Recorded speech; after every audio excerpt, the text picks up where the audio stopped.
Chapter 2918, New World Grand Finale. Chapter 2918, New World Grand Finale. Fire Dragon Empire, Million Forest City.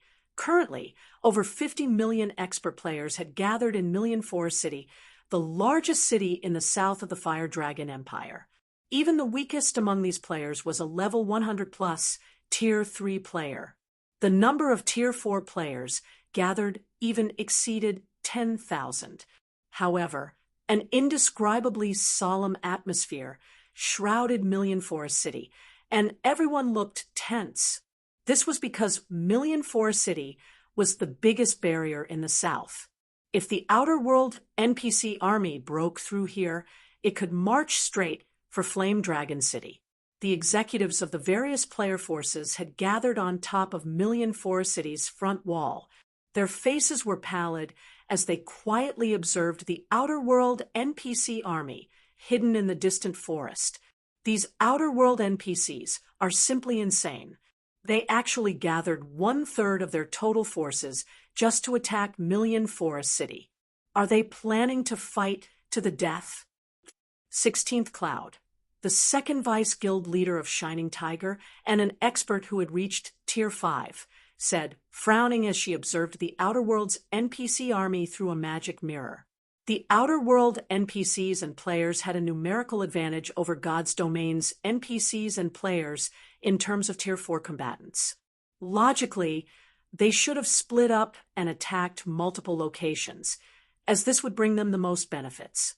The biggest advantage God's Domain's players had was their ability to get resurrected and rejoin the battle quickly. If the Outer World forces split up and attacked numerous locations simultaneously, God's Domain's players would likewise have to split up and guard multiple locations. Moreover, God's Domain's players would have to guard more locations than what was necessary to prevent ambushes. This would result in a huge waste of combat power. Hence, if God's Domain's players could gather all their experts in one location and have an all-out battle, it naturally couldn't be better for them. Maybe they think their chances of victory are slim, so they plan to concentrate their forces to secure a decisive victory. After all, God's Domain's various kingdoms and empires are continuously sending their NPC armies to reinforce the Fire Dragon Empire. The longer the war goes on, the better it would be for us. Perhaps they don't wish to drag things out any longer. Unyielding Soul's unyielding heart, who had similarly reached Tier 5, said, smiling. During the past month of battles at the Fire Dragon Empire's borders, the Empire's defenders had constantly been at a disadvantage. However, as time passed, the number of NPC armies gathered in the Empire increased, gradually tipping the scales to the Empire's side. Moreover, in this past month alone, over 100 players had reached Tier 5. Unyielding Heart had to admit that the War of Worlds was incredibly helpful to the development of players, especially during the defense of the Fire Dragon Empire. Although the Outer World NPCs scattered across the eastern continent hadn't fully gathered yet, the battles taking place at the Fire Dragon Empire's borders had never once ceased. Meanwhile, through constant battles with the Outer World's Tier 4 NPCs and players, God's Domain's Tier 4 players were able to improve their control and understanding of mana rapidly and continuously. In comparison, before the War of Worlds, Tier 4 players would have difficulty finding another Tier 4 player to fight, let alone Tier 4 players who were at the Void Realm standard or above.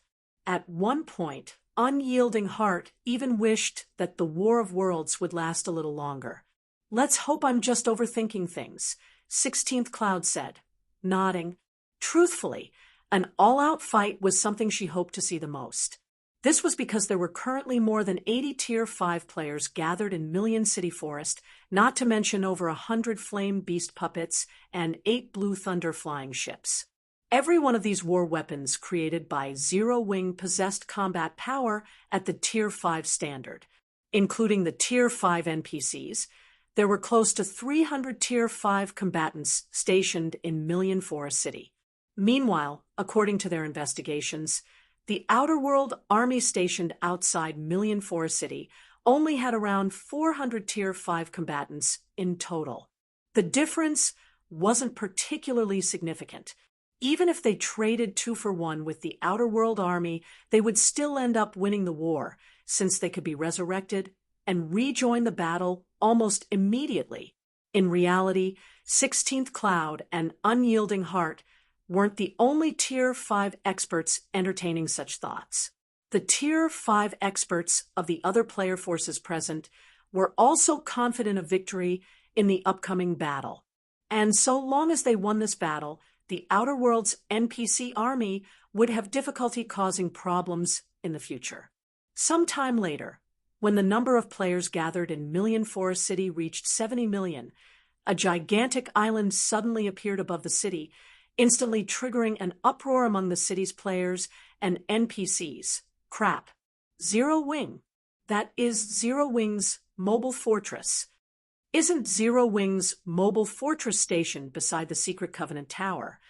Wait, this isn't the same one.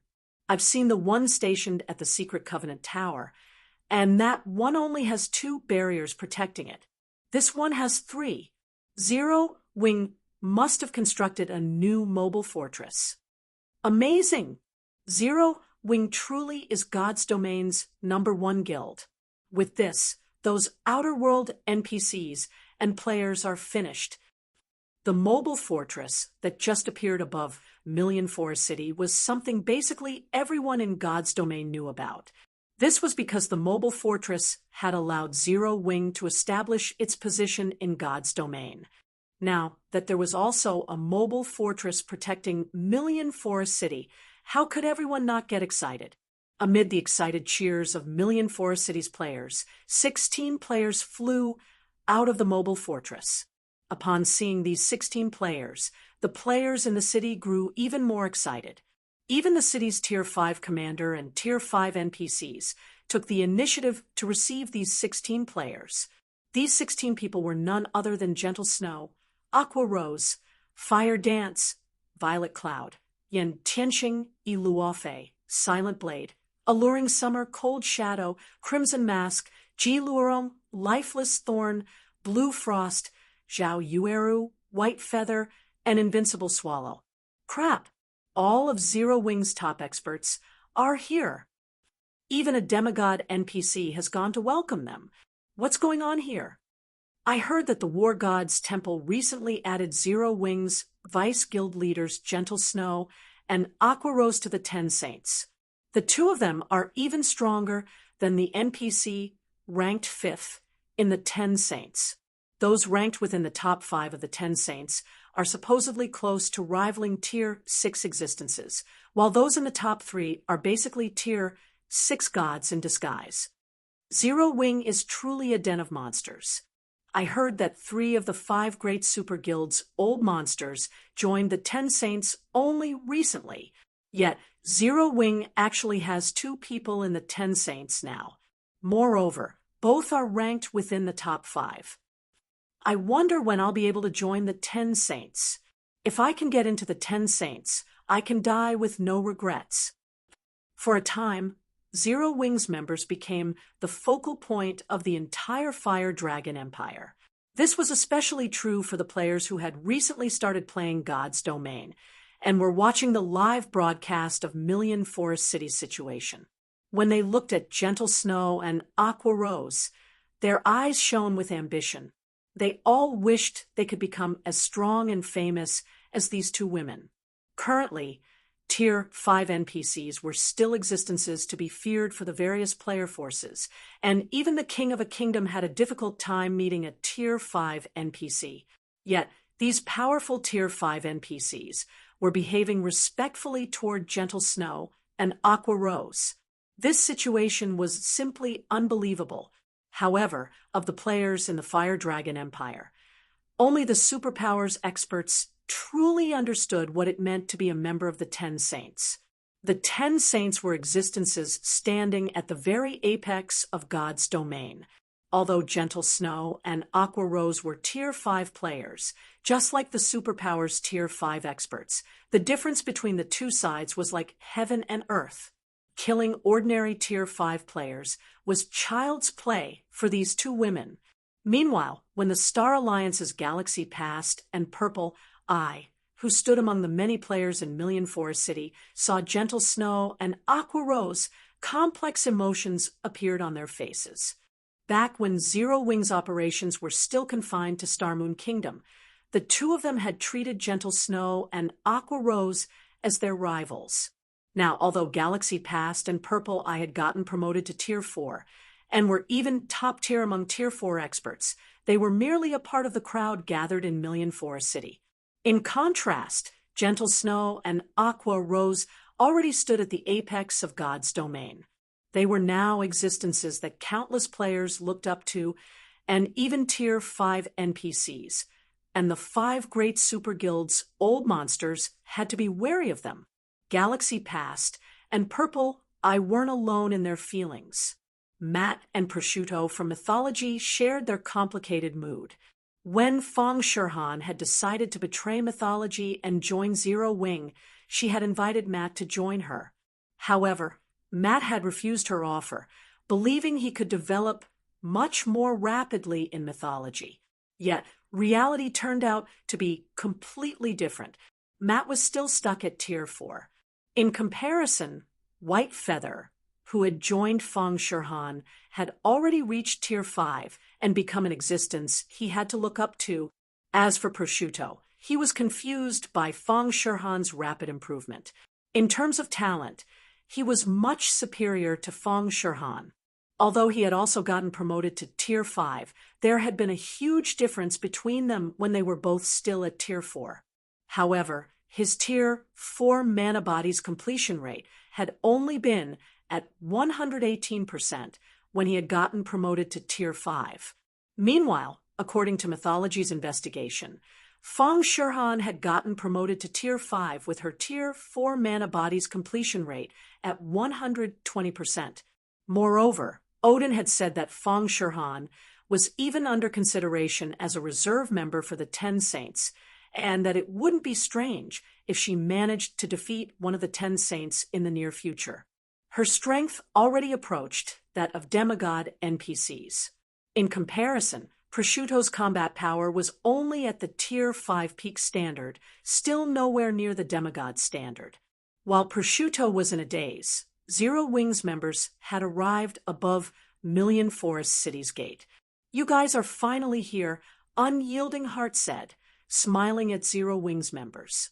"With you here, it's even less likely for the Outer World forces to take down Million Forest City." Even the weakest of Zero Wing's 16 Tier 5 experts present had combat power at the Tier 5 peak standard. Meanwhile, Gentle Snow and Aqua Rose could take on 10 to 15 ordinary Tier 5 combatants by themselves. Their participation in Million Forest City's defense had narrowed the gap in Tier 5 combatants between the two sides significantly. "What's our current situation?" Gentle Snow asked. At Gentle Snow's question, Aqua Rose and the others turned to look at Unyielding Heart. During these past few days, they had been fully focused on raiding a primordial ruin in the top of the world, so they weren't up to date on the Fire Dragon Empire's situation. Only after receiving the secret pavilion's notification did they rush over with the newly constructed mobile fortress. "While I can't say it's good, we definitely have a fighting chance," Unyielding Heart said. He then took out a memory crystal and displayed the information recorded in it.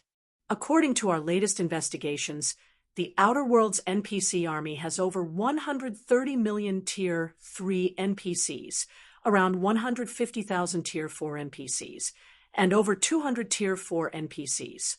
As for the player army, there are close to 200 million Tier 3 players, over 50,000 Tier 4 players, and over 100 Tier 5 players." Upon hearing Unyielding Heart's words, many of the Tier 4 experts nearby felt suffocated.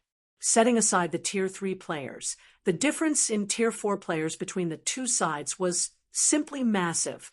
Even now, Million Forest City only had around 15,000 Tier 4 players gathered. In comparison, the other side had over 50,000.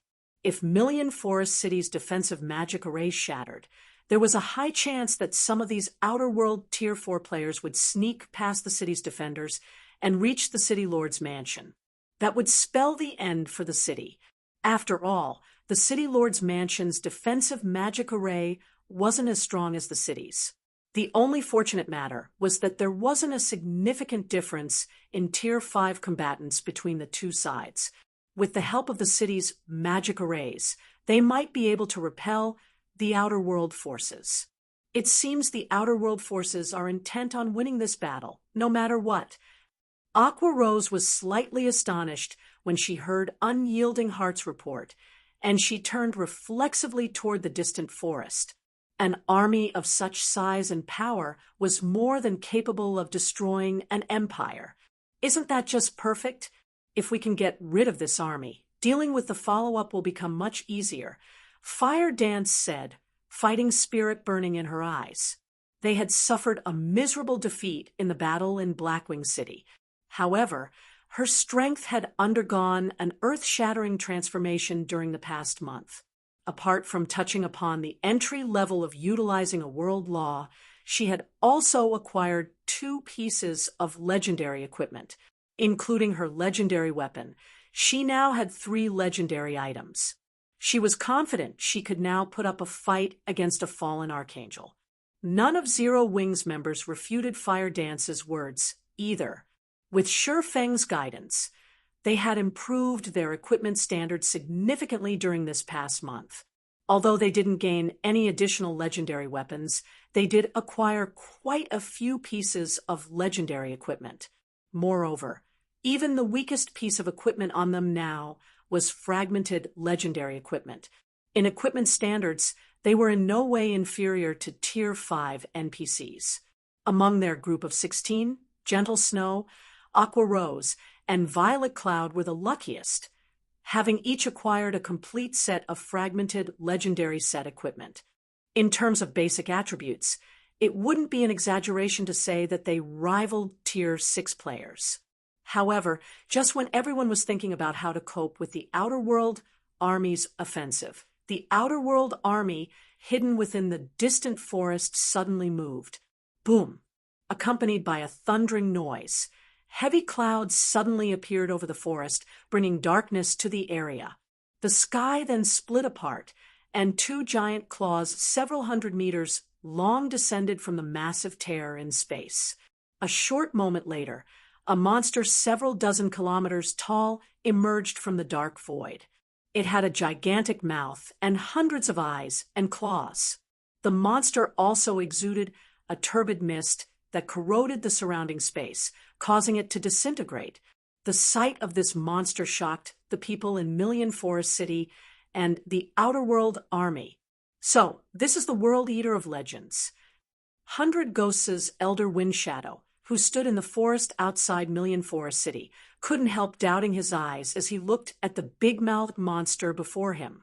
The World Eater was a monster recorded in legends, and he had only found out about its existence after stumbling across a record of it.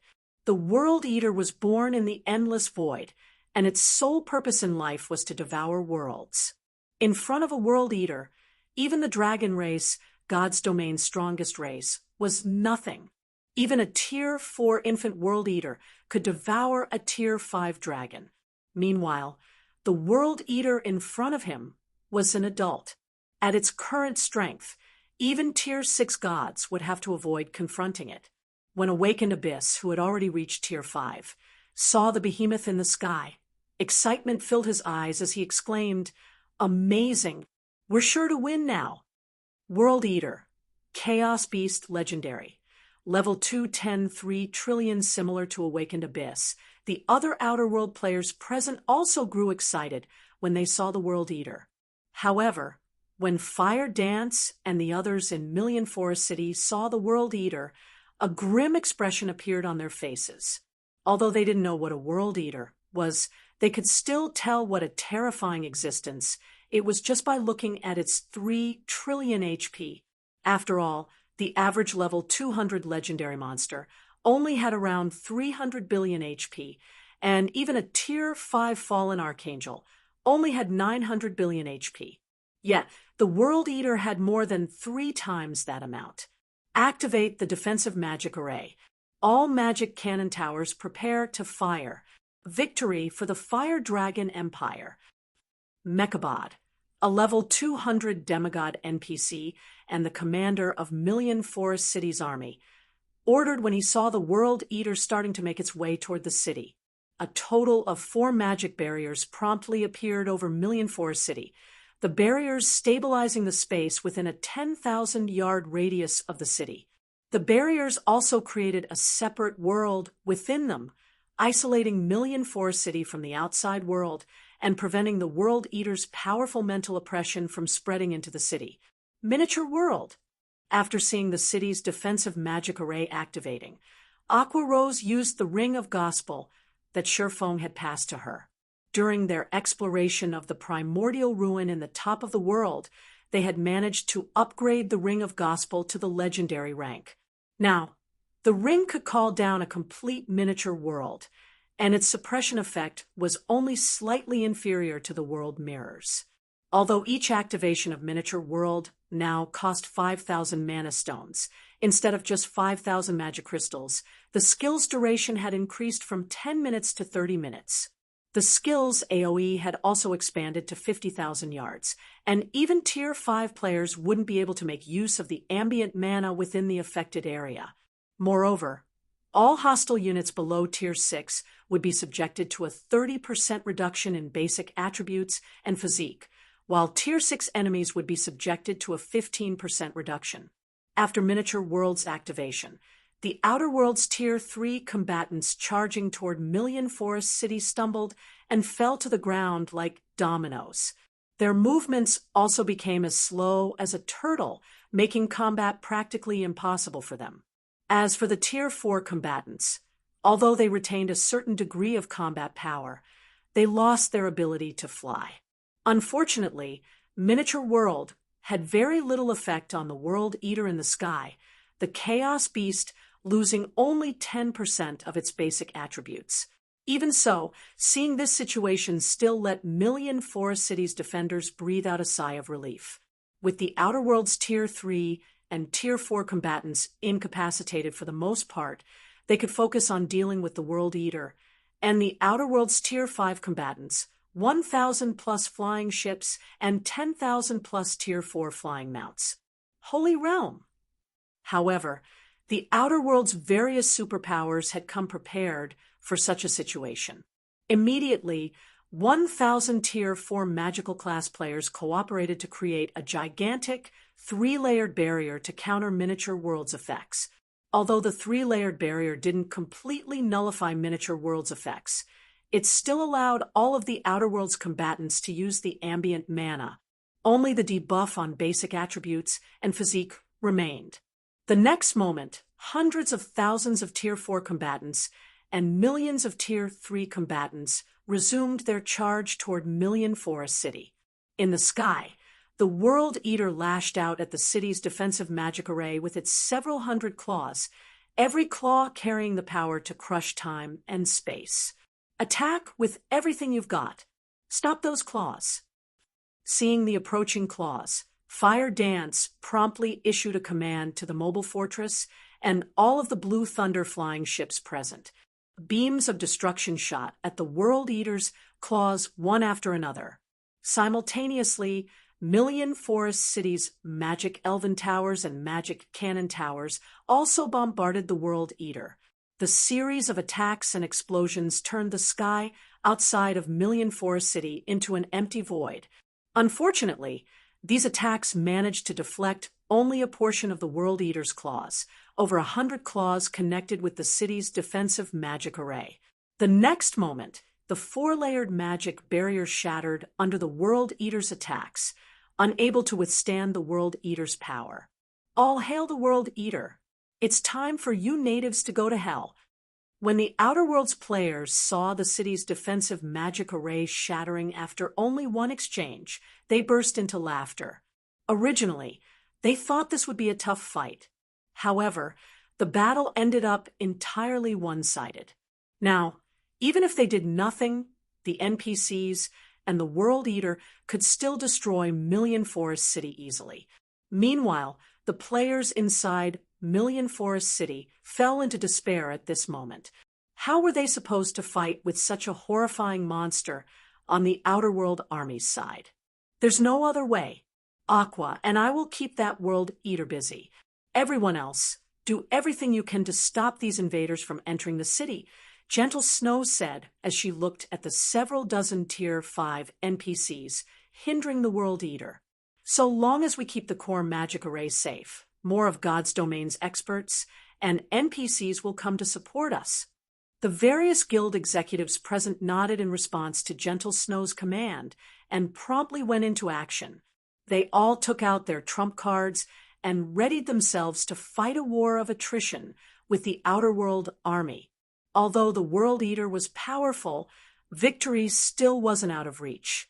Currently, many of God's Domain's experts had yet to reach Million Forest City. Hence, the longer they dragged out this fight, the higher their chances of victory. Subsequently, Gentle Snow and Aqua Rose flew toward the World Eater. Upon getting within attack range of the World Eater, Gentle Snow promptly swung her greatsword and executed her mana technique, Spatial Cleave. Several dozen sword lights cut at the World Eater's claws, attacking Million Forest City, sending them off course. Aqua Rose waved her staff and summoned numerous gigantic serpents made of water. She then had the water serpents bite the World Eater's claws, preventing them from getting close to Million Forest City. Are they monsters? The Outer World players gasped when they saw Gentle Snow and Aqua Rose putting up a good fight against the World Eater. Even the Outer World Tier 5 experts were astonished by this spectacle. All of the World Eater's claws carried power at the Tier 6 peak standard. Even Tier 5 experts wielding legendary weapons could block only a few hits from these claws with their legendary weapons' active skills. However, Gentle Snow and Aqua Rose did not use their weapon skills. They stopped the World Eater's claws using only mana techniques and combat techniques. For a time, Gentle Snow, Aqua Rose, and the World Eater became the absolute center of the sky. Even other Tier 5 players dared not approach the three of them, as even the shockwaves of their clashes could kill ordinary Tier 5 players. Apart from Gentle Snow and Aqua Rose, only Tier 5 combatants dared fight in the sky above Million Forest City. The two sides' Tier 4 combatants kept to the ground, because those who tried to fly would get swept up by the shockwaves and turn into ashes the next moment. Hence, the Tier 4s could only become cannon fodder on the ground like the Tier 3 combatants. Currently, more than 700 Tier 5 combatants were fighting in the sky. Originally, Million Forest City's Tier 5 combatants should have been weaker due to their significant numerical disadvantage. Yet, the two sides turned out evenly matched in reality, confusing the Outer World Tier 5 combatants. Damn it! Why are these natives so strong? The speechless awakened Abyss glared at Ji Lurong, who was fighting him. Not only was Ji Lurong fighting two Tier 5 NPCs simultaneously, but she also managed to pin him down while doing so. The level of skill she demonstrated in mana utilization was simply unbelievable. Moreover, Ji Lurong wasn't even the most conspicuous of them all. Instead, the most conspicuous person was Zero Wings Violet Cloud, the girl he had once considered recruiting into 100 Ghosts. She was practically a monster. From what he could tell, Violet Cloud should only be at the Domain realm. Yet, she could actually hold her own against over a dozen Tier 5 NPCs. If not for Wind Shadow, who wielded a legendary weapon, joining the fight, one or two of these Tier 5 NPCs would have already died in battle. As for Fire Dance and Fong Shirhan, these two women were practically Grim Reapers as they weaved through the shadows of the battlefield. Under their coordinated attacks, they could kill a Tier 5 NPC within 5 moves and a Tier 5 player within 3 moves. As more time passed, Million Forest City's Tier 5 combatants gradually began to gain the upper hand in the battle. Elder Windshadow, we've already lost more than 24 Tier 5 players. We'll be at a serious disadvantage if this situation continues.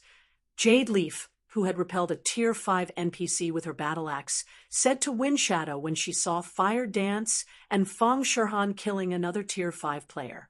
Nobody can stop Zero Wing's Fire Dance and Cold Shadow. Originally, their side had over 170 Tier 5 players. Now, only a few minutes into the battle, they had already lost more than 10% of this number. In comparison, the other side had lost only a dozen or so Tier 5 players. Moreover, these fallen Tier 5 players managed to get resurrected quickly and rejoin the battle. They had also prepared replacement equipment beforehand, so they lost hardly any combat power even after rejoining the battle. Windshadow also recognized their dire situation and frowned involuntarily. He had never thought Zero Wing would have so many monstrously strong experts, apart from Gentle Snow and Aqua Rose. Currently, Zero Wing's Tier 5 players were doing as much work as all of Million Forest City's other Tier 5 players combined. Just as Windshadow was about to have everyone retreat, a spatial tear suddenly appeared some distance from Million Forest City. A young man, wearing a light blue robe with dark purple divine patterns on his face, then walked out of the spatial tear. A fallen archangel followed after him. And this fallen archangel was none other than Zilliaware. With the arrival of these two people, Million Forest City fell deathly silent. Even the Tier 5 combatants in the sky automatically stopped fighting. This was because the young man's presence was simply too intense. His presence was akin to the midday sun. The aura he exuded while just standing still inflicted a stinging pain into everyone's soul. Not even the Tier 5 combatants present were immune to this pain. What a bunch of rubbish! You still haven't dealt with these ants, even now. The scholar bellowed angrily as he glared at the Outer World Army's commander-in-chief. My lord, these heaven-blessed individuals are much stronger than we expected, and even the World Eater is incapable of going against them for the time being. Feztade, the Outer World Army's commander-in-chief and one of the 17 stars of the Holy Grail, said anxiously as he looked at the youth before him. Them. Scholar glanced at Gentle Snow and Aqua Rose, who were hovering beside the World Eater, a look of surprise appearing on his face. Transmigrators? No wonder they can deal with the World Eater. However, they are still too weak. After saying so, the scholar pointed a finger at Gentle Snow and Aqua Rose, a five-fold magic array appearing at his fingertip. Immediately, everyone on the battlefield felt time stagnate. The Tier 3 combatants present even found their thoughts freezing. Tier 6 curse, Hand of Death. The next moment, a titanic claw appeared above Gentle Snow and Aqua Rose. This claw was as large as the World Eater, and it swiped at the two immobilized women as soon as it took shape. It's over! How can there be such a monstrous existence? When 16th Cloud, Unyielding Heart, and the other Tier 5 players saw the gigantic claw from a distance, despair overwhelmed them. Not only did the scholar slow down time for the entire battlefield, but he had even used a Tier 6 curse. This single attack could probably wipe out the entire Million Forest City, not just Gentle Snow and Aqua Rose. However, when the monstrous claw was only several yards away from Gentle Snow and Aqua Rose, a sword light suddenly shot out from Million Forest City and struck the claw. Boom! Accompanied by a loud explosion, the restraints on the battlefield's time shattered. Simultaneously, the space above Gentle Snow and Aqua Rose transformed into an empty void. The attack was blocked. Something like that can be blocked? Who did it? Everyone gaped in shock at the empty void in the sky, then automatically turned to look at the sword light's origin. The next moment, what entered everyone's eyes was a cloaked man wielding a golden, long sword flying out of Million Forest City's teleportation hall. Everyone present gasped involuntarily. Tier 6. He actually got promoted to Tier 6.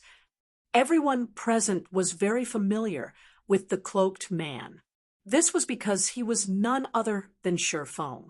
However, the aura Shifeng exuded was simply unbelievable, especially for players who had visited ruins left behind by gods.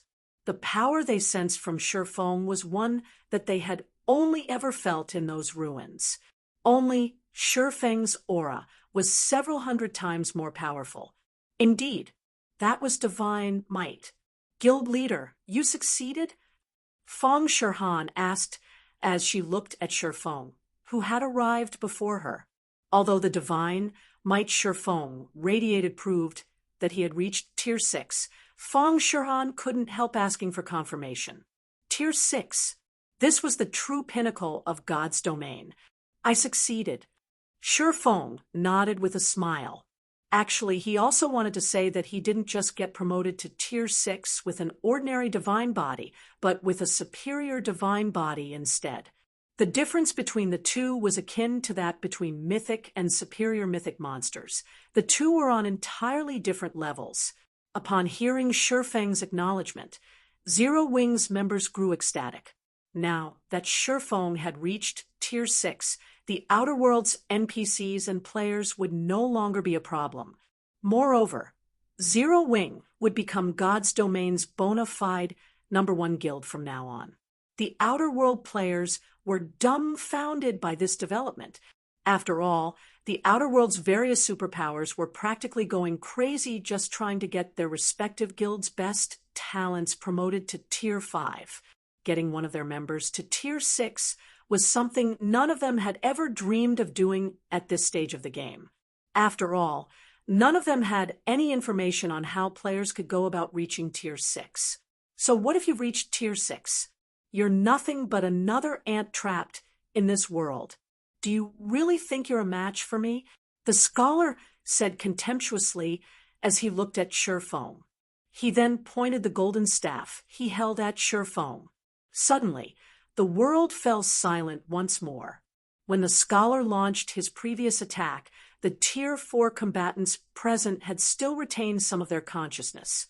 Now, even the Tier 5 combatants present found their brains stagnating significantly. It was evident that time on the battlefield had slowed by a far greater extent this time.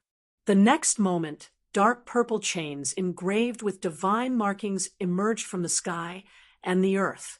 Upon seeing these chains, even the World Eater shuddered in fear. After these chains had completely materialized, they shot toward Shifeng from all directions. When the Tier 5 combatants present sensed the aura of these purple chains, an unprecedented fear overwhelmed them. Even their souls were instinctively warning them not to touch these chains, no matter what. Are these the legendary chains of law? Shifeng was slightly surprised when he saw the dark purple chains. The ancient god's legacy he acquired contained information on the chains of law, stating that these chains carried power surpassing the Tier 6 peak standard. Even a Tier 6 god would have difficulty moving when caught by these chains. And unless the Tier 6 god's strength surpassed the Tier 6 peak standard, they would eventually die to these chains. Seeing the hundreds of chains of law closing in, Shifeng unsheathed Solomon's sword and brandished it together with the light of two worlds. Sword's orbit. Shifeng moved freely, unaffected by the time stagnation affecting the battlefield. A galaxy of stars formed around him, each of these stars carrying earth-shattering power. These stars struck down the chains of law that came close to Shifeng, preventing them from coming into contact with him. After striking down all of the chains of law, the stars surrounding Shifeng spread into the surroundings. A moment later, the battlefield's stagnant time started flowing once more. Impossible! A look of surprise and confusion appeared on the scholar's calm countenance when he saw Shifeng emerge unscathed from his attack. Those were the chains of law. Even an actual Tier 6 god would have to flee when confronted with those chains, as they would lose their life if even one of those chains latched onto their bodies. Yet, Shifeng had deflected all of the chains with a simple sword technique. What the scholar found even more unbelievable was that his time stagnation technique was utterly ineffective against Feng. Do you find it strange? Feng chuckled at the look of surprise on the scholar's face. Do you think you ancient gods are the only ones who can have superior divine bodies in God's domain? The superior divine body could be said to be the main factor behind the strength of ancient gods. This was because only with a superior divine body could one perfectly utilize the power of the world. Meanwhile, the chains of law was one method of utilizing the world's power. However, if Feng similarly imbued the world's power into his swordsmanship, he naturally could stop the chains easily. You have a superior divine body. The scholar was thunderstruck when he heard Feng's words. The superior divine body was something even ancient gods had difficulty creating. Meanwhile, in the scholar's eyes, Feng was nothing but an ignorant ant, yet Feng actually had a superior divine body. If the scholar told this matter to other ancient gods, none of them were likely to believe him. Your rampage ends here. After saying so, Feng disappeared and reappeared in front of the scholar, the speed of his movement so quick that it seemed as if he had been standing in front of the scholar all this time. He then activated World Breaker and Final Sword simultaneously. Two sources of light immediately enveloped his swords and fused perfectly. The combination of these two skills was something Feng had been continuously practicing and perfecting over the past month. Apart from the fusion of these two skills, Feng had also been modifying swords transmigration, and he eventually ended up creating an advanced silver combat technique. Swords ripple. A torrent of light cut across the sky, erasing everything that existed in front of Feng. When the light faded, the scholar was nowhere to be seen. Instead, hovering in his place were 3 of the 7 treasures. The next moment, the translucent figure of a person appeared in the empty void, and this person was none other than the scholar. At this time, though, the scholar no longer had any divine markings on his face. He looked and felt no different from an ordinary youth. Damn it! It's this outcome again. Why do you ignorant ants always come foiling my plans? Bellowed the scholar, who had been reduced to a soul, as he glared at Feng with eyes full of resentment and anger. However, his anger soon faded, and he started laughing. Don't get too proud of yourself. You can't do anything to me even if you have a superior divine body. My soul is eternal and indestructible. What you have destroyed is nothing but a shell to house my soul. I can recreate more of such shells in no time at all. Sooner or later, I will have all of you ignorant ants disappear from this world. After saying so, the scholar laughed louder and louder, his mood getting better and better. The scholar's words made everyone on the battlefield shudder. If a monster like the scholar could resurrect infinitely, then it would be an absolute nightmare for them. That's right. You indeed have an immortal soul, and even true ancient gods can't erase your existence, Feng said, nodding as he looked at the scholar. He then chuckled and continued. However, while your soul might be indestructible, it can be infinitely weakened. I'm guessing it'll take you a long time to recover if that happens, right? After saying so, Feng collected the 3 items in front of him. He then took out the other 7 treasures. Immediately, the 7 treasures resonated with one another and instantly recovered to their peak states, revealing their original brilliance. The scholar's expression instantly changed when he saw the 7 treasures, and he turned and tried to flee into the void. However, Feng did not give the scholar any opportunities to do so at all, grabbing the repaired soul orb and activating it. Devour! The soul orb immediately began absorbing the scholar's soul, continuously weakening it. After this situation continued for 4 minutes, the scholar's soul disappeared, and the soul orb produced a 9-colored crystal of souls. System, congratulations! You have completed the mythic quest, Ancient God's Awakening, rewarding 1 Ancient God's Soul Crystal and 2 levels of World Authority. Ancient God's Soul Crystal. After observing the 9-colored crystal of souls for a moment, Shi Feng tossed it into his mouth and swallowed it. He wanted to see what effects the Ancient God's Soul Crystal had. Moreover, doing so would prevent the scholar from regaining his power. The soul orb might have absorbed the power of the scholar's soul and made it seem as if the scholar had died, but that wasn't true at all.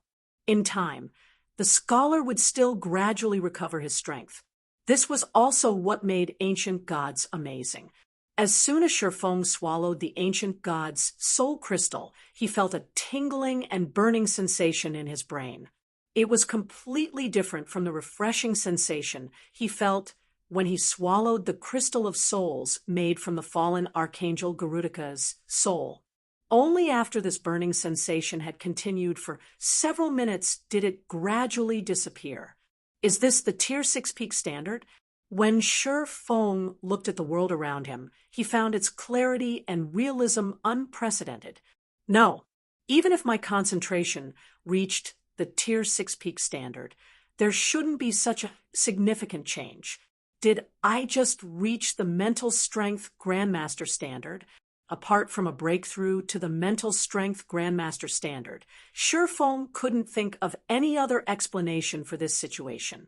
This was because his current thought process was at least 10 times faster than before.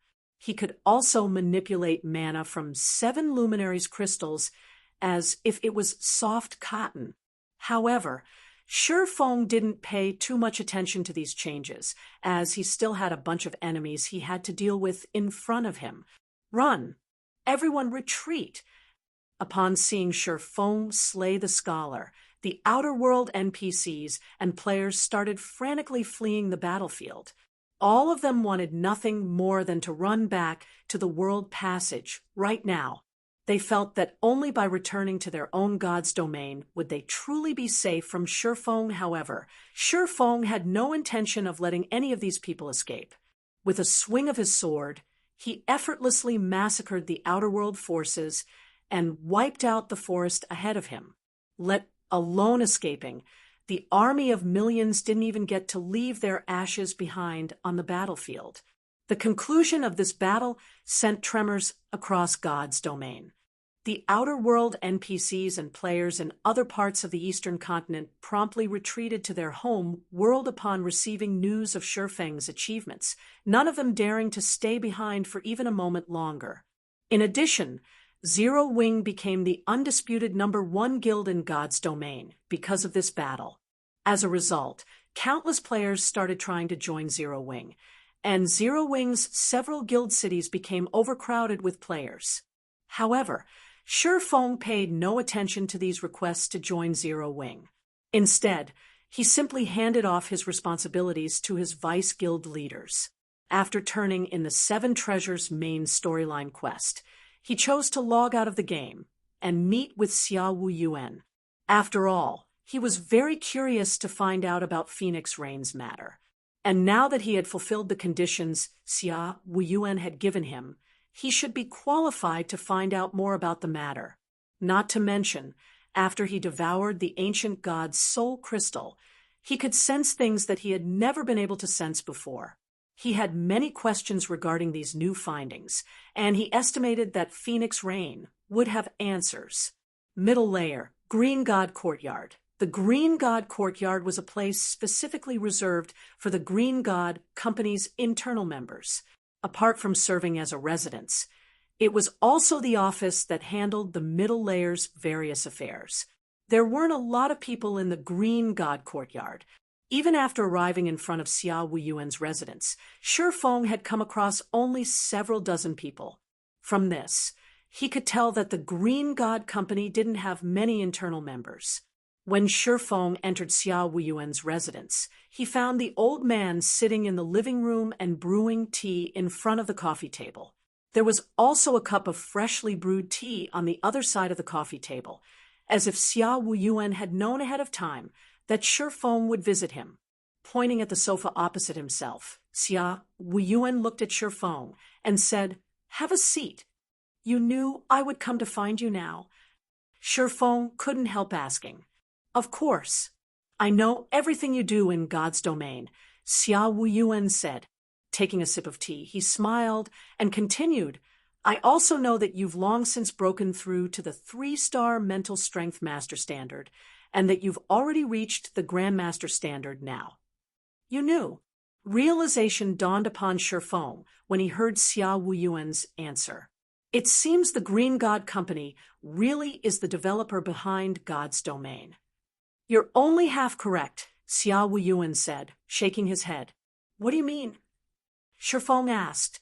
"The Green God Company didn't develop God's domain. Instead, we only run it," Xia Wuyuan explained. "The Green God Company didn't develop it." Shifeng was a little surprised by this answer. From what he knew, there shouldn't be another company on Earth with the technology required to develop a game, such as God's domain. How is this possible? Could there be a corporation in this world capable of surpassing the Green God Company's technology? "Didn't you want to see Phoenix Rain?" Xia Wuyuan said suddenly. Confused by Xia Wuyuan's sudden mention of Phoenix Rain, Shifeng asked curiously, "Can I meet with her now?" "Of course. You now have the qualification." Xia Wuyuan snapped his fingers, and a hologram of a person suddenly appeared beside him. This person was none other than Phoenix Rain. "Your improvement speed really is as unbelievable as ever," Phoenix Rain said, smiling as she looked at Shifeng.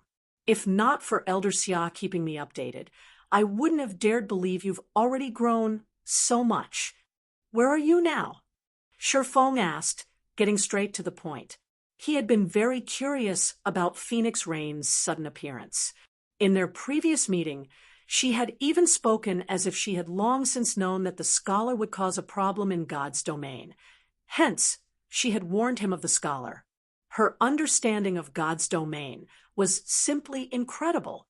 The Green God Company's refusal to let others meet with Phoenix Rain was also puzzling. "It seems you've already guessed that I'm not present in the world you live in." Smiling, Phoenix Rain explained, "You are correct in your assumption. I am currently living in neither Earth nor God's domain. Instead, I am in a world beyond God's domain. To be precise, I am living in the true God's domain." "You're not in the real world, but the true God's domain? What do you mean? Did your soul get digitized?" Shifeng was shocked. Looking at Shifeng's confused expression, Phoenix Rain chuckled and said, "My soul didn't get digitized. Rather, my spirit is currently located in a special 3-dimensional world. The God's domain you've been playing in all this time is actually another 3-dimensional world as well. Because of a unique reason, I ended up getting smuggled into a higher-level 3-dimensional world, or a main 3-dimensional world, if you will. On the other hand, the God's domain you've been playing in is merely one of the countless subworlds of this main 3-dimensional world. 3-dimensional world. The God's domain I've been playing in is only one of the many subworlds of a main 3-dimensional world." Shifeng suddenly felt he lacked the brains to process the information Phoenix Rain provided. Although the various phenomena in God's domain could serve as proof that the world of God's domain wasn't just a simple virtual world, calling it a real 3-dimensional world was still a little too much of a stretch. Just what kind of technology was necessary to let someone mentally connect to another 3-dimensional world? What she says is true. The God's domain you are playing in is indeed a 3-dimensional world. However, this 3-dimensional world is very special, and outsiders can enter it only through their minds, Xia Wuyuan explained, smiling when he saw the skeptical look on Shifeng's face. "Now that you're a mental strength grandmaster, you are also qualified to know the Green God Company's biggest secret. I previously told you that the Green God Company's founder is a mental strength grandmaster. He is also the first human in our world to develop his mental strength to the grandmaster level. After reaching the Grandmaster level, he happened across a device that a four-dimensional civilization left behind for all three-dimensional civilizations. This device allows people to enter a special three-dimensional world created by the four-dimensional civilization. This three-dimensional world is akin to a game world where everything is statisticalized, and people in this world can continuously grow stronger by training. In addition, the four-dimensional civilization left all its technologies in this three-dimensional world and made it so that whichever three-dimensional civilization succeeds in taking control of this world would inherit all its technologies. Therefore, any three-dimensional civilization that discovers this special world will try to compete for it. After all, with the four-dimensional civilization's technologies, not only can a civilization's citizens gain a near-infinite lifespan, but a three-dimensional civilization can also become the ruler of all other three-dimensional civilizations. A four-dimensional civilization. Although Shifeng still felt skeptical after listening to Xia Wuyuan's explanation, he was now open to the possibility of God's domain being an actual three-dimensional world. After all, the humans of Earth were merely three-dimensional creatures. They couldn't possibly fathom the strength of a four-dimensional civilization, just like how two-dimensional creatures couldn't understand three-dimensional creatures. Our world is very fortunate. Not only did it produce a mental strength grandmaster, but we even discovered the device the four-dimensional civilization left behind. Hence, our world has the qualification to compete for the special three-dimensional world. It is also because of this special world that the Green God Company has managed to create so many miracles thus far. However, we were very weak when we first started out in that special world and could hardly acquire anything. This is because only mental strength grandmasters are capable of using the inherited device, and each grandmaster can bring along a maximum of only 60 people when entering that special world. Moreover, all the companions must be at the half-step grandmaster standard. Hence, the group our people formed in that special world is no different from an insignificant, small guild in God's domain. Fortunately, as the people of our world continued developing and the number of half-step grandmasters increased, we eventually managed to secure the rights to control a subsidiary world, which is also the God's domain you are currently playing. Since it is only a sub-world, the entry conditions aren't as stringent. So long as one isn't an infant or a child, one may freely enter this sub-world. Improving one's mental strength also becomes a lot easier in this sub-world, so we can keep developing half-step grandmasters. In your case, you even managed to become a mental strength grandmaster. Speaking up to this point, Xia Wuyuan looked at Shifeng in excitement. Now that Earth had gained one more mental strength master, they could bring an additional 60 half-step mental strength grandmasters to the main three-dimensional world.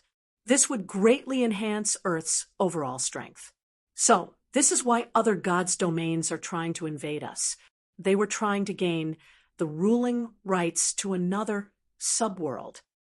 Realization dawned upon Shifeng. The subworlds of God's domain were akin to a nursery for nurturing newcomers. The difference between having and not having a subworld and between having one or more subworlds was massive. Entering the main world isn't an easy task. The more subworlds a civilization controls, the higher their chances of producing Tier 6 players or half-step mental strength grandmasters. In Phoenix Rain's case, she managed to enter the main world out of sheer luck. It's a pity nobody else managed to be that lucky, Xia Wuyuan said, sighing ruefully. Phoenix Rain's entry into the main world can be considered a rare opportunity. If she logged out of the game, she would no longer have this opportunity. Thus, upon noticing the anomaly, we immediately transferred her body to the core area. With the core area's power, she won't have to worry about her physical body even if she remains in the main world for a long period. Shifeng understood what Xia Wuyuan was trying to say. Since a mental strength grandmaster could bring only 60 people with them into the main world, every additional combatant Earth could get into the main world was incredibly precious. Hence, it was only natural for the Green God Company to want Phoenix Rain to remain connected to the main world. But it's fine now. With you here, we'll have a much easier time in the main world, Xia Wuyuan said, smiling. It doesn't matter even if Phoenix Rain returns, since you have brought 60 additional slots to our world. Once news of your breakthrough spreads, the various upper zones' old bastards will probably try to buy these slots from you. However, you mustn't sell the slots to them on a whim. Back then, those old bastards stole a lot of resources from Yuantian City's upper zone. Our upper zone will be relying on you to reclaim our reputation. If you wish to deal with Fu Jiuzhong, you can also apply to get him banished from the upper zone. I bet that old bastard in Haitian City's upper zone won't dare say anything about it. Shifeng nodded at Xia Wuyuan's words. As for Fu Jiuzhong, Shifeng was no longer concerned about the Infinity Master. This was because a mental strength grandmaster was many times more powerful than a 3-star mental strength master. He could even make Fu Jiuzhong suffer a mental breakdown. Afterward, just as Xia Wuyuan said, the general managers of the various upper zones around the world all paid a visit to Yuantian City's upper zone, and every one of them wanted the entry slots for the main World of God's domain. Moreover, without Shifeng saying anything, Haitian City's upper zone had taken the initiative to banish and imprison Fu Jiuzhong. However, Shifeng did not casually sell his entry slots. After all, now that he knew the main God's domain's importance, he naturally had to give zero-wing priority for these slots. In the end, he chose to sell only 10 slots to the top 10 upper zones in the world, gaining one favor from these upper zones, the creation of his own upper zone. The upper zones located around the world weren't natural occurrences. Instead, they were created using the 4-dimensional civilization's technology. Read latest chapters at Wuxia World. EU, however, the creation of every upper zone required a lot of resources, many of which these top-ranking upper zones could provide. Once he had these resources, so long as he obtained a few more items from the main God's domain, he could create his very own upper zone. Once he had his own upper zone, he would no longer have to follow the rules of other upper zones. He could bring anyone he wanted into his upper zone. Time passed swiftly. In the blink of an eye, 3 months had already gone by since Shifeng became a mental strength grandmaster. During these 3 months, Shifeng had brought his family and Zero Wing's many core members into Yuantian City's upper zone one after another. Afterward, he had Zero Wing compete fervently for resources and players in God's domain. He had even tasked the guild with preparing to invade the outer world and plunder the resources there. In addition, thanks to the upper zone's resources and the ancient god's legacy, Gentle Snow, Aqua Rose, Violet Cloud, Fire Dance, Cold Shadow, Yen Tianxing, Lifeless Thorn, and Blue Frost also successfully reached Tier 6. This meant that they had become half-step mental strength grandmasters and were qualified to enter the main god's domain. Inside a large mansion in the core area of Yuantian City's upper zone, after looking at Gentle Snow and the others, who lay inside their respective special rest cabins, Shifeng entered the main cabin and readied himself to begin a new journey. Log in. Chapter 29:19, Chapter 1 SS1, Gentle Snow 1, March 6th, 2129. Dragon Demon War, a virtual reality game known for being incredibly realistic, having a realism rate reaching 90%. The game also constantly remained one of the top 30 most popular virtual reality games in the world.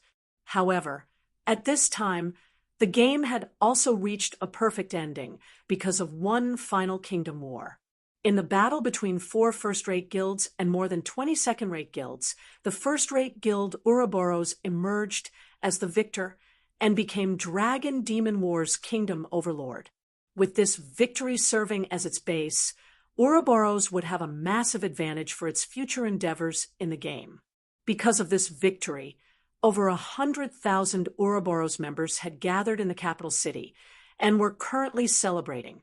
Meanwhile, leading this victory celebration was none other than the person known as the Snow Goddess, Gentle Snow. Gentle Snow had joined Ouroboros for only 2 years. However, with her exquisite and perfect body combined with her divine appearance, she had long since become a living advertisement for Ouroboros. In fact, any company seeking to invite her to do an ad would have to schedule an appointment for 2 years later.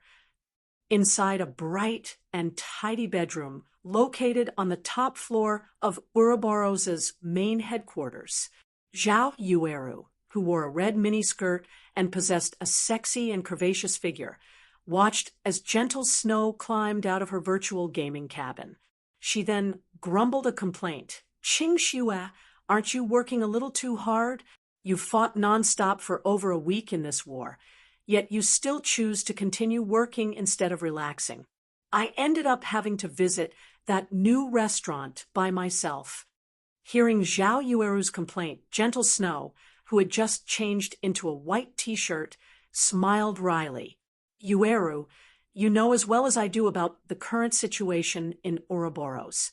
Although I've already made a name for myself, I have only joined the guild recently. After all, I won't be able to win the Grand Elder's support without sufficient merit." "But didn't you win in the final battle this time? Those Grand Elders should have nothing to say after this, right?" Zhao Yueru couldn't help but feel distressed at seeing Gentle Snow working so desperately. After all, Gentle Snow was her best friend. However, it was also because she was Gentle Snow's best friend that she understood Gentle Snow's difficulties, and why Gentle Snow couldn't live freely like herself. For the sake of taking control over the guild her elder brother left behind, Gentle Snow had to accomplish merits that could convince everyone in the guild of her abilities. After all, the White Clan group wasn't the sole owner of Ouroboros. There were still several other companies backing Ouroboros' development. Meanwhile, these companies definitely wouldn't hand over Ouroboros to Gentle Snow simply because she was the younger sister of Ouroboros' creator. This was because Ouroboros was now a famous first-rate guild, and many interests were involved with the guild. Just the sponsorships and advertising fees Ouroboros received annually amounted to more than 1 billion credits.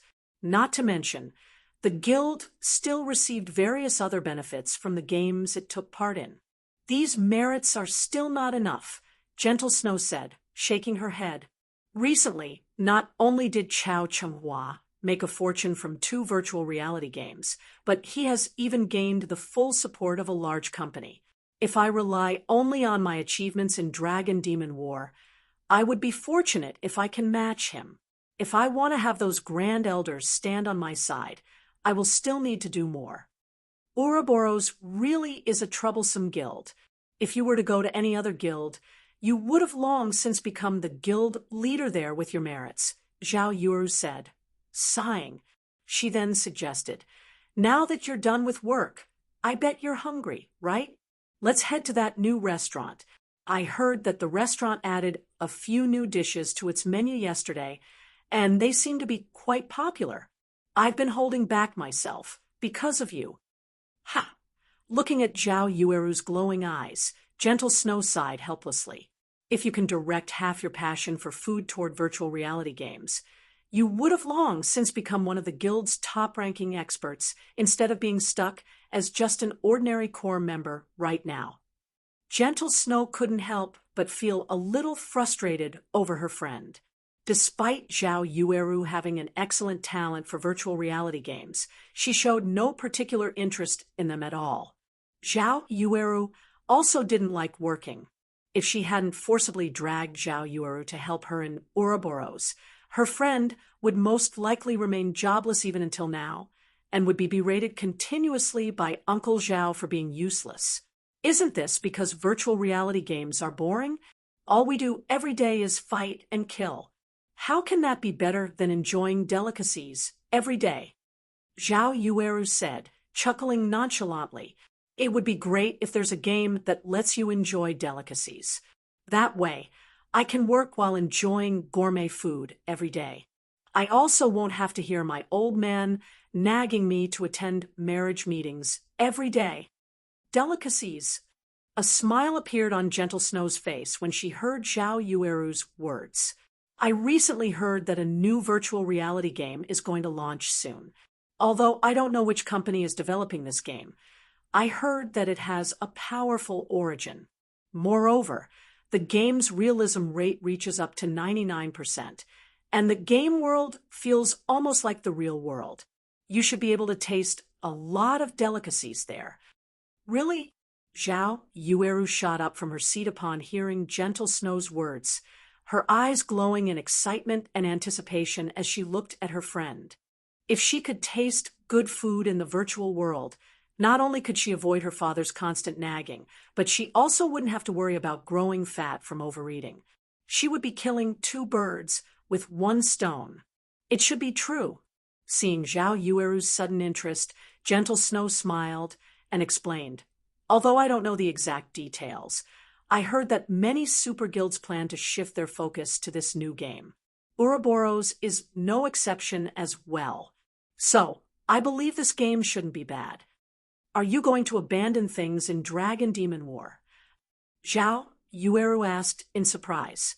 Gentle Snow had expended a lot of blood and sweat to develop Ouroboros in Dragon Demon War. It would be a huge waste for her to hand her work to another person. Dragon Demon War is only ranked within the top 30 of virtual reality games. Although it is quite popular, it is several leagues below the top 10 games. Moreover, this new game called God's Domain is something even the various super guilds have set their sights on. This is a good opportunity for me. In an earnest tone, Gentle Snow said, "So long as I can achieve excellent merits in God's domain, I believe none of those grand elders should have any more opinions of me." She hadn't overseen Ouroboros' operations in Dragon Demon War since the very beginning. Instead, she only joined after the guild had developed in the game for a few years. Hence, even if she achieved any merits in the game, these merits couldn't be linked to her entirely. However, it was a different story for God's Domain. Everyone would have a new start in the game. This would be the best stage for her to display her current abilities. Read latest chapters at Wuxia World. In that case, I've decided I'll properly improve myself and clean up Chao Qinghua's henchmen. Zhao Yueru said eagerly, "Once I do that, I'll see if that old man of mine still dares to call me useless." Seeing Zhao Yueru's declaration and fighting spirit, Gentle Snow couldn't help but sigh in relief. She had finally accomplished Uncle Zhao's request of her. Otherwise, at this rate, Uncle Zhao would most likely ask her to accompany Zhao Yueru in attending another marriage meeting. April 25th, 2129. At 9 o'clock in the evening, Gentle Snow put on a set of white pajamas and laid down in her virtual gaming cabin. She then chose to log into God's Domain. Chapter 2920, Chapter 2 SS2, Aqua Rose. 1. Wind Chime Town, Red Thorn Bar. Wind Chime Town was the most populated town in the Storm Empire's western region. Despite the bar charging 10 copper coins, even for its cheapest ale, which was a significant expenditure for current players, the bar would still be overcrowded every day. Currently, many of the bar's patrons had their eyes directed toward one corner of the bar. To be precise, they were looking at an alluring woman dressed in a lavender robe. With how many eyes focused on this woman, it wouldn't be an exaggeration to say that the bar had to thank this woman for more than half of its customers. Many of the players who had just entered the bar, both male and female, would also inadvertently have their eyes drawn toward this woman. At this time, a brawny level 6 man fully clad in dark gray bronze equipment walked into the bar. When he saw the beautiful woman sitting in the corner and drinking by herself, he couldn't help but be thunderstruck. "Who is that beauty?" Not only has she reached level 7, but she even has a set of mysterious iron equipment. God's Domain had just launched recently, and the brawny man was one of the top-ranking experts of Wind Chime Town. Even then, he had only recently reached level 6, while most Wind Chime Town's experts were stuck at level 5 still. As for weapons and equipment, the average player would only have common equipment that didn't provide any attributes. If one could have several pieces of bronze equipment at this stage of the game, they would become a target for attention when they walked out on the street. If one owned a piece of mysterious iron equipment, they would instantly become the center of attention of any street or establishment they visited. As for having a complete set of mysterious iron equipment, that was something simply unimaginable. Brother Chun, I don't see a guild emblem on her. She might be an independent player. Why don't we invite her into our Ghost Blade adventurer team? A level 6 ranger youth following behind the brawny man suggested. At the youth's words, the other dozen or so men in the adventurer team nodded in agreement, their eager reactions earning them the contempt of the several female players in the adventurer team. However, despite their contempt for their team members, when these female players saw the beautiful woman seated at the corner, they similarly felt their hearts moved. Meanwhile, the brawny man standing in the group's lead also nodded in agreement with the youth's words. You're right. If we can get her to join our team, we should have an easier time clearing the hard mode of that level 5 team dungeon. When the brawny man finished speaking, the Ghost Blade members immediately grew excited. Their Ghost Blade adventurer team was one of the top-ranking adventurer teams operating in Wind Chime Town. They were so powerful that they even dared go against large guilds. For this reason, many expert players sought to join them. However, as their adventurer team had strict requirements, only a small number of experts would ever get to join them. Meanwhile, their commander, Brother Chin, was one of Wind Chime Town's top 10 shield warriors. Anyone who joined their adventurer team would have a bright future. Now that they were taking the initiative to invite the lavender-clad woman, the latter should have no reason to refuse them. However, before Brother Chin could approach the beauty in question, another beautiful woman entered his eyes. This woman had snow-white hair and a mesmerizing appearance. She wore a dark blue robe and carried a secret silver staff made of white jade. Meanwhile, this person approached the lavender-clad woman and sat down beside her. After seeing this, Brother Chin halted his footsteps immediately, not daring to move even a step further. Noticing his frozen commander, the level 6 ranger youth asked, "Brother Chin, what's wrong?" "It's nothing," Brother Chin said as he shook his head. "Let's forget about inviting that beauty." "Why so, Brother Chin?" The ranger youth grew agitated. "Is our team's fame insufficient to recruit her? It would be tough for them to find such a beautiful expert again. If they put forth the name of their adventurer team, now, the woman might very well agree to their invite. If that happened, he would have more opportunities to come into contact with this woman in the future. Yet now, he was being told to give up on recruiting her. Do you see that white-haired beauty?" Brother Chin said, as he pointed at the woman who just sat down. In a frustrated tone, he continued, "Now that she has already made her move, we won't have any chance." "Why is that so?" The ranger youth grew confused. He acknowledged that the white-haired woman indeed rivaled the lavender-clad woman in terms of appearance and figure. She also possessed amazing strength, her level having reached level 6 already. She even wielded a secret silver staff.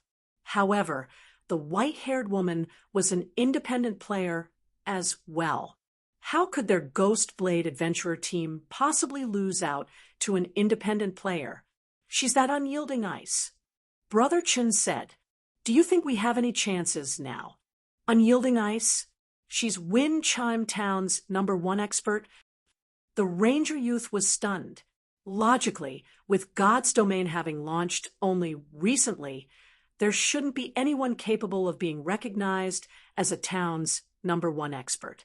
At most, powerful experts would be recognized as being part of the top 10 or 20 strongest players in a town. However, Unyielding Ice was different. She had made everyone in Wind Chime Town recognize her strength. With just the power of one person, she had killed over 100 experts a large guild had sent to hunt her. At this stage of the game, the differences in levels and equipment between players were tiny. Adding on the limitation of stamina, it was practically impossible for one player to kill over 100 players of the same level. Yet, someone in Windchime Town had carried out this feat due to this reason. Unyielding Ice's name became the biggest taboo in Windchime Town overnight. She was also recognized as the town's most terrifying existence. Brother Chen's eyes were filled with fear as he looked at Unyielding Ice, chatting and smiling in the distance. Patting the ranger youth on the shoulder, he advised, "By the looks of it, those two should be friends. We'll only be making a fool of ourselves if we try to invite that beauty. It's best if you abandon those childish thoughts of yours. Those two women are living in a completely different world than us. If we offend that Unyielding Ice and make her unhappy, none of us should think of leaving Wind Chime Town's gate ever again." "I understand, Brother Chen."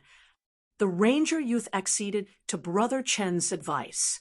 However, he still couldn't help himself from looking at the great beauty seated beside Unyielding Ice, a hint of curiosity appearing in his eyes. "Who is that person, though? She's having such a friendly chat with a cold killer like Unyielding Ice." Meanwhile, after Ghost Blade's members abandoned their plan and found a seat far away from Unyielding Ice sent the group a glance. She then returned her gaze to the extraordinary beauty beside her and said frustratingly, "Aqua, you sure know how to pick meeting locations. If I hadn't arrived ahead of time, that adventurer team would have been met with tragedy." Aqua Rose was the honorary elder of Twilight Echo, a first-rate guild. Setting aside her extraordinary personal strength, she could easily make sure that a measly adventurer team like Ghost Blade disappear with her influence in the Storm Empire. "I'm not that terrible." Aqua Rose rolled her eyes at Unyielding Ice. She then smiled and said, "Also, I would have never imagined that the girl famed for being gentle in our school would become Wind Chime City's famous cold killer. Now, even that well-known Dark Zone is afraid of you. If our classmates find out about this, they'll probably be given a scare." "It's not my fault. They forced my hand. Anyway, let's not talk about me," Unyielding Ice said, a look of frustration appearing on her face as she took a sip of water from the glass the waiter had prepared for her. If possible, she wouldn't have wanted to kill all those people and become famous, either. However, the second-rate Guild Dark Zone had targeted a treasure she acquired. If she hadn't gone all out to protect that treasure, it would be impossible for her to achieve success in God's domain in the future. You could easily join a super guild with your strength, yet you chose to operate solo. It's only natural you'd get targeted by the various powers, Aqua Rose said. "How about joining Twilight Echo? With my status in the guild, I promise you won't get dragged into any guild affair. You can continue operating alone, as you are now." "Thanks, but no thanks. I'm used to operating solo," Unyielding Ice said, shaking her head. She then put on a serious look and continued, "What about you? How are you doing in Twilight Echo?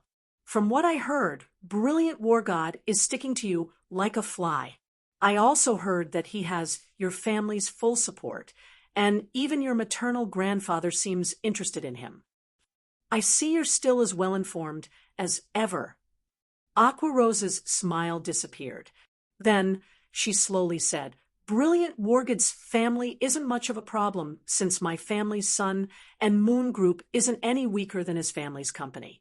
However, my maternal grandfather and the other elders of the family share deep ties with the elders of Brilliant Wargood's family. This is also the case for my father's generation. They're deliberately pushing this matter so that our two families can have a better future development. Looking at Aqua Rose's frustrated look, Unyielding Ice smiled and suggested, "Why don't you go independent and come with me? So long as we make some achievements, I doubt your parents will have any problems." No, I won't give up. Aqua Rose shook her head. With confidence, she said, "I'll show an amazing performance in Twilight Echo. Once I have greater authority in the guild, neither my parents nor maternal grandfather can say anything about my decisions anymore. Brilliant Wargid's side won't be able to do anything about it either." "Very well, then. In that case, let's see which one of us will achieve our goals first," Unyielding Ice said, smiling. "I'll definitely be first. I've already established a powerful team. Give me some time, and I'm confident my team can stand shoulder to shoulder with the guild's main force." Aqua Rose said confidently, "All right, let's get back to the topic. Why did you call me here?" Unyielding Ice asked, not willing to continue arguing over this topic. After all, this wasn't the first time they had this discussion. The reunion meeting is approaching. You've been so busy recently that nobody was able to get in touch with you. So, our old class monitor asked me to notify and persuade you. Here's the invitation. Don't forget to attend, Aqua Rose said before forwarding an email to Unyielding Ice. Although they were currently in God's Domain's virtual world, it was possible to upload files into the game from the real world. The only problem was that the transfer of files had to be done face-to-face. "All right, I got it." Unyielding Ice nodded after she received the digital invitation letter. She then grabbed a black crystal out of her bag and said, "I'll give this thing to you. I don't have any use for it, but it should be of some help to you." Looking at the black crystal, Aqua Rose asked strangely, "What's this?" "Read latest chapters at Wuxia World. EU, a teleportation token. Something I got from killing a monster. You can use it to teleport to an NPC city called Blackwing City. I believe you can buy a lot of things from that place," Unyielding Ice explained. "An NPC city?" Many thoughts appeared in Aqua Rose's mind as she looked at the crystalline token. "This is interesting. Thanks." "No need for thanks between us. If you come into trouble, contact me anytime. I might not be able to help with big problems, but I can still help out with small problems," Unyielding Ice said with a smile. She then stood up and left the red thorn bar, leaving Aqua Rose alone with the crystalline token. "The Guild's Elders meeting is in 3 days. Since I don't have anything better to do, let's take a look at this Blackwing City." Thinking up to this point, Aqua Rose settled the bill with 1 silver coin and left the bar as well. Chapter 29-21, Chapter 3 SS3, Fire Dance. 1. Bingquan City, Brawler Training Center. The Brawler Training Center was the most popular training center in Bingquan City, and more than 10,000 people visited the establishment each day. Not only did this place own the best training facilities available, but it also had excellent instructors. However, the main contributor to the training center's popularity would still be the small fighting competitions the training center held weekly. Moreover, it was even an indiscriminate fighting competition. When the referee gave his verdict, cheers filled the arena, in the arena located on the 3rd floor hall. The champion of this week's competition had just been crowned. Moreover, to everyone's surprise, this week's champion was a young and beautiful woman. This young woman possessed attractive facial features and a sensual body that drew both men's and women's eyes. "Big Sis Fire Dance, you're amazing. There was a professional fighter participating in today's competition, yet you still beat him nonetheless. That person has even won the championship of the city's fighting competition before. With this, there is hardly anybody who can be a match in Bingquan City." A robust man, who was nearly 2 meters tall and looked to be in his late 20s, said as he looked at the young woman, who had just won the weekly competition, in admiration. When the robust man and young woman stood side by side, they also created a disharmonious scene for the surrounding people. Despite being larger and older than the young woman, the robust man behaved as if he was the woman's little brother. "Water buffalo, how many times have I told you not to call me by my ID when we're outside?" the woman named Fire Dance said, rolling her eyes. She then smiled faintly and continued, "If you call me by my ID one more time, I'll let you experience the joy of that professional fighter as well." The stout man named Water Buffalo shivered when he recalled the sight of Fire Dance nearly breaking the professional fighter's leg. "I won't do it anymore. I promise. I swear." Fire Dance might seem like an alluring and delicate beauty, but her combat power was on the level of monsters. Many of their current team members were professional fighters. A few even had some fame in their respective cities. However, Fire Dance had still beaten every one of them into submission. With his skills, Water Buffalo doubted he could last more than 5 moves. "Out with it," Fire Dance said. "Why did you suddenly come looking for me today?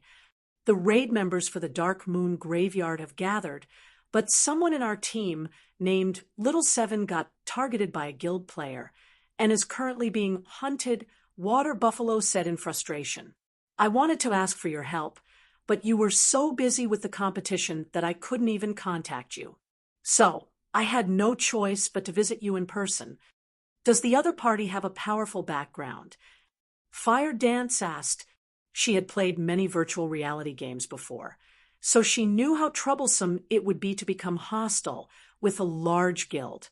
She had also experienced being hunted by a large guild to the point of having no choice but to retire from the game. Meanwhile, she liked the virtual reality game, known as God's Domain, very much. If this problem involved a large guild, she would have to be cautious in dealing with it. "I heard that the other party is an elite member of Martial Union," Water Buffalo said. "Got it. I'll go online as quickly as possible and head to the Dark Moon Graveyard with you. I want to see exactly how powerful this Martial Union is." Fire Dance nodded, an icy gleam flashing across her eyes. She had gone to great lengths to establish her current team. It was also her ambition to create a powerful team in God's domain. How could she possibly let other people humiliate her team at this stage of the game? Afterward, Fire Dance rushed back to her home, logged into God's domain via her virtual gaming helmet, and met up with Water Buffalo. Star Moon Kingdom, Dark Moon Graveyard. While Fire Dance and Water Buffalo were hurrying their way from Red Leaf Town to the Dark Moon Graveyard, they suddenly received 2 regional announcements. White River City Region System announcement. Congratulations to Ouroboros for becoming the first team to conquer the Hell Mode of Dark Moon Graveyard. All players within the team will be rewarded with 10 reputation points in White River City. Red Leaf Town Region System announcement. Congratulations to Ouroboros for becoming the first team to conquer the Hell Mode of Dark Moon Graveyard. All players within the team will be rewarded with 30 reputation points in Red Leaf Town. Someone cleared the Dark Moon Graveyard. Water Buffalo couldn't believe his eyes when he read the system announcements. How is this possible? The various guilds had only begun raiding the Dark Moon Graveyard recently. With the levels and equipment standard of the various guilds' main force, it should take them at least 5 days to even conquer the Dark Moon Graveyard's hard mode, let alone the dungeon's hell mode. Ouroboros. Fire Dance's eyes widened in shock as she read the system announcements. Is there such a huge gap between us? She had more or less heard of the guild Ouroboros. Unlike the unrated guilds operating in Red Leaf Town, Ouroboros was a bona fide first-rate guild. However, Fire Dance previously thought there wasn't much of a gap between herself and a first-rate guild. She had been extremely diligent in leveling up, and she had even reached level 6 already. At this stage of the game, she definitely ranked among the top echelon of players in Red Leaf Town. Meanwhile, according to the research she conducted on the Dark Moon Graveyard, let alone level 6, even level 10 players would have difficulty conquering the dungeon's hard mode. Needless to say, the dungeon's hell mode would be even more challenging. Originally, she had been confident that her team could clear the dungeon's normal mode within the next 3 days. Afterward, they would challenge the dungeon's hard mode and compete with the various guilds' teams. Now, however, her ambitions had become a complete joke. During the time Fire Dance and Water Buffalo were processing the shock brought by the regional announcement, they quickly met up with Little Seven, who had been hiding in the forest surrounding the Dark Moon Graveyard. "Little Seven, are you all right?" Fire Dance asked with concern as she looked at the delicate little girl in front of her. "I'm fine, Big Sis Fire. I've been hiding inside this tree hole all this time, so they never managed to find me," Little Seven explained, and nodded. "They were close to finding me originally, but because of the recent system announcement, they suddenly began making their way to the dungeon. If not for that, I would have died for sure. Read latest chapters at Wuxia World. Ew, that's good." Water Buffalo sighed in relief. "We don't have to fight with Martial Union now." Little Seven had only risen to level 6 recently. She even wielded a mysterious iron staff and wore several pieces of level 5 bronze equipment. She was their team's main firepower. If she got killed and lost one of her items, their plan of raiding the Dark Moon Graveyard would have to be delayed. "We won't let this matter slide. Since Martial Union dares target our team members, we'll need to make it pay." Fire Dance snarled. "We'll head to the dungeon and see what they're up to." After saying so, Fire Dance entered stealth and dashed toward the Dark Moon Graveyard's entrance. Seeing this, Water Buffalo couldn't help but sigh in frustration. After having Little Seven return to town, he followed after Fire Dance with haste. Chapter 29-22, Chapter 4 Star Moon Kingdom, Red Leaf Town. NPCs who behaved almost the same as real people crowded the streets of Red Leaf Town. Whether it was the environment or perception of players, everything in God's domain felt incredibly realistic. Anyone who entered this game would feel as if they had arrived in an actual alien world instead of a virtual world. If not for the system interface hovering in front of every player and the different icons hovering above the heads of players and NPCs, the world of God's domain would look no different than a real world in the eyes of players. This game is amazing. I thought the game's promotion was exaggerated, but this is simply incredible. I really wonder which company made this game. Zhao Yueru exclaimed. Zhao Yueru was currently sitting on the roof of a 3-story restaurant. As she observed the view beneath her, she couldn't help but be awed. She had played many virtual reality games before, but none of them came even close to matching God's domain. The game known as God's Domain was many notches above even the best virtual reality game that currently existed. The food in this game was also different from other virtual reality games, which only offered basic flavors and nothing else. Eating food in God's Domain was akin to eating food in the real world. Everything from textures and flavors was replicated perfectly. In this game, eating food would no longer have to be for the sole purpose of replenishing one's in-game stamina or health. Instead, one could also eat for the sake of enjoyment. Of course, the precondition for enjoyment was that one ate food that was delicious. If one ate the black bread that was selling for only 2 copper coins per 5 loaves, rather than enjoyment, it would become torture instead. Yes, God's Domain is indeed incredible. Gentle Snow, who was currently geared in white plate armor and carrying a silver greatsword on her back, said, nodding in agreement. A hint of confusion flashing across her eyes, she continued, "Although I've previously looked into it, I still couldn't find out which company developed God's Domain. It's as if the game appeared out of thin air. Moreover, It even received the support and promotion of many major powers. Even the Green God Company is showing great interest in this game. What's even more amazing is the level of technology used in this game. It is several generations ahead of other virtual reality games in this regard, and it has even accomplished the impossible feat of accelerating time. When playing the standard virtual reality game, 1 hour spent in the game world was 1 hour spent in the real world. However, it was different for God's domain. 2 hours spent in the game world was 1 hour spent in the real world. This functionality was simply unheard of. Isn't that great? Zhao Yueru couldn't help but smile when she saw the amazed look on Gentle Snow's face. We players get to enjoy double the pleasure in God's domain. No, you don't understand the true meaning of this technology, Gentle Snow said, shaking her head. Initially, Gentle Snow believed that God's domain would become a popular virtual reality game and eventually have a massive player base. She felt that it might even become one of the top 5 best-selling games in the world. However, her opinions changed after realizing that the game possessed the never-before-seen time dilation technology. With this technology implemented into the game, players could essentially double their expected lifespans by playing the game. Players could also double their work or study efficiency by bringing their work or studies to the world of God's domain. With this technology alone, God's domain could easily surpass any pre-existing virtual reality games. As icing on the cake, the degree of realism in God's domain was also unprecedented, and it wouldn't be an exaggeration to call it a second world for human beings.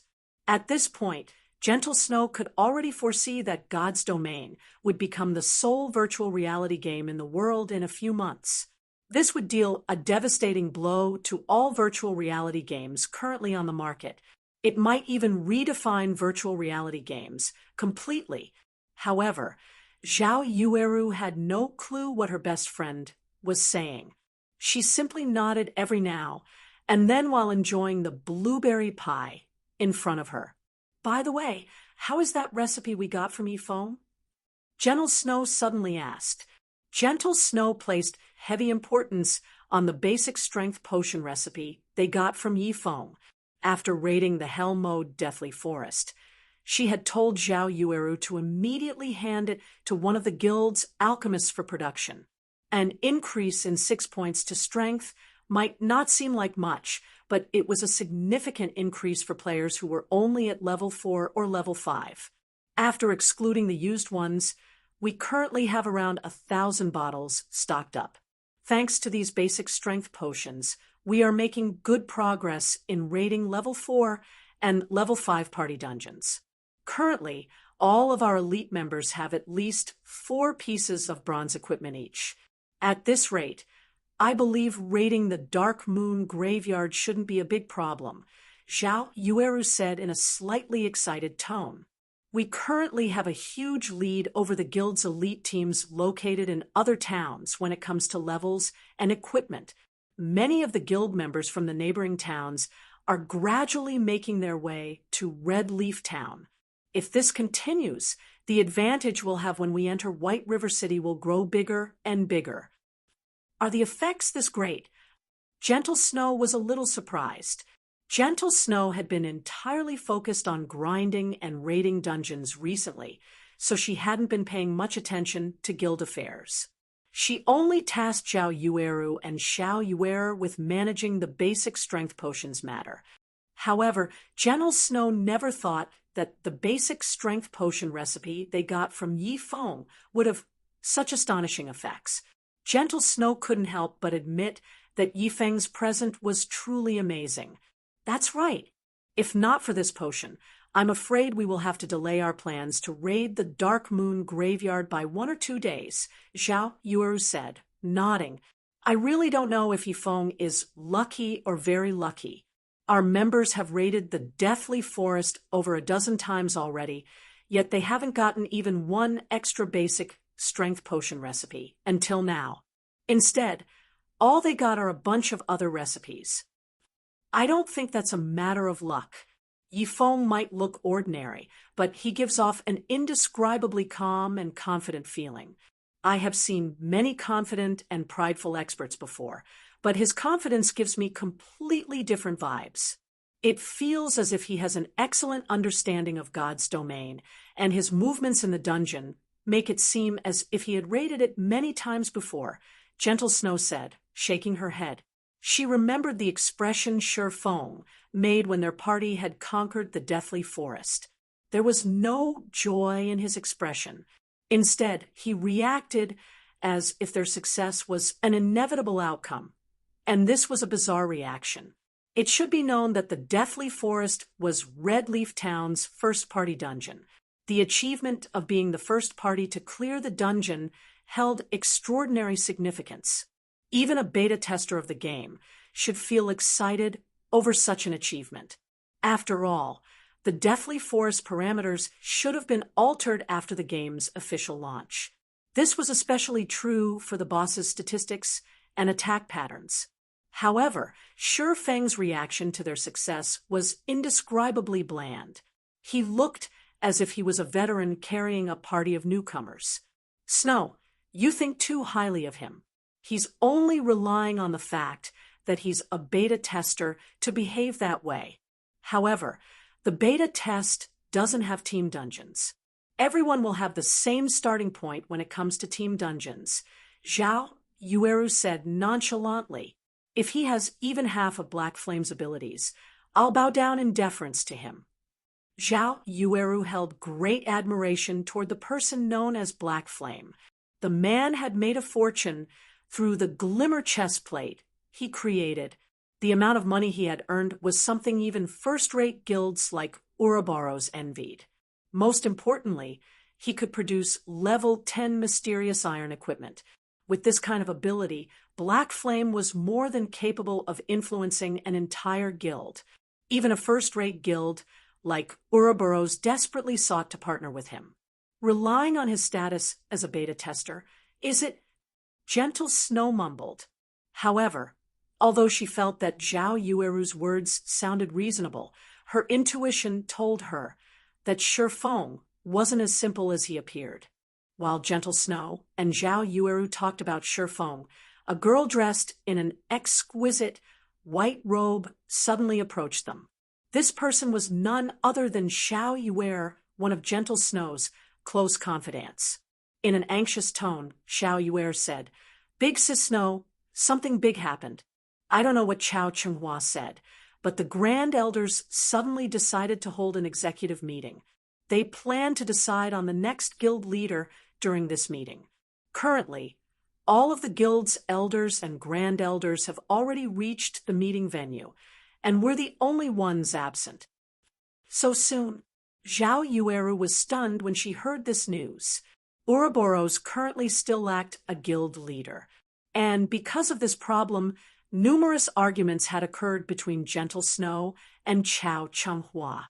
As their two sides possessed significant influence in the guild elders could never decide who should become the next guild leader. Originally, the plan was to wait for another year and a half for both guild leader candidates to display their abilities before deciding who would succeed the guild leader position.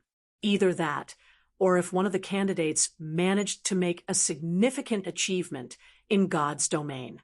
Currently, it had only been a few days since God's domain launched, yet the guild's elders and grand elders already planned to choose the next guild leader. This was simply too soon. Read latest chapters at Wuxia World. EU, I understand. We'll log off and head over immediately, Gentle Snow said after pondering over the matter. She then looked at Zhao Yueru and said, "Get the glimmer chestplate's matter settled as soon as possible." Gentle Snow was certain Chao Chenghua had made plenty of preparations now that he had persuaded the Grand Elders to host such an impromptu meeting.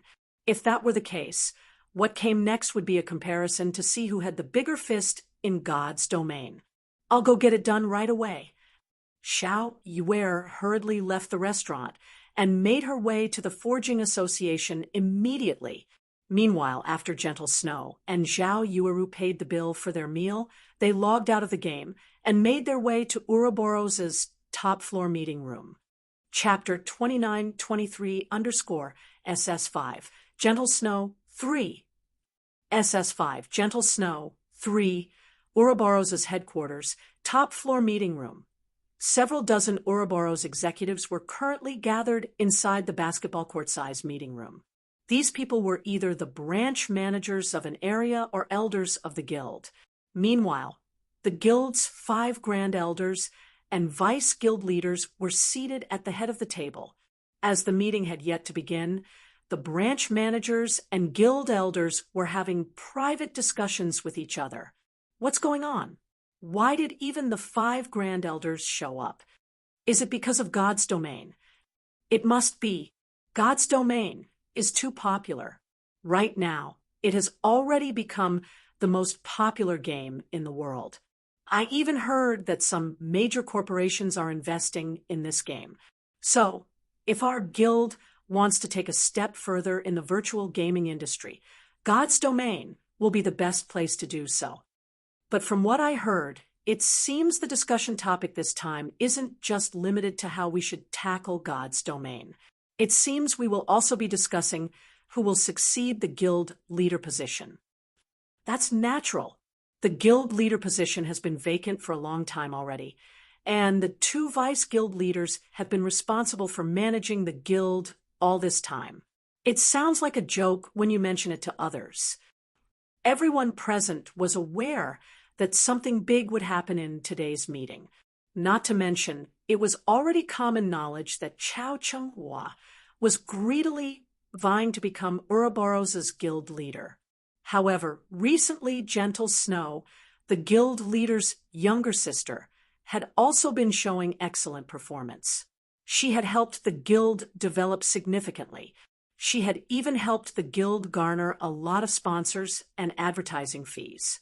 At this point, Gentle Snow had already become Ouroboros's label, and many players had joined the guild because of Gentle Snow. Even so, Chao Chenghua wasn't a pushover. The achievements he had accomplished were not the slightest bit inferior to Gentle Snow's. He also had the majority support from the various corporations sponsoring Ouroboros. Most importantly, many of the guild's older generation experts were standing on Chao Chenghua's side. Meanwhile, expert players held a very crucial position in a guild.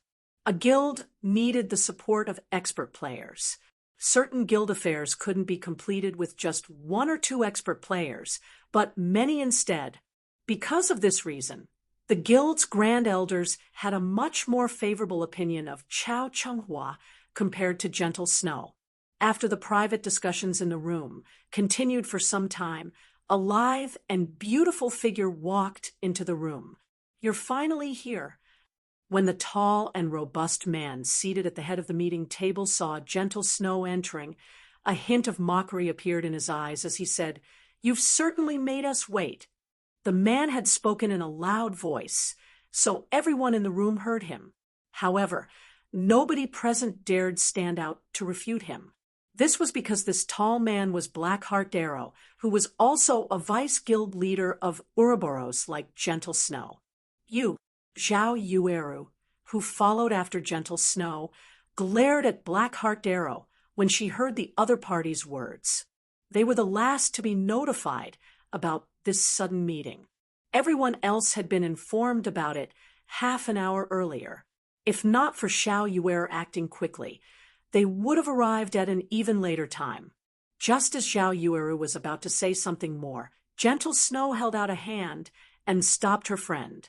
Then, she gazed in Blackheart Darrow and calmly said, "Sorry for being late." Blackheart Darrow chuckled. Then, in a condescending tone, he said, "Now, that's more like it. You are one of the guild's vice guild leaders and the previous guild leader's younger sister. You might become your elder brother's successor in the future. If you can't lead by example, how will the guild continue operating in the future?" Many of the guild elders and branch managers present couldn't help but nod in agreement. When the former guild leader was still around, he had always been a role model for everyone. Because of this, Ouroboros was able to become a publicly acknowledged first-rate guild in the virtual gaming industry. If not for that accident, Ouroboros would have been more prosperous than it was now. All right, hurry up and take a seat, Vice Guild Leader Qingxue. We have something very important to discuss in today's meeting. Chao Chenghua, who sat beside Blackheart Darrow, said as he sent a glance at Gentle Snow. In response, Gentle Snow nodded and sat down on one of the main seats. Meanwhile, Zhao Yueru sat beside her with a frustrated expression on her face. Zhao Yueru couldn't understand why Gentle Snow would allow Blackheart Arrow to question her authority and let everyone in the guild look down on her. However, Zhao Yueru also failed to notice that Blackheart Arrow's smile actually held a hint of anger because his plans to further escalate the matter had failed. Since everyone is here, let's begin today's meeting, Chao Chenghua said, taking charge of the meeting. Then, putting on a faint smile, he continued, I know everyone has many questions regarding the sudden meeting today. First and foremost, I would like to express my apologies for interrupting any prior arrangements you've made. Vice Guild Leader Chao, no need to humble yourself like that.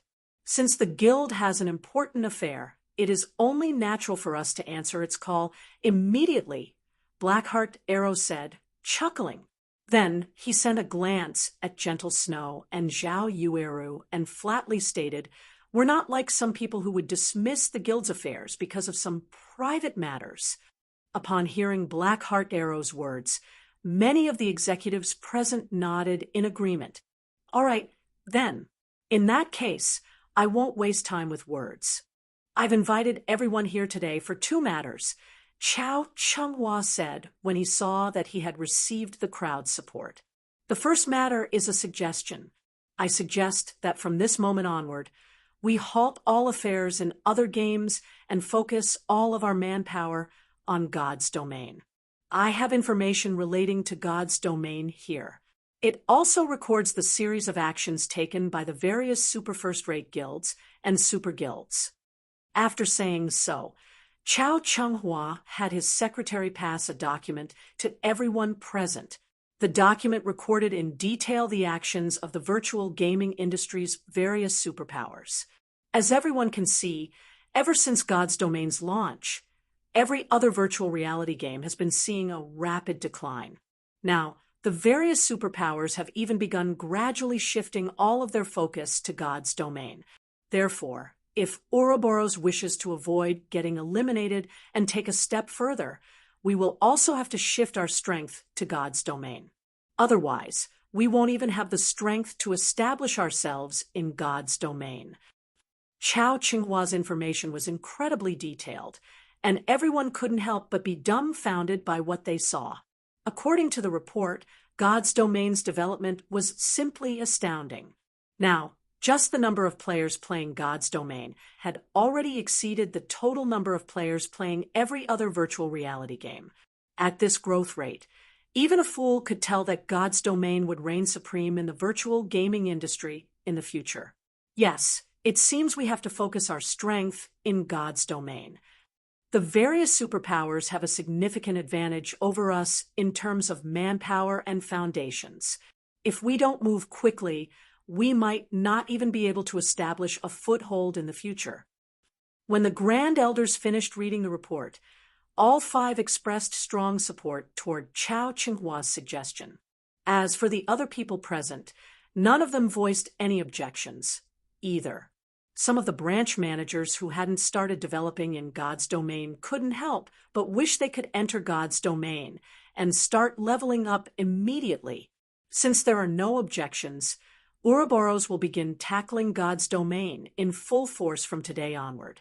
I hope everyone can make the necessary preparations as soon as possible, Chao Chenghua said, a happy smile appearing on his face when he saw everyone's unanimous agreement to his suggestion. Now for the second matter.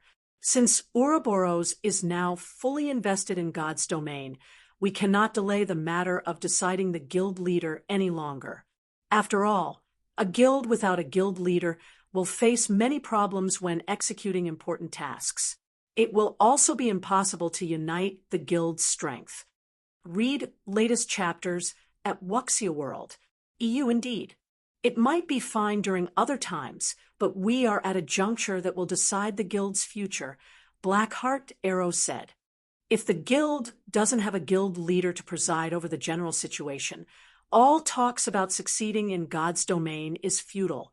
So, I suggest that Vice Guild Leader Chao takes over the guild leader position. After all, Vice Guild Leader Chao has already laid significant foundations for the guild in God's domain. He has even attracted the sponsorship of several corporations recently. I believe Ouroboros will be able to quickly set up shop in God's domain, with Vice Guild Leader Chao leading us. At Blackheart Arrow's words, the executives supporting Chao Cheng-Hua promptly raised their hands in agreement. As for the neutral executives and Grand Elders, their eyes briefly glowed when they heard Blackheart Arrow's words. Although Ouroboros currently had ample funding, if the guild could acquire more funds, it would be able to further increase its strength. After all, establishing a foundation in a new game was incredibly important. The more investments a guild made during the early game, the easier of a time it would have when developing in the future. When Chao Cheng-Hua saw that over half of the people present had sided with him, his lips curled into a smile. Meanwhile, Blackheart Arrow looked toward Gentle Snow and delightedly asked, "May I know what is your opinion on this matter?" Vice Guild Leader Qingxue. Chapter 2924_SS6. Gentle Snow 4. SS6. Gentle Snow 4. As soon as Blackheart Arrow spoke, the branch managers present couldn't help but look at Gentle Snow sympathetically. They also couldn't help but admit that Chao Cheng-Hua had made a decisive move. Not only did Chao Cheng-Hua come to this meeting with ample preparations, but he had even bought the full support of Blackheart Arrow, the guild's third vice guild leader.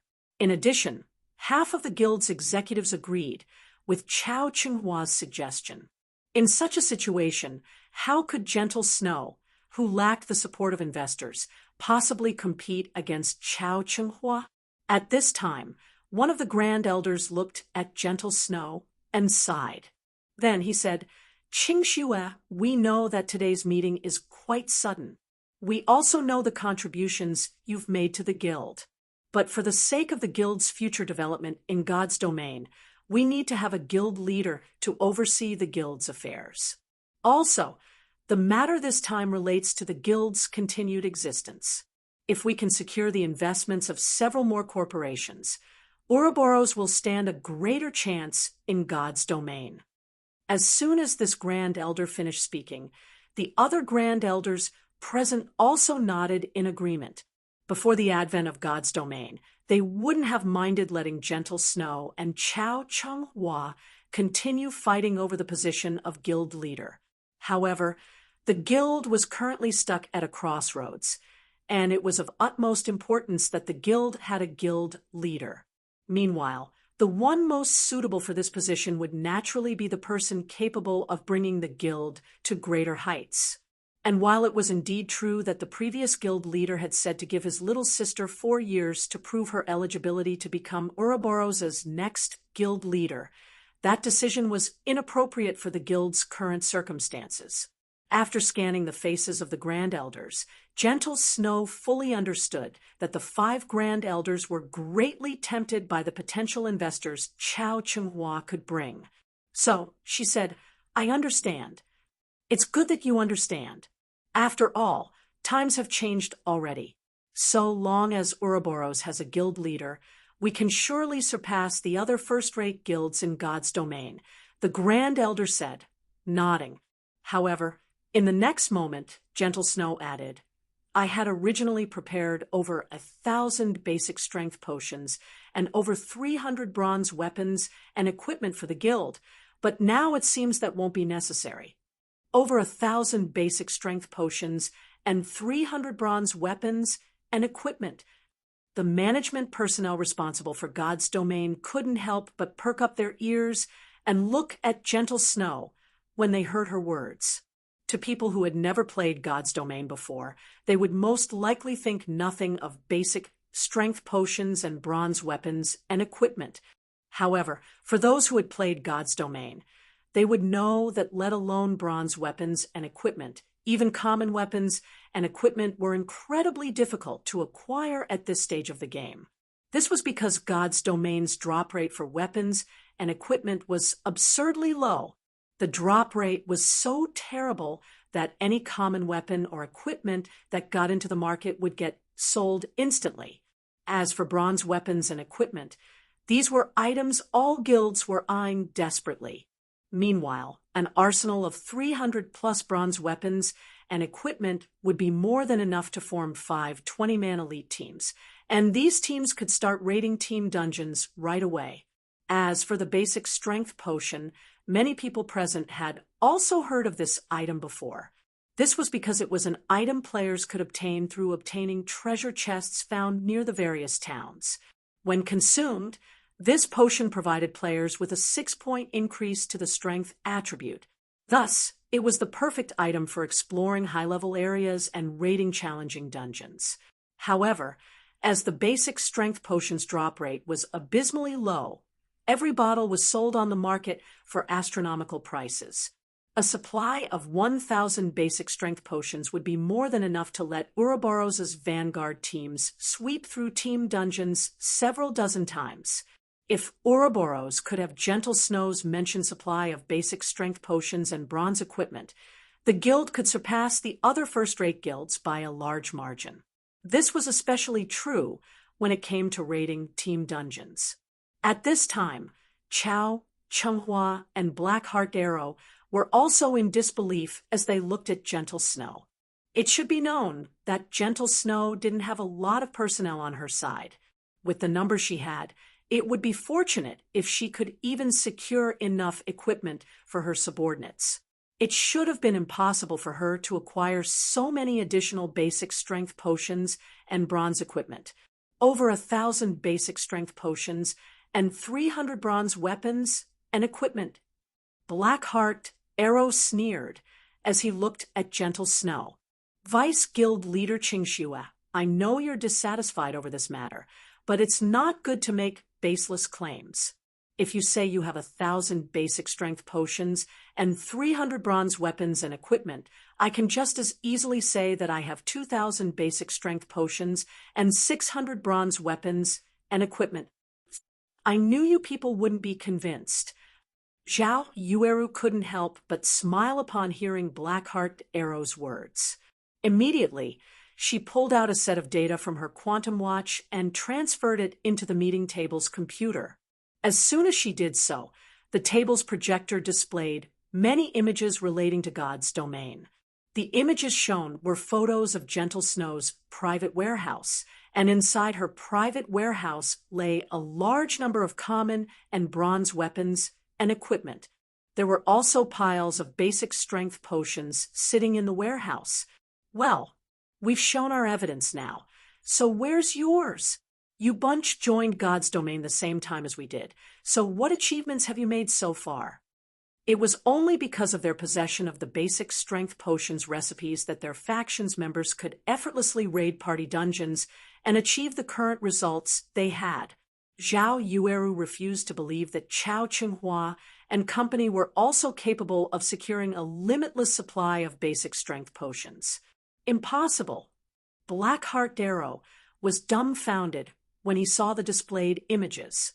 He and Chao Chenghua had been playing God's Domain since the game launched, yet even until now, their faction could barely secure enough equipment to gear a 20-man team.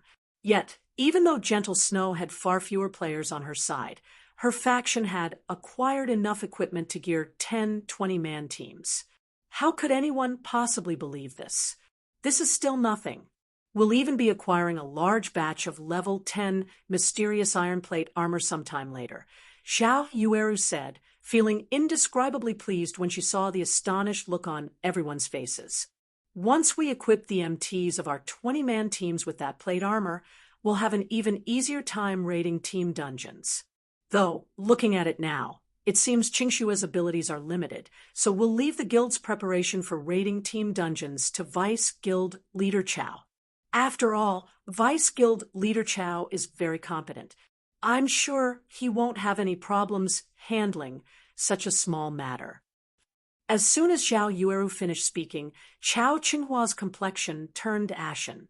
Many of the guild elders present also revealed complicated expressions.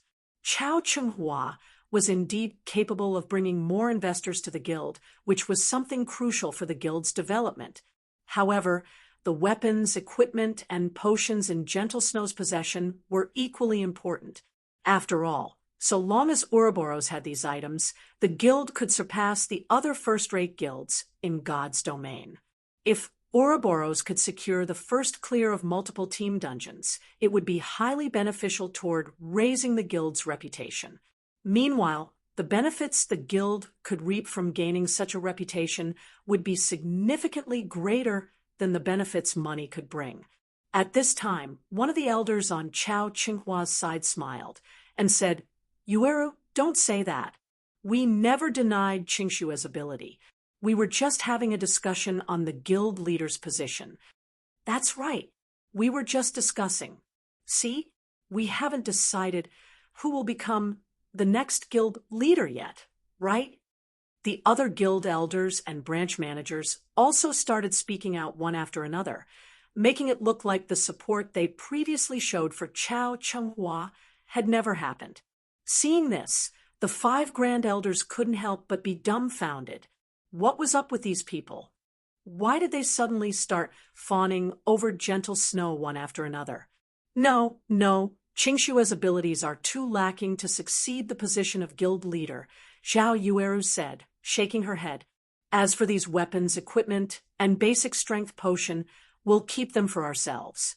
Everyone here can look for Vice Guild Leader Chao if you're interested in acquiring some for yourselves. The elders and branch managers responsible for the guild's affairs in God's domain couldn't help but be frustrated at Zhao Yueru's refusal to budge.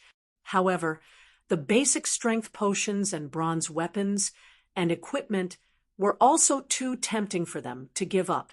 Grand Elders, I propose we let Vice Guild Leader Qingshua become the guild leader. Vice Guild Leader Qingshua is already so capable despite being so young. The ex-guild leader has also appointed her as the acting guild leader. She couldn't be more suitable for the position. An elder who had succumbed to the temptation of items said in a righteous tone, "That's right. I've long since known that Vice Guild Leader Qingshua wouldn't disappoint us. I, too, recommend we let Vice Guild Leader Qingshua become the next guild leader." An older guild elder said with a gratified expression. When Chao Qinghua and Blackheart Darrow saw that more than half of the guild's executives had switched to Gentle Snow's side, they couldn't help but be dumbfounded. They were especially confounded by the actions of the several guild elders that had suggested for Gentle Snow to become the next guild leader. These people had been saying that Gentle Snow was unsuitable for the position just a few minutes ago. Yet, now, they were standing on Gentle Snow's side. Meanwhile, when the several grand elders saw this situation, they couldn't help but suspect that the guild's executives had lost their minds. Since when did these people support Gentle Snow so strongly? Had they been in support of Gentle Snow all this time, there wouldn't have been any point in holding a competition for the guild leader position in the first place. After pondering for a moment, the leading grand elder helplessly shook his head and said, "Since everyone can't make up their minds right now, we'll temporarily set aside the decision to choose a guild leader. However, it still doesn't change the fact that Ouroboros will now be fully invested in God's domain, so head back and make the necessary preparations." After the grand elder finished speaking, the meeting also came to an end. And as soon as the meeting was over, many of the guild executives present ran to Gentle Snow's side, every one of them hoping to receive some support from Gentle Snow. Consider yourself lucky, but don't think this matter will end like this, Chao Qinghua said, sending Gentle Snow a glare before leaving the meeting room. Meanwhile, After the meeting, Gentle Snow and Zhao Yueru returned to their shared bedroom in the guild headquarters. Zhao Yueru also couldn't help but cheer in delight when she recalled Chao Chenghua's unsightly defeat today. Read latest chapters at Wuxia World. Yueru, it's not time for celebrations yet, Gentle Snow said as she looked at the delight on her friend's face. Then she revealed a bitter smile and continued, Chao Chenghua has plenty of financial support, so he will develop rapidly in God's domain. We will have to accelerate our progress if we want to continue beating him. You're right. Zhao Yueru nodded. Go get ready. We'll need to make some achievements in tomorrow's Dark Moon Graveyard raid, Gentle Snow said with a solemn look on her face. Initially, Gentle Snow thought that she still had some buffer time. However, now that Chao Chenghua's faction had secured significant financial support, her faction would need to secure the first clear of a team dungeon at the very least. Otherwise, with the manpower under her command, there was no way she could compete against Chao Chenghua in God's domain. Afterward, Gentle Snow and Zhao Yueru logged into God's domain once more. Chapter 2925_SS7 Fire Dance 2 SS7 Fire Dance 2 in a certain forest path located near the Dark Moon Graveyard. Fire Dance frenziedly charged toward the forest center after entering stealth. Meanwhile, Water Buffalo closely followed after her. As they moved closer and closer to the Dark Moon Graveyard, located at the forest center, Water Buffalo grew more and more frightened.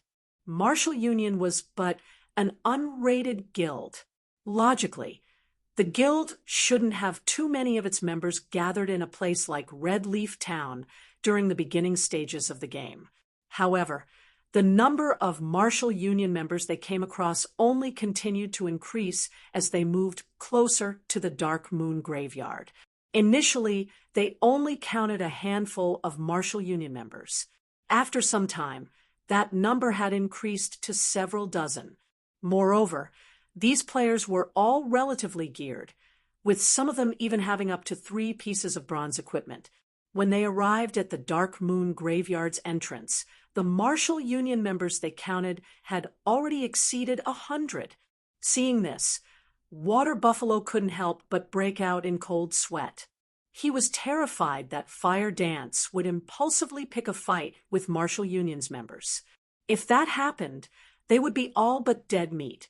When Water Buffalo was about to walk out of the forest, Fire Dance, clad in dark red leather armor, suddenly appeared before him. Currently, she stood beside a large tree, quietly observing the distant Martial Union members' every action. Big Sis Fire. Water Buffalo anxiously called out to Fire Dance when he saw the eager look on her face. Don't tell me you're planning on taking action? Water Buffalo had a good understanding of Fire Dance, so he knew she was incredibly protective of her companions. Now that Martial Union's members had targeted Little Seven, Fire Dance would definitely try to teach them a lesson.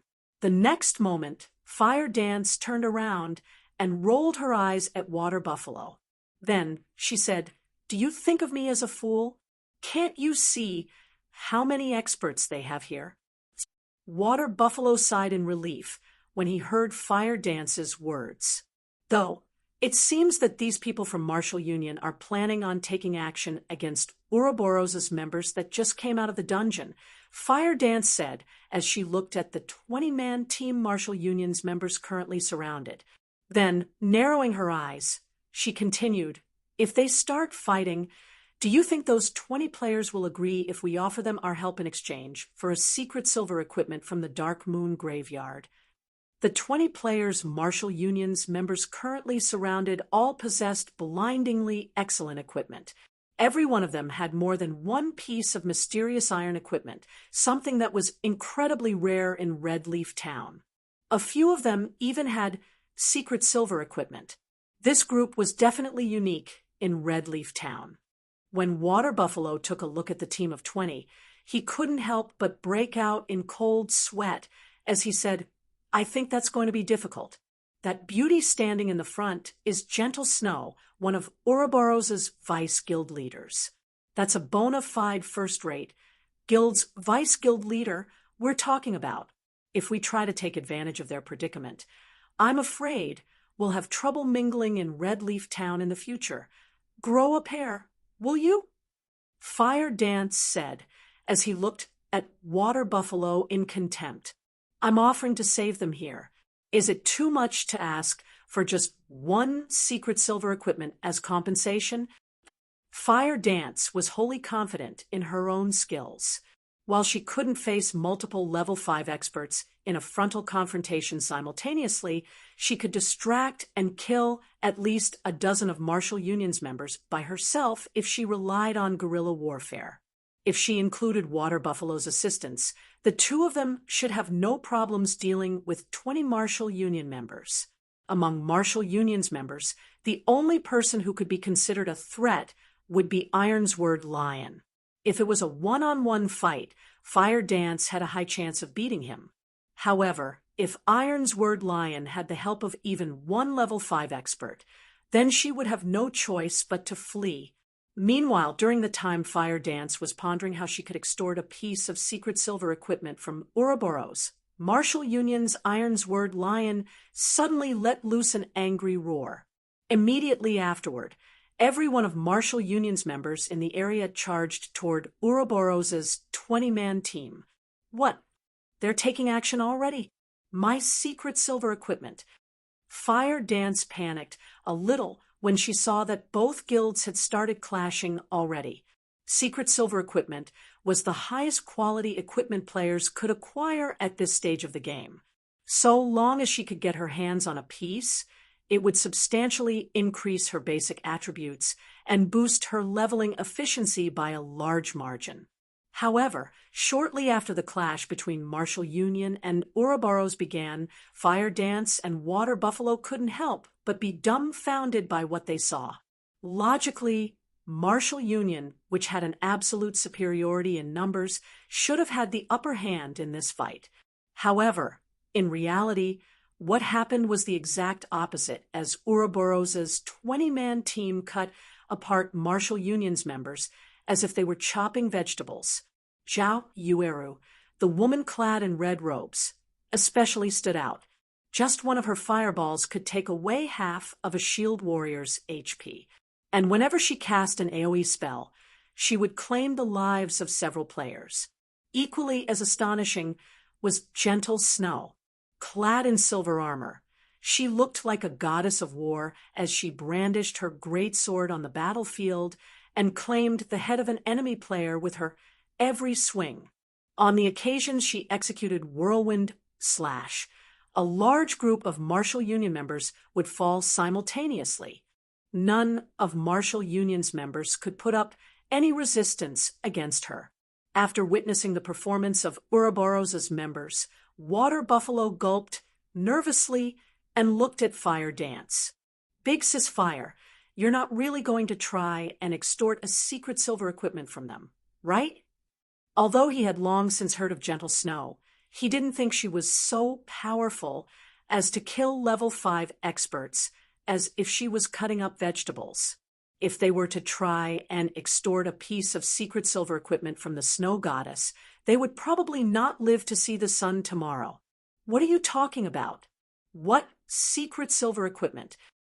While looking at the dead Martial Union members laying around Gentle Snow, Fire Dance pretended to be calm and said, I only said that their secret silver equipment looked good and that it would be great if I can own a piece as well. You best not cause them to misunderstand. I am a very upright assassin.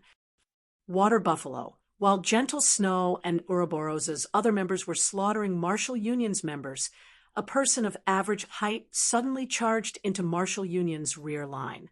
Then, this person started slaughtering Martial Union's healers. In the blink of an eye, every one of Martial Union's dozen or so healers had fallen. Seeing this, Ironsword Lion let loose an angry bellow and charged at that person with his greatsword wielded.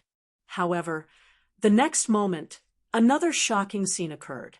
The mysterious assailant had repulsed Ironsword Lion's greatsword with one of his one-handed swords with just a simple movement.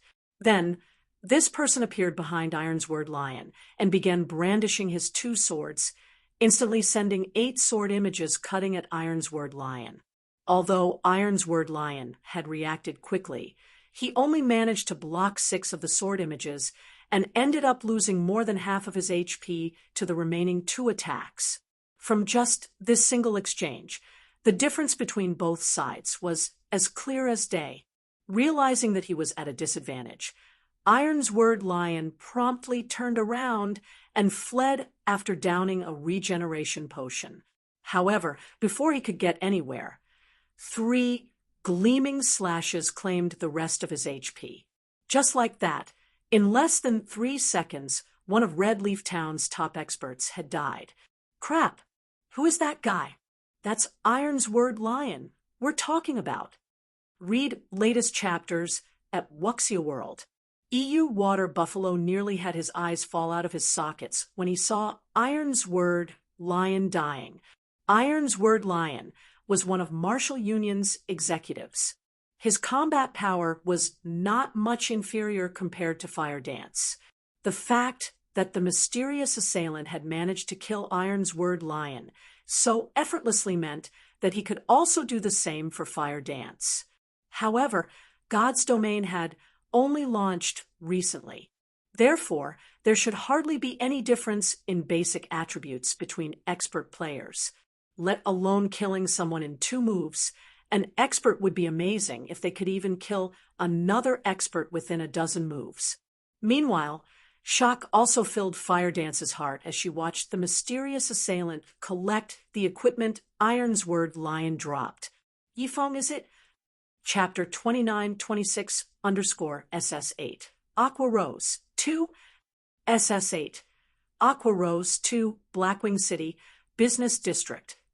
God's Domain had only launched recently, so the teleportation array for NPC cities hadn't even been activated yet.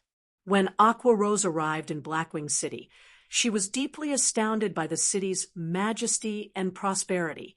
Not only did tall buildings cover the city, but the number of NPCs roaming the streets also far exceeded that of any town Aqua Rose had visited before.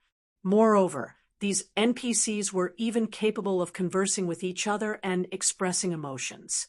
If it weren't for the NPC symbol hovering above their heads, she would have mistakenly assumed that this place was a real world instead of a virtual world. Blackwing City's business district dazzled Aqua Rose especially. Unlike in the various NPC towns, players were prohibited from setting up street stalls in Blackwing City. If one wished to sell their items, one would have to do so through the auction house or own a shop. The scale of trade between Blackwing City and NPC towns was utterly different. I really have to thank Ice this time. As Aqua Rose observed the shops around her, she started mentally strategizing the actions she needed to take once she reached level 10 and gained access to NPC cities. If other NPC cities followed Blackwing City's business model, shops would undoubtedly become the target of contention for guilds in the future.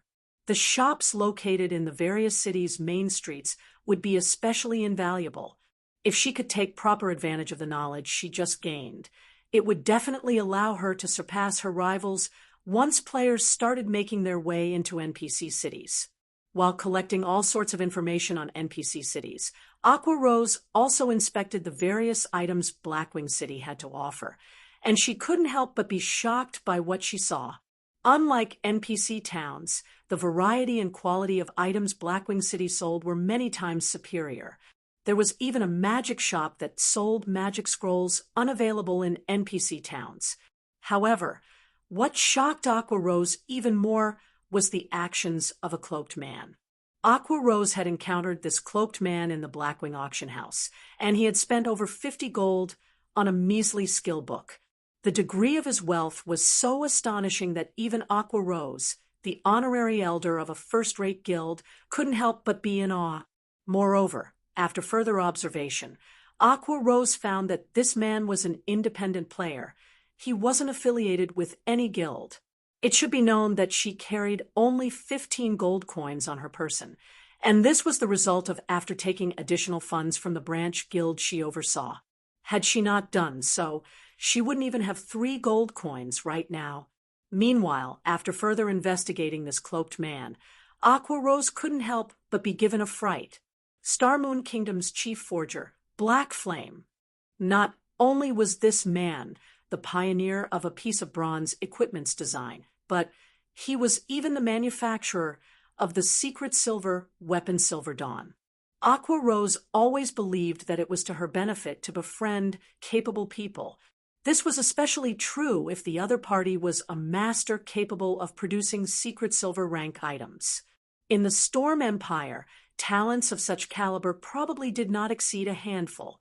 So, Aqua Rose gritted her teeth and decided to treat this master to a meal, which ended up costing her more than 30 silver coins. Although she found this price to be heart-wrenching, she had no choice but to pretend like it didn't faze her. Fortunately, Aqua Rose's self-proclaimed superb acting skills did not fail her, and she successfully avoided making a fool of herself in front of Black Flame. On the contrary, the other party appeared very interested in her. She even succeeded in acquiring a business deal that even the first-rate guild bloodthirsty war god had failed to acquire. As icing on the cake, this was a deal that was highly beneficial to her, as she only needed to pay 10 gold coins to acquire 500 glimmer chestplate designs. Although Aqua Rose also had to pay 88 million credits on the spot and an additional 65 gold coins within the following month, she still deemed this transaction to be the most successful business deal she had ever made in her life. Let's see what my old man has to say now. After sending off Black Flame, Aqua Rose couldn't help but laugh in glee as she looked at the glimmer chestplate designs in her bag. The glimmer chestplate's production was simple and cheap. In the current era, where bronze equipment was still relatively rare, the glimmer chestplate design was definitely an object of contention for the various powers. If she were to sell these designs in the Storm Empire's various towns, she was confident she could earn several thousand gold coins without trouble. This was a sum of money that even super guilds had trouble acquiring. Needless to say, Twilight Echo could benefit substantially from having such a large sum of money. Bidey City, Restaurant Brilliance. Aqua Rose stepped out of a maglev car parked in front of the restaurant. Clad in a white dress, she looked like a fairy as she walked toward the restaurant entrance. The moment she stepped into the restaurant, the bustling establishment instantly fell silent. Whether it was the young men and women here to attend their class reunion or the restaurant's other guests, everyone found themselves inadvertently turning to stare at Aqua Rose. They were all deeply attracted by Aqua Rose's appearance and temperament. After entering the restaurant, Aqua Rose approached a woman standing by the door. Unlike Aqua Rose, though, this other woman wore a light blue t-shirt and shorts. She also covered most of her face with a jet black baseball cap. Upon reaching this other woman, Aqua Rose extended her arms and embraced her from behind without hesitation, giving the other party a scare. Xiang, did you get fatter? Aqua Rose asked as she pinched the other woman's willowy waist, her voice filled with serious concern. Upon seeing this scene, everyone in the restaurant couldn't help but salivate. This was because everyone just realized that the woman in the light blue t-shirt was actually a beauty comparable to Aqua Rose.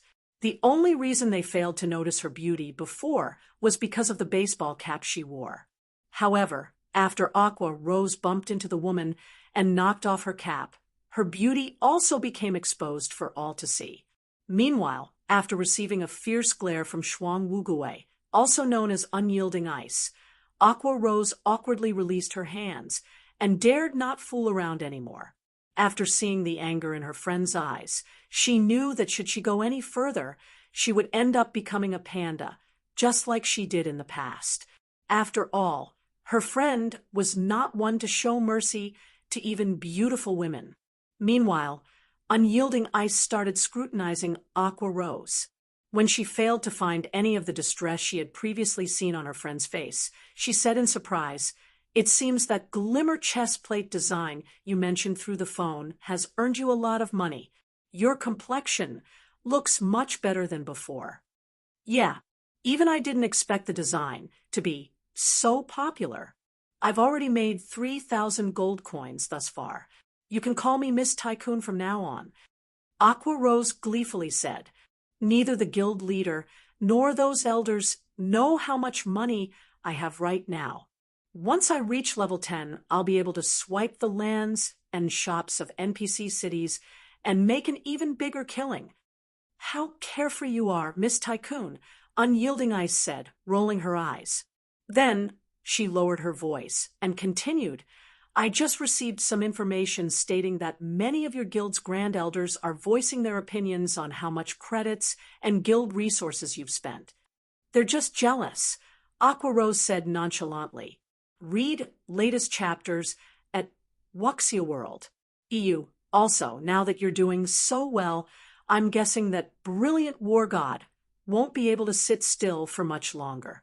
Eventually, he might even make use of his family's strength to harass you," Unyielding Ice said. While doing so, she also sent a glance at a robust young man who was sneaking glances at Aqua Rose. This youth was none other than Brilliant War God. If he decides to take action, he'll probably strike at your relationship with Black Flame. After all, Black Flame is an independent player without any backing. He indeed will take action, Aqua Rose said, nodding. However, she quickly smiled and added, "But if he tries to go against that person, he'll probably be humiliating himself." Unyielding Ice couldn't help but be a little surprised by Aqua Rose's words. She didn't think that her friend would be so confident in the person known as Black Flame. This aroused her interest in Black Flame, and she couldn't help but wonder what kind of person he was. However, it didn't take long for Unyielding Ice to know more about Black Flame. On the second day after the class reunion ended, she received shocking news from her informant in Twilight Echo. Brilliant War God had fallen from level 9 to level 0. Chapter 29-27, Waking Up After 10 Years. Chapter 1, Waking Up After 10 Years, Jinhai City, Business District. Many high-rise buildings and all kinds of luxury goods shops occupied both sides of the street. Young men and women dressed in fashionable clothing also walked the street in groups of 2s and 3s. Occasionally, one could also see luxurious, levitating supercars roaring through the street, earning the envious and yearnful gazes of many young men and women. Despite today being a rest day, people crowded the business district's central plaza. At this time, dozens of handsome men and women could be seen holding various street performances by one of the central plaza's fountains. These performers either danced or sang.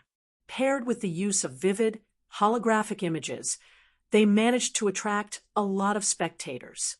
Among them, the most popular performer was a female singer singing God's Domain's theme song. The singer also paired her performance with the holographic promotional video for God's Domain's latest expansion pack, War of Worlds. The video depicted the world passage activating and the soldiers of 2 worlds clashing frenziedly on the battlefield. Tens of millions of people fought on the battlefield, and all sorts of flying ships and war weapons could be seen deployed to battle. Everyone was fighting desperately for the survival of their respective worlds. The spectacular scene caused the spectators' blood to boil in excitement. Meanwhile, along with the ending of the song, the advertising screen hovering above the central plaza also began broadcasting today's news. Greetings, everyone. This is the God's Domain Morning News. Greetings, everyone. This is the God's Domain Morning News. Our first news of the day comes from our city's Shadow Guild. Shadow has already announced that it will be merging into the Super Guild World Domination effectively today, becoming World Domination's 73rd affiliated guild. Along with this merger, Shadow will also welcome Guiran as its new guild leader. Gu Iren is one of world domination's rising stars, and he expresses that Shadow will make far better progress than it has before under his command. In addition, Gu Iren states that Shadow will, under world domination's support, establish a new city in the Flame Woodland located outside the World Train, and he welcomes everyone with ambition to apply for the guild. He also promises to bring Shadow into the ranks of first-rate guilds as soon as possible. Next, a quick news from our city. Dazzle Wave Workshop, one of the top 3 workshops in Fenglin City, will be signing a contract with Wu Xiaoxiao, the champion of our city's talented rookie tournament, on August 26, 2139. The head of Dazzle Wave has stated that he would use the best resources available to nurture Wu Xiaoxiao. Not only will Wu Xiaoxiao receive a guaranteed annual salary of 100 million credits, but she will also receive the best legacies Dazzle Wave has to offer. Last but not least, she will also receive a fully customized Epic set equipment to aid her in reaching Tier 5 as soon as possible. When the people in the plaza heard the news report on Wu Xiaoxiao, many of them revealed looks of envy. In the current age, if one were to ask which profession would earn one a fortune the quickest, 9,999 out of 10,000 people would answer, being a professional player in God's domain. As those who answered otherwise, they needed to get their heads checked. Meanwhile, Shifeng also stood among the crowd of people in the plaza. Currently, he wore a casual, light blue t-shirt and a pair of gray sweatpants. His hair was in a mess, and his face looked slightly pale. At first glance, he looked like someone who frequently worked overtime. As Shifeng stared at the news bulletin hovering above the plaza, a bitter smile formed on his face as he muttered, "Fate really knows how to mess with people." Shifeng was at a loss for words as he stared at the time displayed on the news bulletin. Although this was a time period similar to the one he remembered, the news report he heard caused his heart to grow restless. Previously, he had returned 10 years into the past, created his own guild, and developed it into the #1 guild in God's domain. He had even gotten promoted into a Tier 6 sword god, an achievement he had only dreamed of accomplishing before he went back in time. Afterward, to protect his own world, he had even set foot into a new world and continued his fight there. 10 years. 10 whole years. He had relived 10 whole years. Yet, as if playing a joke on him, fate had suddenly returned him to his original world, the world he resided in before he got reincarnated. Everything in this world was just like before he had reincarnated. After wasting 10 years of his life struggling for Shadow, not only did he get removed from the guild, but he even had his account deleted. Now, he was nothing but an unemployed 32-year-old uncle. The only fortunate thing was that he wasn't completely broke. At the very least, he had a villa situated in a high-class residential district and 5 million credits in the bank, so he shouldn't have any trouble getting by for the short term. When Shifeng first returned to this world, he had trouble telling which world was real and which world was a dream. If he were to say that his current world was the real one, it didn't make sense for him to remember everything about the previous world so vividly. Even now, he could recall the many events, both big and small, that had taken place in the previous world. Moreover, after he returned, although his 32-year-old body was still as terrible as he remembered it to be, his mental state was surprisingly excellent. The level of control he could exert over his physical body far exceeded that of the average neutralizing grandmaster. In fact, he was already nearing the mental strength master standard. If he were to say that his current world was a dream, then it didn't make sense why he couldn't wake up from this dream. Not to mention, the hidden injuries he had sustained during his early years of training still remained on his body. The only thing that confused Shifeng was the sword scar left over his heart. From what he could recall, he had never sustained an injury at that location, let alone getting cut by a sword there. This would definitely be a fatal injury. Moreover, in the real world, even if fights occurred, people would fight using their fists and legs. They wouldn't use weapons at all.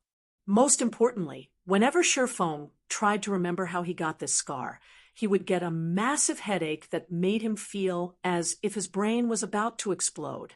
Because of this, he had no choice but to abandon thinking of this matter. The reason why my brain can't withstand that segment of my memories is probably because my mental strength is too weak.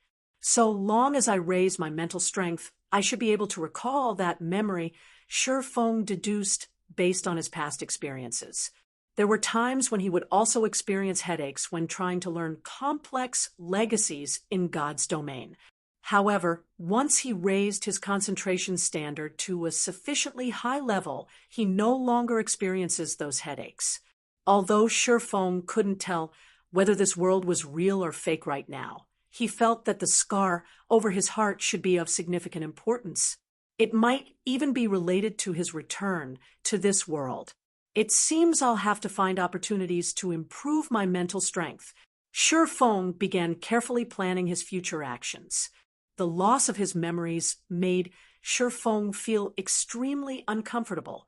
If he didn't properly look into it, he wouldn't even be able to sleep well.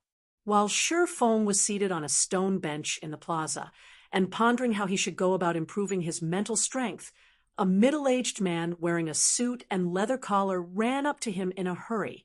Meanwhile, this middle-aged, tan-skinned man was none other than Blackie, the person who had fought alongside Shifeng in God's domain for many years. However, compared to the Blackie in the previous world, the Blackie in front of Shifeng had been stuck working in shadows management for the past 10 years. Hence, he had already gained a rotund belly and a chubby face. If the Blackie in the other world found out about this, he would probably have a mental breakdown. Brother Feng, I finally found you. What have you been up to recently? Blackie asked as he looked at Shifeng with a reproachful gaze.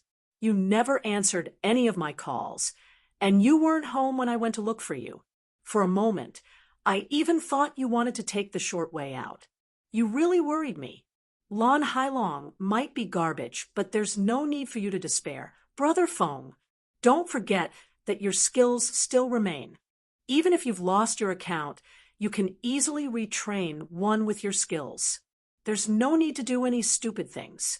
Looking at Blackie's anxious expression, Shifeng faintly smiled and said, Relax. I'm fine. How about you? Is everything all right on your side? The newly designated guild leader will probably try to replace old employees like you. Now that you're out here during work hours, he'll have even more reason to fire you. I'm just a small-time manager in the guild. There's no way that genius from world domination will bother with me, Blackie said, clicking his tongue. Then he nonchalantly continued, What do you plan on doing next, Brother Feng? You don't have a character in God's domain anymore, so you can't make use of your skills. How about I have some of the guild's experts power level you? It won't take more than a month for you to reach level 100 tier 3. Afterward, you can find an opportunity to take revenge on Lan Hailong. God's domain had already been in operation for 10 years now. So long as a player had someone to power level them, and the player themselves had sufficient skills, reaching tier 3 within a short period was a piece of cake. In fact, many workshops in God's domain were providing such power leveling services. After all, there were many players in God's domain who had failed to complete an epic quest and had their accounts crippled. So, getting Shifeng to a high level wasn't a problem at all. The only problem would be getting him weapons and equipment that rivaled the ones he previously used. No need for all that trouble, Shifeng said, shaking his head. The most recent expansion pack is starting soon. I heard that once it takes effect, players who used to own a level 150 tier 3 character or above can take the system's trial and get directly promoted to level 100 tier 3. I'll just take that route instead. I guess you're right. Blackie nodded in agreement after recalling this matter. This is a much faster way of leveling up. When that time comes, I'll have someone prepare you a set of level 100 epic equipment. No need to hurry for that. Shifeng said, didn't you tell me before that Jinhai University's God's Domain Academy is recruiting instructors before? Now that God's Domain had already become a part of everyone's lives. Most universities in the world would provide specialized education on God's Domain to students. These education programs were funded by the various corporations, and they were meant to nurture students into elite and expert players. These students would then become the new blood that supported these various corporations.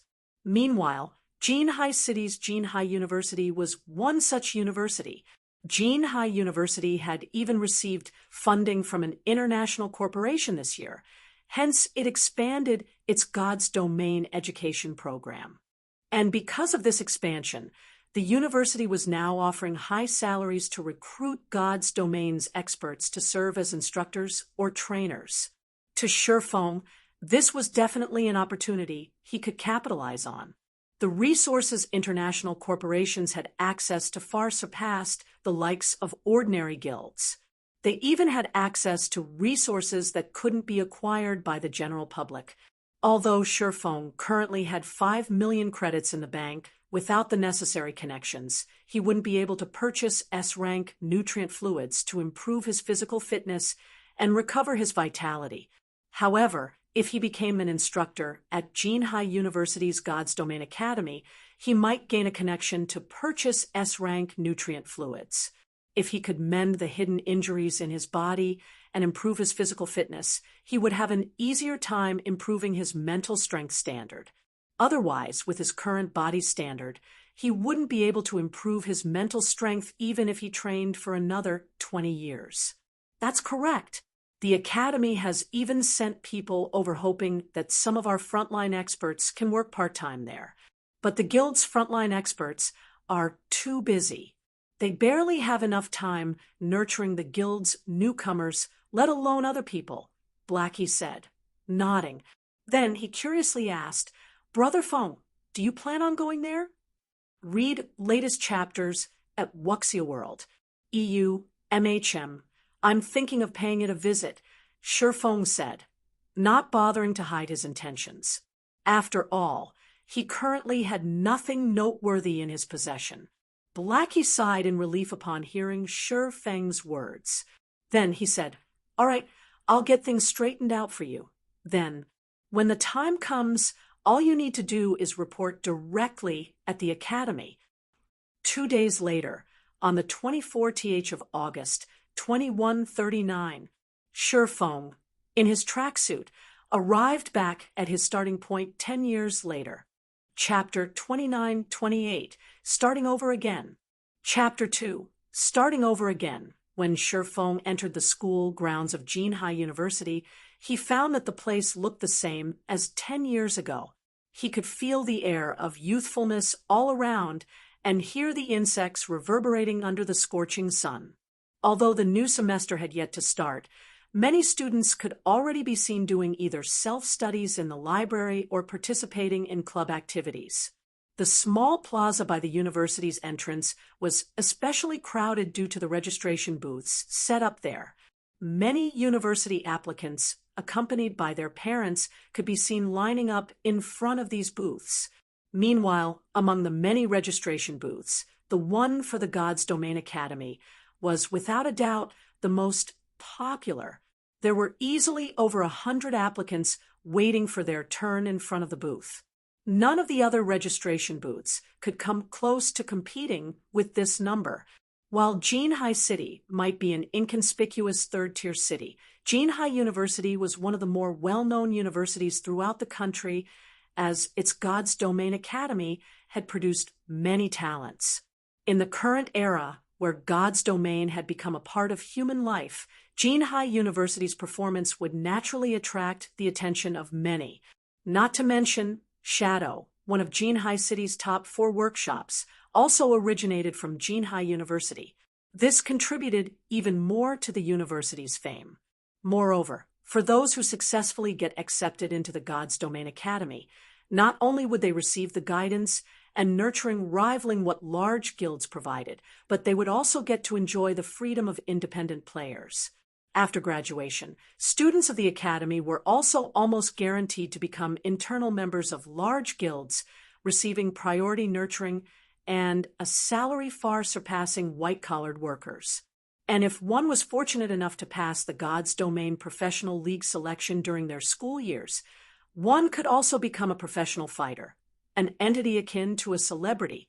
Meanwhile, professional fighters were existences that even super guilds sought to recruit. This was also one of the primary sources God's Domain's various superpowers recruited their internal members from. After all, even the various superpowers were limited in their ability to recruit talented people. It was inevitable for the various superpowers to let some talents slip out of their radar. Hence, the God's Domain Professional League was an excellent way to catch these talents. After Shi Feng strolled around the familiar yet foreign school compound, he made his way to the Academic Affairs Office to register himself. And because of Blackie's strong recommendation, Shi Feng got to bypass the many troublesome reviews and got directly hired as a junior instructor of the God's Domain Academy. Instructor Shi, our God's Domain Academy imposes much less restriction compared to that of rival academies, especially when it comes to our instructors. We do not look at a person's academic qualifications or history. We only look at their current abilities. Lin Yaoyue, the God's Domain Academy's director and a beautiful woman in her mid-20s, explained to Shi Feng, "You might be Shadow's ex-guild leader, but we cannot provide you with any special treatment. You will be treated like any other junior instructor. You won't need to hold lectures every day. You only need to hold 2 lectures a week. When you plan to hold a lecture, you need to notify one of the counselors 1 day in advance. Then the counselor will make the necessary arrangements for you. As to whether the students are willing to attend your lectures, that will depend on your personal charm." If it were the past God's Domain Academy, someone of Shi Feng's stature would have been given the VIP treatment. However, that was no longer the case now. Now that Jinhai University's God's Domain Academy had received investments from major corporations, even current guild leaders of second-rate guilds were of little significance to the academy.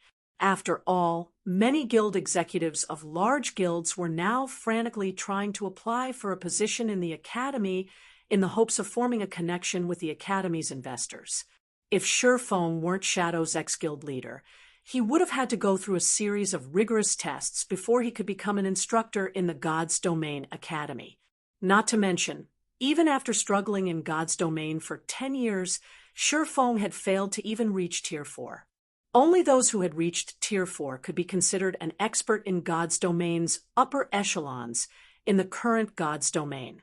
As for Tier 3 experts, they could be found everywhere in God's Domain. At most, these existences could strut around in small kingdoms. In regards to the benefits offered to junior instructors, you will receive a monthly salary of 20,000 credits and free access to the Academy's basic training facilities. While the Academy also has state-of-the-art training facilities and resources, you will have to exchange for those using Academy points. An example of one of the available resources would be the popular S-rank nutrient fluid. Each bottle will cost 1 million points. There are 2 main ways for you to acquire Academy points. The first way is to hold lectures. A junior instructor will receive 10 points for each participating student per lecture, whereas intermediate instructors will receive 20 points and senior instructors will receive 50 points. The second way is to take in students as apprentices and train them. This is also the quickest method to acquire Academy points. If you can get a willing student to become your apprentice and guide them, every level your apprentice manages to progress in the trial tower will award you with a large amount of Academy points. If your apprentice reaches the expert standard, which is the early stage of the tower's 5th floor, you will be awarded 20,000 points. If your apprentice reaches the 6th floor's early stage, then you will receive 100,000 points. Simultaneously, Apprentices also play a role in an instructor's promotion. Only instructors who have successfully guided 3 apprentices to the 6th floor's early stage can become intermediate instructors. Meanwhile, only intermediate instructors and above qualify to exchange for S-rank nutrient fluids. Junior instructors don't have the qualification to do so. Shifeng was a little surprised when he heard Lin Yaoyue's explanation. He didn't think that the current Jinhai University had become so wealthy and generous. An intermediate instructor, is it? Initially, Shifeng thought he would have to become a senior instructor at the academy before being qualified to exchange for S-rank nutrient fluids.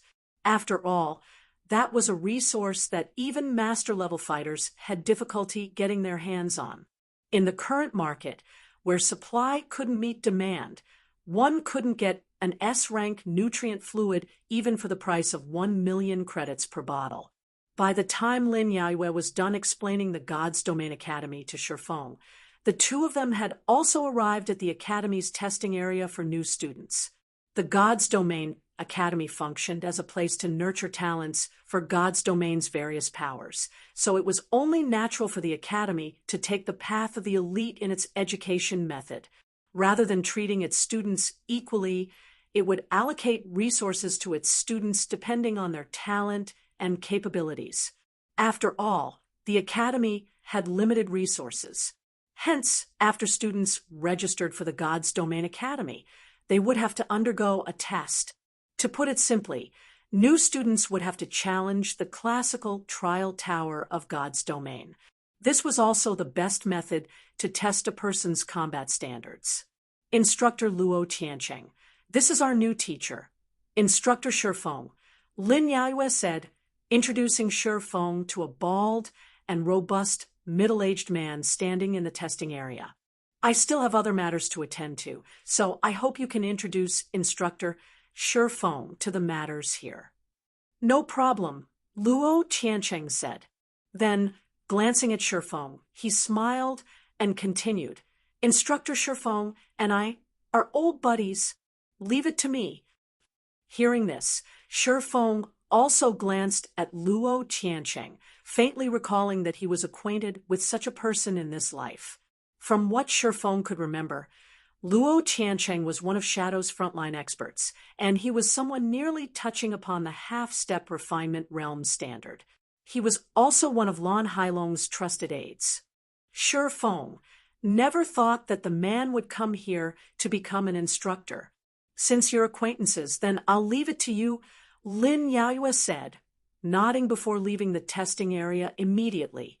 She had no interest whatsoever in the affairs of junior instructors. What she cared more about was the improvement of her own strength. Meanwhile, after Lin Yaoyue left, Luo Tiancheng put on a big grin as he shifted his sights toward Shifeng. Then, in a sarcastic tone, Luo Tiancheng said, Instructor Shifeng. No, I mean Guild Leader Shifeng. I really didn't expect we would meet at this place. I'm even a little surprised to see that our guild's sword magician would fall to the extent of becoming a measly junior instructor at this place. Director Lan will probably cry if he finds out about this. Shifeng did not get angry at Luo Tiancheng's comment. Instead, he calmly said, It's okay. This God's Domain Academy is much better than I thought. Also, aren't you here as well? After having reincarnated twice, Shifeng no longer felt anything toward the rise and fall of his life. At most, he would just have to start from scratch. Although the starting conditions for a new independent player in the current God's Domain were different from when God's Domain first launched, Shifeng had a much better start than other independent players. After all, he got to enjoy the benefits the God's Domain Academy offered. The resources he had access to were much better than most newcomers in the current God's Domain. Don't think of celebrating just yet. Sneering, Luo Tiancheng said, This academy isn't as easy of a place to survive in as you think. Director Lin probably didn't tell you this, but every junior instructor will need to recruit 20 apprentices when the new students officially enroll in the academy. and if you fail to do so before the new semester begins, you'll have to get lost. Read latest chapters at Wuxia World. EU, there were currently less than 3 days before the new semester officially began. Most importantly, today was the last day for new students to register and get themselves tested. Hence, after today, the difficulty of recruiting apprentices would increase exponentially. Not to mention, all new students would immediately seek apprenticeship from an instructor as soon as they completed their test. After all, the instructor they chose to apprentice underplayed a vital role in their subsequent education and development in God's domain. Otherwise, they would have to rely on attending theoretical classes while playing solo in God's domain. Moreover, because of the God's Domain Academy receiving investments from major corporations, the Academy had also gained many junior instructors. There simply weren't enough students to share between all of these instructors. Meanwhile, Shifeng was nothing but a fired guild leader. He had no connections or resources to speak of in God's domain. He didn't even have his account anymore. And even if he did, he had also only reached Tier 3 during his peak. With practically nothing to his name, how could he possibly compete against the various large guilds' executives in gaining apprentices? Chapter 2929, Changing Environment. Chapter 3, Changing Environment. Shifeng frowned a little when he heard Luo Tiancheng's words. Lin Yaoyue had left in quite a haste just now, and she had indeed forgotten to mention this important detail to him.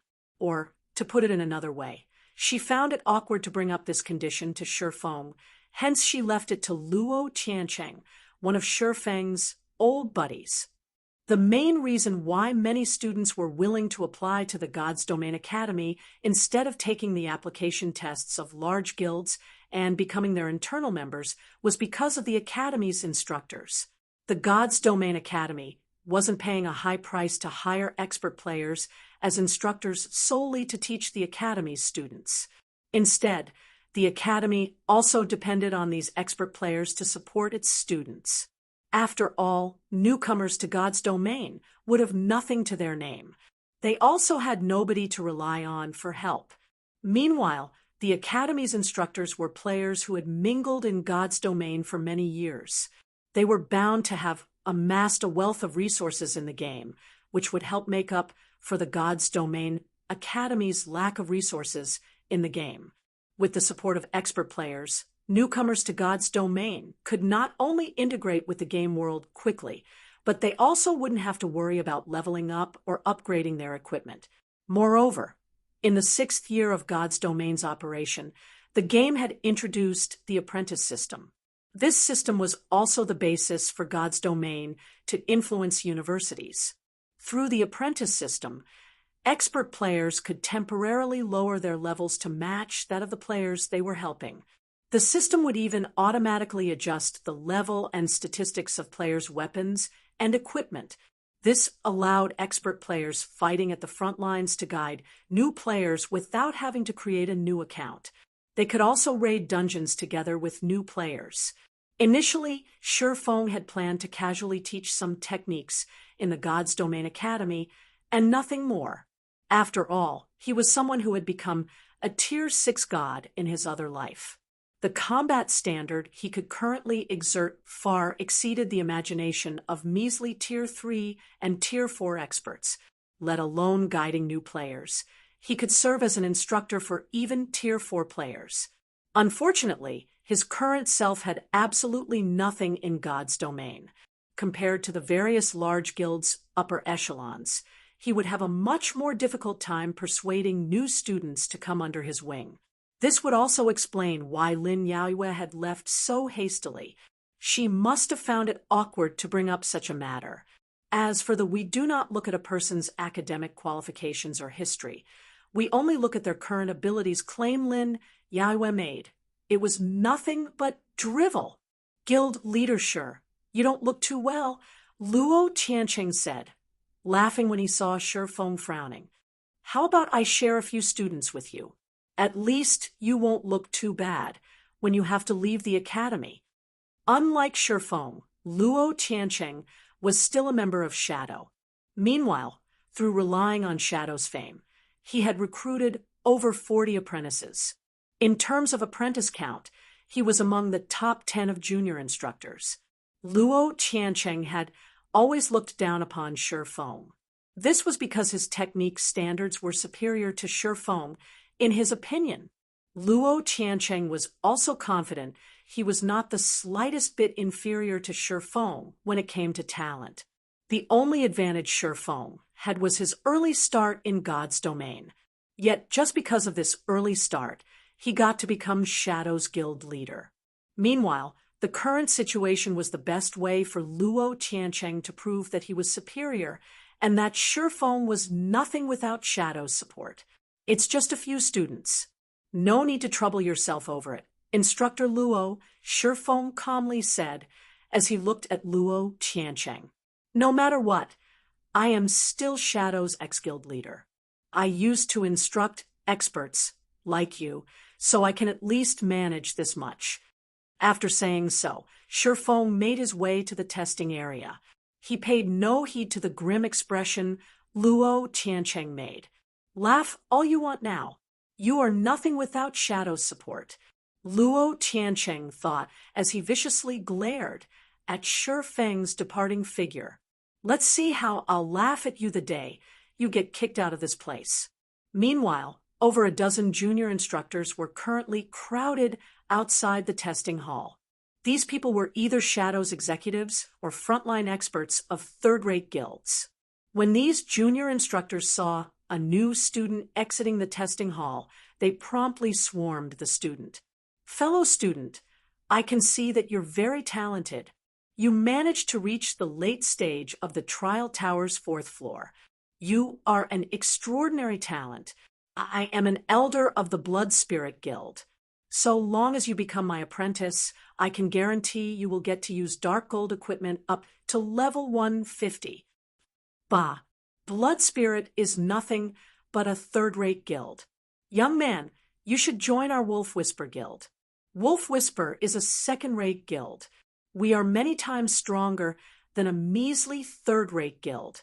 Let alone dark gold equipment. I can get you even epic equipment up to level 150. If you can reach the 6th floor's early stage, I'll even get a level 150 epic weapon for you. In no time at all, over a dozen middle-aged uncles surrounded the young man, looking to be around the age of 17 or 18. Every one of them fervently voiced their offers to recruit the boy. Shifeng also took a look at the troubled teenager in sportswear. Reaching the late stage of the trial tower's 4th floor at the boy's age, without any prior guidance, showed that the boy had good talent. According to the God's Domain Academy's talent ranking system of A, B, C, and D, the boy would be given a ranking of B. He wasn't that far off from reaching the middle stage of the trial tower's 5th floor, which was also the standard of ordinary experts in God's domain. If a first-rate guild provided enough training and resources for the boy, he could become a refinement realm expert in the future. After all, a player's physical and technique development would be at their fastest before the age of 25. After one crossed this age, the speed of their improvement would rapidly fall off. Meanwhile, so long as the boy could become a refinement realm expert, he could become a mainstay of a first-rate guild. If he received sufficient resources, it was highly possible he could become a Tier 4 player in the future. So, it was no wonder why so many junior instructors were fighting for the boy. However, Shifeng did not bother joining in on the fun. Instead, he made his way straight to the testing hall's entrance. Then, he sat down on one of the prepared seats, held up his quantum watch, and projected a holographic white sheet in front of him. Afterward, Shifeng wrote a few words on the white sheet, the words he wrote shocking many of the waiting students in the hall. Even the junior instructors outside the testing hall were dumbfounded when they saw Shifeng's words. On-the-spot guidance. I will help you improve your trial tower performance by 1 stage. Each guidance costs 100,000 credits. I will only teach each person once. First come, first served. Did that instructor go crazy for money? 100,000 credits. I can live 4 years without working with that money. But it's not a bad deal if he can help improve my result by 1 stage. The test results affect the leveling resources the Academy gives us, after all. If I can reach the trial tower's late stage, I'll get a B rank evaluation. Many of the new students present were slightly tempted by Shi Feng's advertisement. This was especially true for students who had reached the 4th floor's middle stage. After all, this was the dividing line between B rank and C rank students. Meanwhile, not only would B rank students get a 30% discount for using the Academy's resources, but they would also receive 12 bottles of A rank nutrient fluid each year. In the outside world, a bottle of A rank nutrient fluid was sold for 10,000 credits. It was not something ordinary people could afford to drink. Even middle-income families could only afford to feed their children B and C rank nutrient fluids, which cost 1,000 credits and 400 credits, respectively. Meanwhile, 12 bottles of A rank nutrient fluid was equivalent to 120,000 credits. Not to mention, there was also a 30% discount for school resources. This meant that B rank students could purchase A rank nutrient fluids for only 7,000 credits per bottle. If Shi Feng's claim was true, then this was a worthwhile transaction. In no time, a lovely girl with her hair tied into pigtails approached Shi Feng with curious eyes. Then she asked, "Instructor, is what you say true?" Meanwhile, along with this female student's appearance, many other students and instructors turned to look in Shi Feng's direction. This was because this female student was Wu Lingling, one of the most talented students among this class of freshmen. She was also the younger sister of Wu Xiaoxiao, the God's Domain Academy's strongest talent. Even though Wu Lingling was only 16 this year, the God's Domain Academy had gone out of its way to send her a direct invitation. Currently, she had already reached the early stage of the trial tower's 5th floor, and her performance was not much inferior to Wu Xiaoxiao's past performance. However, before Shi Feng could speak up, Luo Tiancheng, who had enough of Shi Feng's arrogance, suddenly walked over and said, "Miss Wu Lingling, don't fall for this person's trickery. He is nothing but a junior instructor who had come to work here for the first day. He was also only a Tier 3 player at his peak. His claim of improving your performance by 1 stage in 1 teaching session is something not even Tier 4 experts dare make. You should know yourself how difficult it is to improve your result in the trial tower. That is something that requires continuous effort over a long period. He will be getting kicked out of the academy soon because he doesn't have enough apprentices under him. He's just trying to make a quick buck off of you before leaving." Upon hearing Luo Tiancheng's words, many of the new students present nodded in agreement. They had to train hard every day and study the battle videos of experts to reach their current standard. Meanwhile, a person's combat standard became increasingly harder to improve the further they progressed. It wasn't something that could be accomplished within a day. Not to mention, Shi Feng was nothing but a Tier 3 player. How could he possibly accomplish something that not even Tier 4 players could? Read latest chapters at Wuxia World. EU in the blink of an eye, the students initially interested in Shi Feng's offer gave up on their thoughts. Seeing this, Luo Tiancheng looked toward Shi Feng and revealed a delighted smile. However, just as Wu Lingling was about to give up and leave, Shi Feng calmly smiled and said, "Right, I forgot to write a sentence here. If you don't make any improvements, I won't charge you anything." Chapter 29:30, Tired of Living? Chapter 4, Tired of Living? Shi Feng did not speak loudly, and the expression on his face remained calm. However, as if his voice carried some kind of magic power, the many students in the testing hall found themselves inadvertently turning their heads toward Shi Feng. Even Wu Lingling, who was about to turn around and leave, halted her footsteps, her eyes full of surprise. "You won't charge anything? Instructor, are you telling the truth?" For Wu Lingling, 100,000 credits wasn't a significant amount of money. This was because her elder sister, Wu Xiaoxiao, earned a lot of money through God's domain, and the occasional pocket money she received from her elder sister amounted to tens of thousands. And through saving this money, Wu Lingling had already accumulated over 1 million credits by now. Previously, Wu Lingling had only thought about leaving because she thought Shifeng was a scammer. However, Shifeng had declared that he wouldn't take any fees if she didn't make any improvements. If Shifeng was someone without abilities, he definitely wouldn't dare make such a claim. Not to mention, Shifeng was indeed an instructor of the God's Domain Academy. At this time, even Luo Tiancheng was surprised by Shifeng's claim. He never thought that Shifeng would take such decisive action. However, Luo Tiancheng knew better than anyone of Shifeng's combat standards. Shifeng was someone who hadn't even reached the refinement realm. This meant that he couldn't even exert subtle control over his physical body. So, what qualifications did Shifeng have to teach others?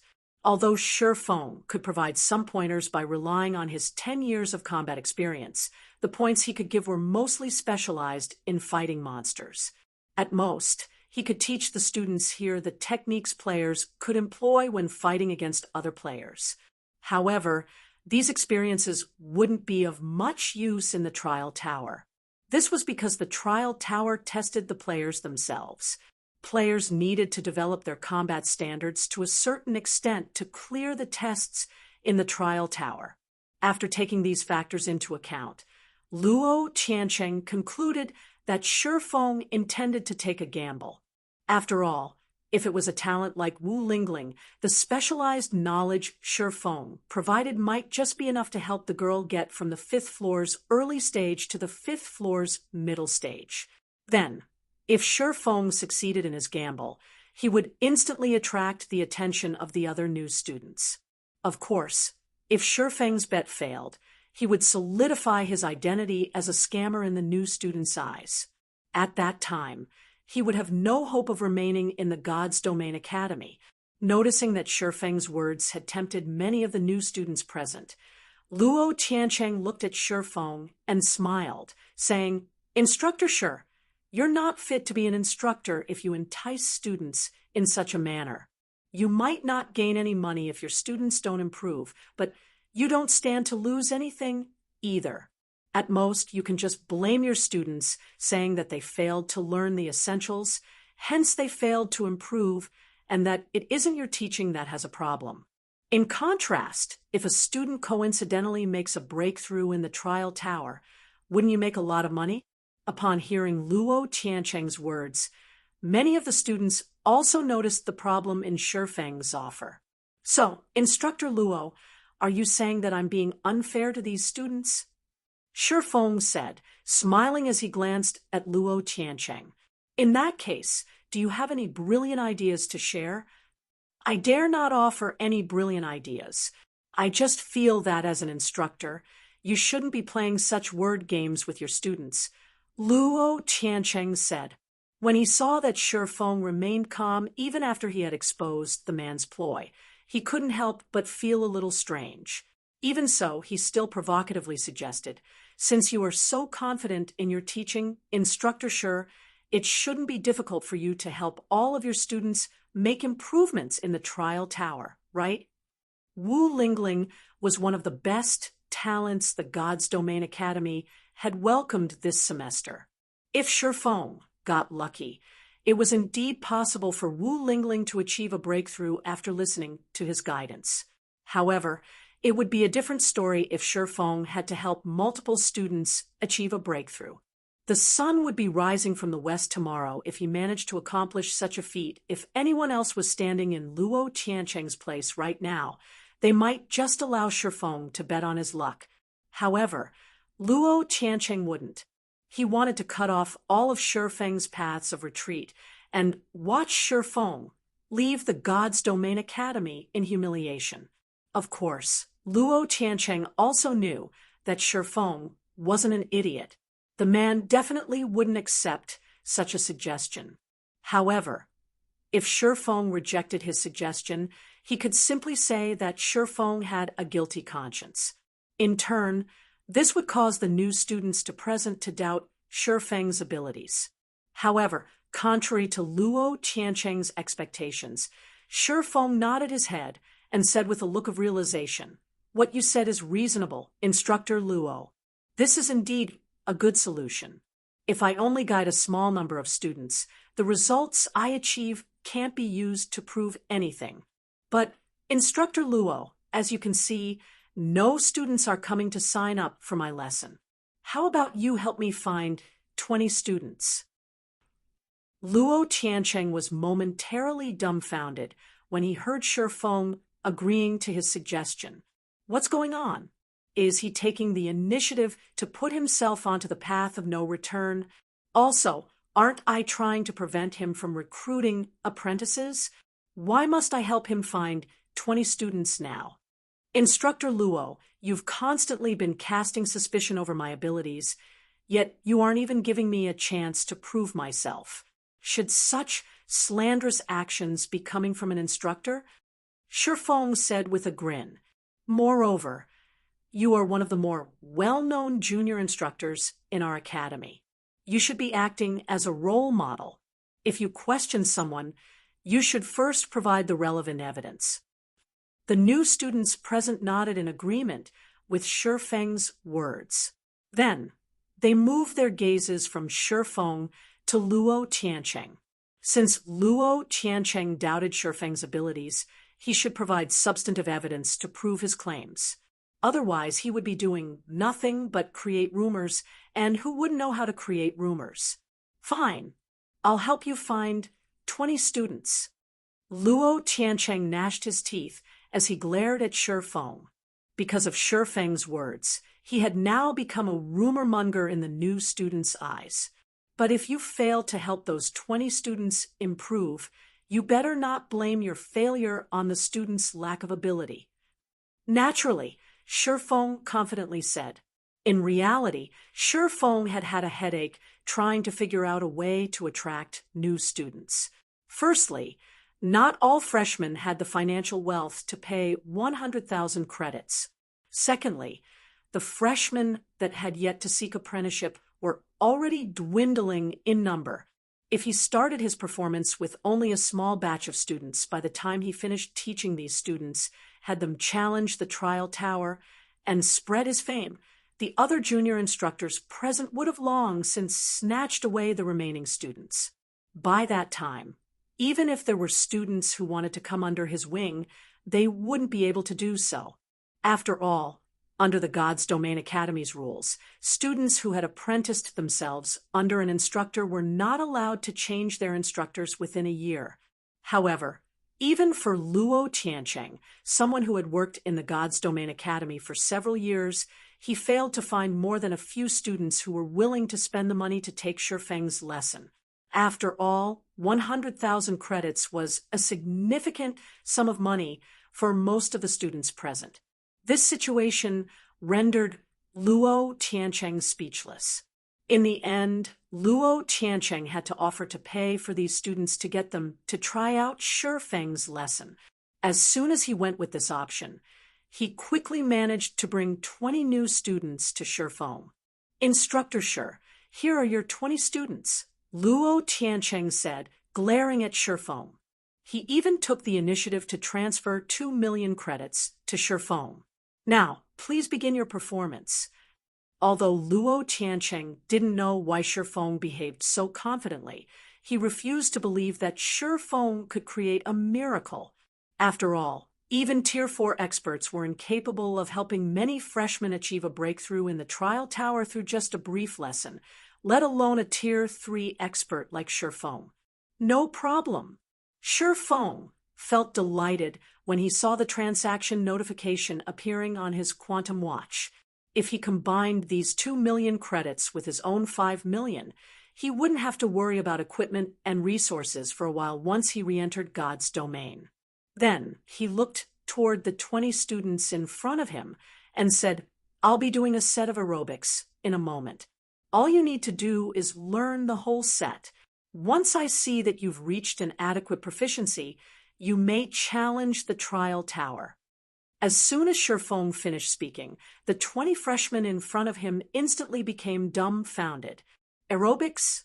They had learned aerobics when they were in elementary school, but such exercise was only meant to loosen their muscles. However, they had never heard of aerobics being able to help one improve one's combat standard. Aerobics? It seems I have underestimated you, Instructor Shi. I am truly ashamed of my ignorance, Luo Tiancheng sarcastically said. At this time, he wanted nothing more than to laugh out loud. Should I play some music for you as well? Initially, Luo Tiancheng had thought that Shifeng had prepared some kind of secret technique to turn the tables on him. But aerobics? Shifeng was simply tired of living. It should be known that the God's Domain Academy students were all befitting the title of genius. This was especially true for Wu Lingling. Right now, many first-rate guilds had already put their attention on the girl, confident that she would become a future powerhouse in God's domain. Yet, now, Shifeng was having these geniuses do aerobics like a bunch of elementary students. If news of this spread, Shifeng would become the joke of the city. And if none of his students managed to make any improvements, his image in the academy would also fall into tatters. That won't be necessary, Shifeng answered. Then, behaving as if he didn't see the awkward looks on the students' faces, he said, "There are 9 movements in the set. I don't need you to execute them to perfection. I just need you to reach a passing standard." Upon hearing Shifeng's words, the 20 students before him couldn't help but look at him in contempt and anger. After all, they were people capable of perfectly executing even God's domain's complex combat techniques, let alone a bunch of measly aerobic movements. Meanwhile, Wu Lingling suddenly felt as if she had been tricked, and her IQ insulted. However, Shifeng did not care about any of the looks of contempt and anger he received. He simply began executing the aerobic movements he mentioned while explaining the movements. The set of aerobics Shifeng currently executed was something he had invented during his other life, and it was used as part of the basic training for Zero Wings newcomers. Meanwhile, anyone in the guild capable of perfectly executing the entire set would be instantly promoted into a core member. Shifeng had created this aerobic exercise using a combination of multiple combat techniques found in God's domain and his understanding of the refinement realm. Although the set's 9 movements appeared ordinary, the execution difficulty increased with each subsequent movement as the minute movements became more and more complicated. One would need to be at the refinement realm standard to perfectly execute all 9 movements. Currently, most of the students in front of him were still stuck on the trial tower's 4th floor. They were merely laymen when it came to manipulating their physical bodies. Needless to say, they were still miles away from rivaling refinement realm experts. Meanwhile, the aerobics he taught would allow them to gradually understand how they should control their bodies. As to the extent to which they could improve, that depended entirely on the individual. After all, the aerobic exercise only provided them with a clear direction to advance Indiana. Read latest chapters at Wuxia World. EU subsequently, after Shifeng completed the first set of aerobics, he had the students start exercising with him. 1 repetition, 3 repetitions, 10 repetitions. As the 20 students began following Shifeng's instructions, the students who arrived in the testing hall afterward couldn't help but be shocked by the sight. This situation caused the 20 students to feel greatly embarrassed. Then, after guiding the 20 students through the aerobic exercise for nearly 3 hours, Shifeng nodded in satisfaction at the sweaty students in front of him and said, "All right, the lesson is over. You can challenge the trial tower now." Chapter 2931, Frantic Testing Hall. Chapter 5, Frantic Testing Hall. Outside of the testing hall. As soon as Sherfong gave his approval to take the test, the 20 students before him couldn't help but look at him with skeptical and dumbfounded expressions. "That's all, Instructor Sher?" When Wu Lingling saw the satisfied look on Sherfeng's face, she couldn't help but feel that Sherfeng was challenging her intellect. She had already humiliated herself by earnestly doing aerobics that only grade schoolers would do, although she could indeed sense her body becoming more flexible after the exercise session. That was it. She couldn't sense any improvements to her combat standard and combat techniques at all. In other words, nothing would change even if she challenged the trial tower now. Initially, she had thought that Sherfeng would more or less give them some pointers on their combat techniques once they were done with the aerobics. Either that, or provide some useful tips to tackle the trial tower. Yet, Sherfeng had concluded the training session just like that. Sherfeng was charging them 100,000 credits, for heaven's sake. Yet, all he did was have them exercise their bodies for several hours. That's enough, Sherfeng said, smiling when he saw the dumbfounded look on Wu Lingling's face. "It'll cost you more if you want to receive more guidance. Of course, I can give you a 40% discount if you become my apprentice." Sherfeng's words instantly flabbergasted Wu Lingling and the 19 other students present. When other students sought apprenticeship under other instructors in the academy, the instructors would eagerly shower them with resources and provide them with personalized instructions. After all, it was in the instructor's best interest to help their apprentices improve as quickly as possible. Yet when it came to Sherfeng, not only did he not offer any resources to his apprentices, but even the lessons he provided came with a price tag. Moreover, he was only offering a pitiful discount of 40% to students who became his apprentices. At this time, even Luo Tiancheng, who had been spectating from the side all this time, couldn't help but give Sherfeng a look of admiration. Sherfeng was definitely the first instructor in the God's Domain Academy to ever charge their students money for lessons. It would be an absolute miracle if he still managed to gain any apprentices under such a situation. However, Sherfeng didn't bother explaining himself. While ignoring the looks of contempt his students were giving him, he pointed at the testing hall and said, "There's not much time left. You might not make it if you don't go test yourselves now." Hearing Sherfeng's words, the 20 students turned to look at the large digital clock set up inside the testing hall and found that they were indeed running out of time. Immediately, they ran into the hall and joined the queue to take part in the test, leaving behind Sherfeng and Luo Tiancheng. "It's finally time. Let's see how long you can keep pretending to be calm." Luo Tiancheng inwardly laughed as he glanced at Sherfeng's calm expression. Originally, Luo Tiancheng thought that Sherfeng had an ace hidden under his sleeve. After all, Sherfeng used to be Shadow's guild leader. It wouldn't be strange for him to know some secrets that others did not. However, looking at things now, Luo Tiancheng felt that he had been worried for nothing. A measly set of aerobics wouldn't be of any help to a fight even in the real world, let alone the virtual world. All Sherfeng was doing was spouting nonsense to grab attention. Time passed by quickly. After 20 minutes had gone by, one of the students Sherfeng taught finally got his turn to test himself. The student's name was Meng Zio, and he was one of the freshmen who had already taken part in the test once before. Meng Zio had previously reached the 4th floor's late stage, but he wasn't satisfied with this result.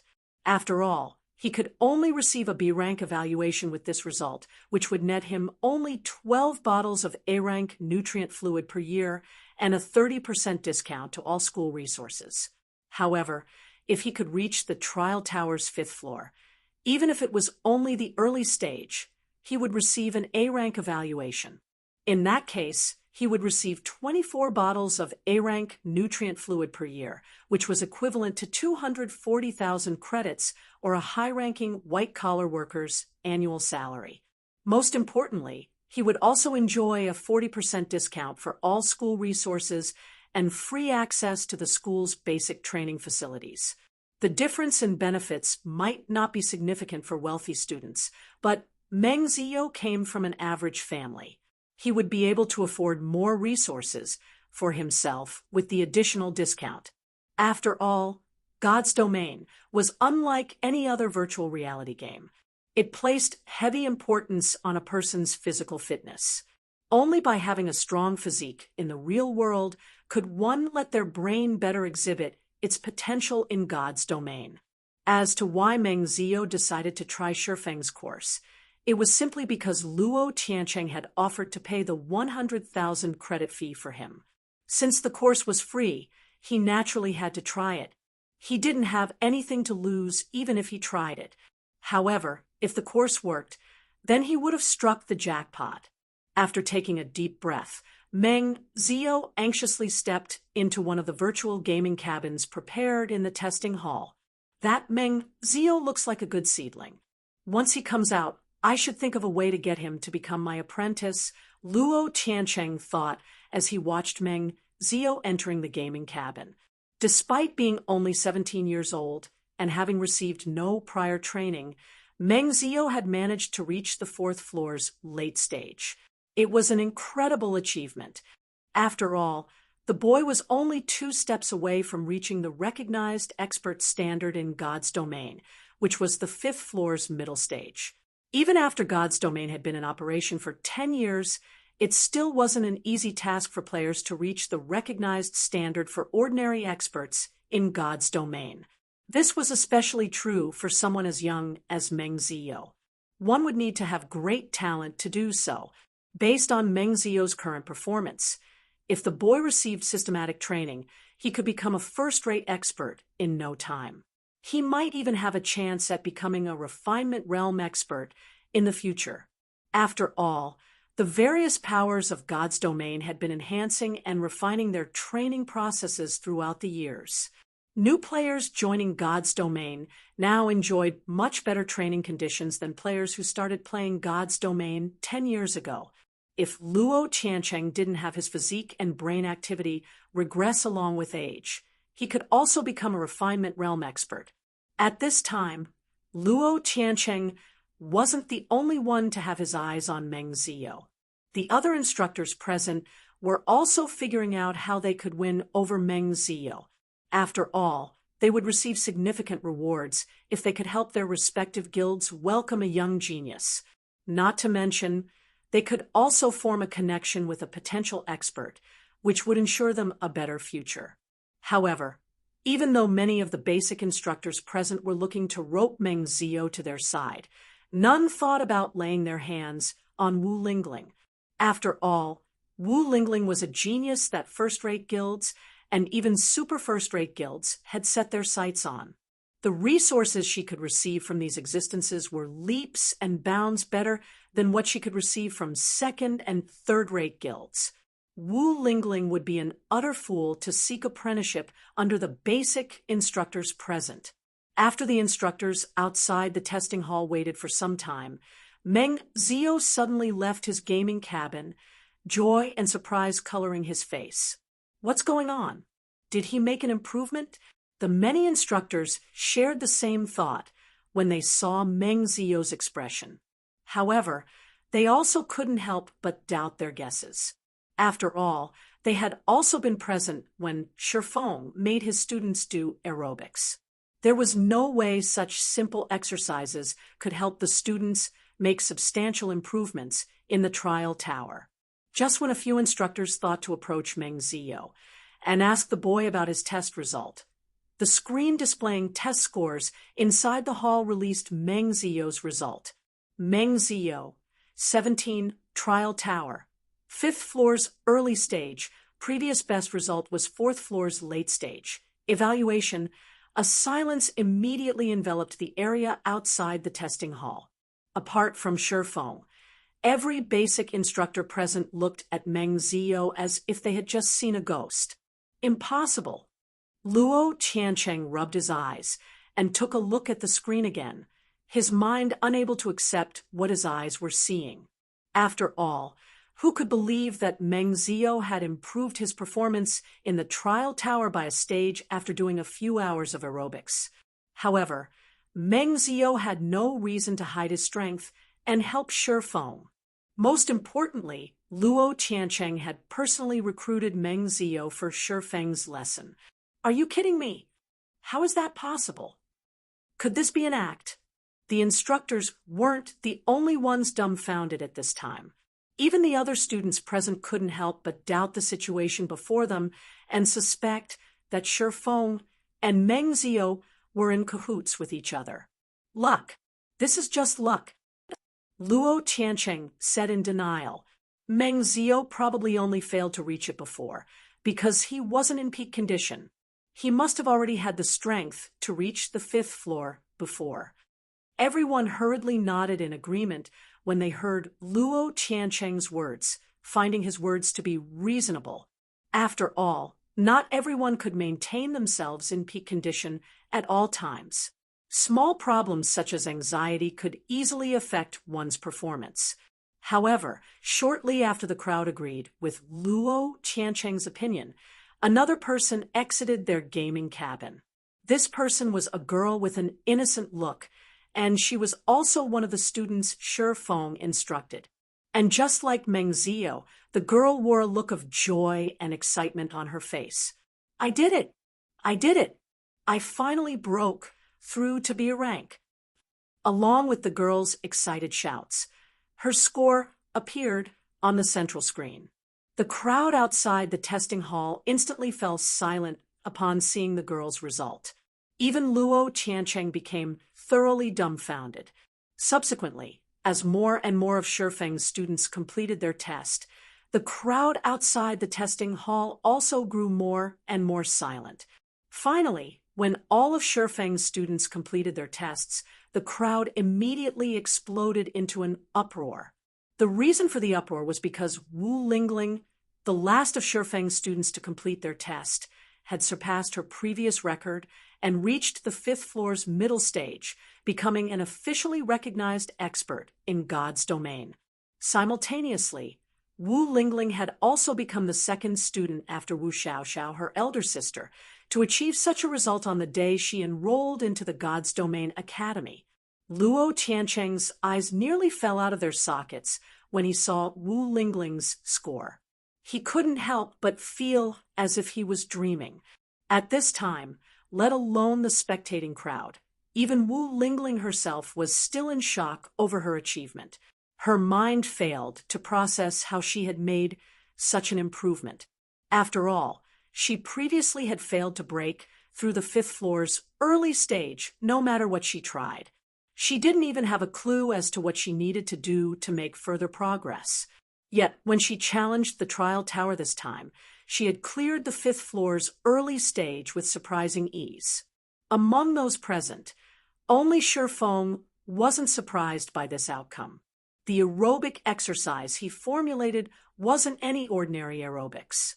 Instead, it was created based on God's domain's combat techniques and the refinement realm's principles. If one earnestly practiced these movements, not only could one experience the realms of refinement much more easily, but one would also start to notice subtle movements that one normally wouldn't notice. Although one couldn't reach the refinement realm just by practicing this aerobic exercise, once one became familiar with the management of these subtle movements, one could reduce the unnecessary movements in one's actions. In turn, one's movements would flow much more smoothly. Moreover, the effects of these changes would become even more prominent in the virtual world of God's domain. After all, players controlled their virtual bodies with their minds, and their virtual bodies had much fewer physical limitations than their physical bodies. Hence, certain actions and reactions would be amplified, and one could execute movements that one normally couldn't execute. Naturally, this would lead to significant improvements in one's combat standard. In reality, The exercise's real benefits would only start to show themselves if one practiced it over a long period. To be precise, one needed to practice the exercise to the point where one could instinctively reduce their unnecessary movements. The benefits one could gain from practicing the exercise for a few hours were hardly anything noteworthy. Of course, helping someone stuck beneath the trial tower's 6th floor improve their performance by a stage was still entirely possible. Instructor Luo, thank you for your 2 million credits, Shifeng calmly said as he glanced at the dumbfounded Luo Qiancheng. Now that I've already recruited 20 apprentices, I'll be taking my leave. Wu Lingling's shocking performance had worked as a great advertisement. Shifeng had managed to recruit 30 students as his apprentice in less than 5 minutes. Of them, 20 were the students he had taught. Even Wu Lingling had sought apprenticeship under him after hesitating for some time. As a result, Shifeng had met the minimum requirement to remain as one of the God's Domain Academy's basic instructors. Shifeng, don't get too delighted. Luo Qiancheng's complexion was pitch black right now. However, when he looked at Shifeng's departing back, he sneered and said, "So what if you become a basic instructor at the academy? Do you think you can return to your peak?" After saying so, Luo Qiancheng left the area as well, his eyes full of resentment. 2 million credits. He had spent years saving that money. However, when Luo Qiancheng recalled that Shifeng had been kicked out of Shadow like a loser, his mood brightened up a lot. The God's Domain Academy might have access to many real-world resources. It was a different story when it came to God's Domain's resources. Now, that Shifeng had no guild backing him. There was no way he could achieve anything in the academy. At night, Wanhao Villa District. Inside the top-floor training room of a 3-story villa, Lin Yaoyue wiped the sweat on her forehead and grabbed a bottle of S-rank nutrient fluid from the nearby refrigerator. The way she gulped down the liquid paired with the tight sportswear she wore that outlined her charming figure created a sight that would make any men drool with desire. However, there were no men present in this room. Instead, the only other occupant of this room was a gorgeous woman wearing a short lace dress.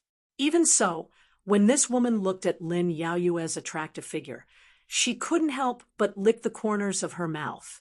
"Yaoyue, it seems your combat standard isn't the only thing that has improved a lot in the time we haven't met. That place of yours has developed a lot as well. If young Master Li and the others find out about this, they'll probably become even crazier than before," the woman in the dress said, smiling as she looked at Lin Yaoyue. "Stop teasing me, Yalan," Lin Yaoyue said as she looked at her best friend, Zhuo Yalan. Then she curiously asked, "I've been busy with the academy recently. How's the situation in the guild? What else could be going on?" "Everyone's preparing for the War of Worlds expansion pack that's going live tonight," Zhuo Yalan said with a slightly tired look. "I've been busy running around looking for information on this expansion pack recently as well." "Is the miniature ancient world described in that new expansion pack that amazing?" Lin Yaoyue asked. The new War of Worlds expansion pack was something announced over a month ago. Once the expansion pack went live, not only would their God's Domain have to fight against another God's Domain, but a miniature ancient world would also come into existence. Meanwhile, according to rumors, this miniature ancient world possessed an environment comparable to that of the ancient God's Domain. Such an environment would be of significant help to the development of players. Hence, many of God's Domain's various powers were thinking of competing for this miniature ancient world. That place is much more amazing than you think. Rumors say that it is the creation of an ancient god, and that it is a small part of our God's Domain that was separated during ancient times.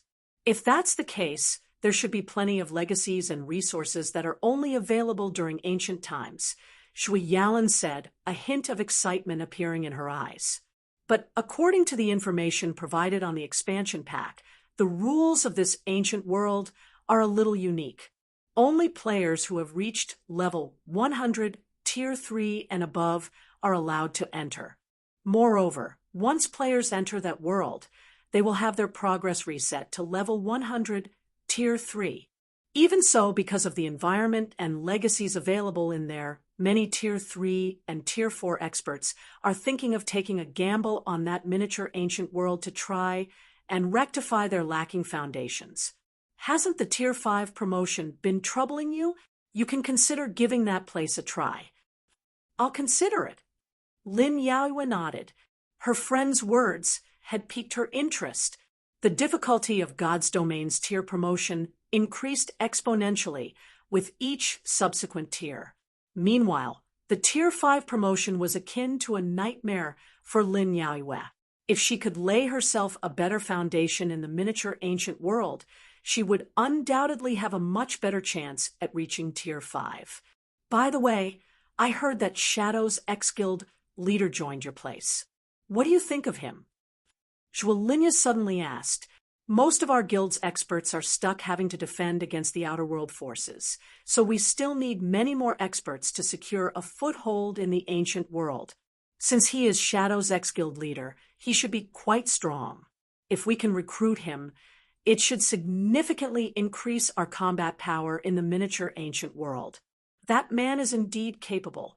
He managed to recruit 30 apprentices in the academy within a day, Lin Yaoyue said, as she forwarded Shifeng's personal information to Zhuo Yalan.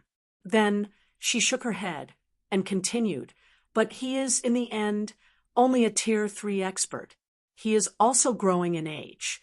It'll be difficult for him to make any further improvements. Moreover, Shadow is still keeping an eye on him even now. There is also world domination standing behind Shadow. It's best if we give up on him. Is that so? Zhuo Yalan muttered as she read Shifeng's information. Then, after pondering for a moment, she sighed and said, "What a pity, with his standards, if he wasn't Shadow's ex-guild leader. He could easily join the middle management of any first-rate guild." Meanwhile, when Lin Yaoyue and Zhuo Yalan were chatting with each other, Shifeng, who was living in a villa located in the distant Blue Bamboo Villa district, laid into his virtual gaming cabin and entered God's Domain once more. Read latest chapters at Wuxia World. EUTL notes. Made an edit to Chapter 4, Realms of Refinement Refinement Realm. The aerobic exercise Shifeng developed is based on the Refinement Realm's principles only. Principles of the Flowing Water Realm and Void Realm aren't included. Chapter 2932, Black Flame. Chapter 6, Black Flame God's Domain, was a virtual reality game that had been operating for 10 years already. Since God's Domain's launch, people worldwide have gradually learned to accept this virtual world. By now, God's Domain had already become an integral part of human life, and many people sought to live and rise in this second world. Meanwhile, the flow of time in God's Domain was different than that of the real world.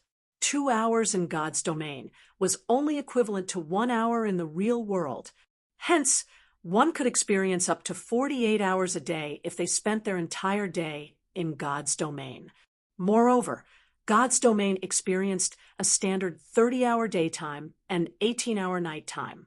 One could technically double their lifespan by playing God's Domain. In the blink of an eye, Shifeng found himself arriving in a colorful space-time passage. After walking along this passage for 10 seconds or so, an ancient temple suspended in the starry sky appeared in front of him. Subsequently, Shifeng felt an invisible force carry his body toward the ancient temple that was the size of a mountain.